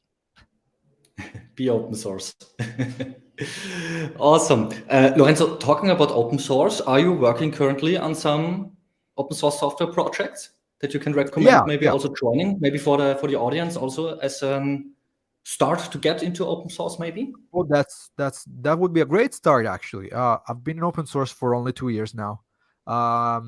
so it's not a lot of time, but I think this actually answers the question. So is there a way to join open source without having too much professional experience or open source experience? And the answer is yes. Just join a community like Schrodinger's hat, and it's Schrodinger hat. It doesn't have the possessive on it without the S. I'm sorry about that. I'm always faulty on that one. But Nicola is gonna kick my ass if I say it with the S again. Schrodinger hat, join us. We do a lot of open source projects, and if you have an idea of your own, you can bring it in the community. And if there are people interested in it, being by mentoring you or by participating in the project or whatever, get things started. There is nothing to worry about. No one is gonna think or say bad things. We're all there to be friends and to make open source and programming in general and communities better.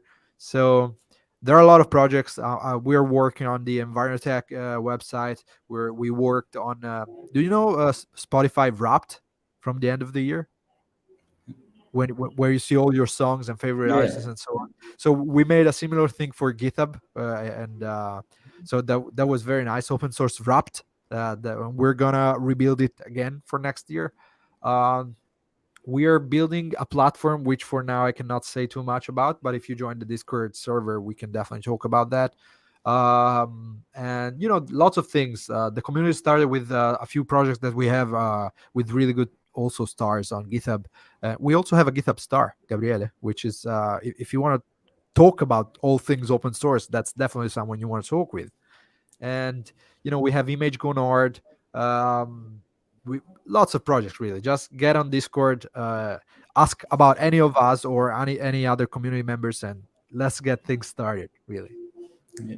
You find all the links in the chat I see right now, so it's really no effort. It's just one click away to join Schrödinger's hat. Awesome idea with the open source wrap. I really love it. Thank you.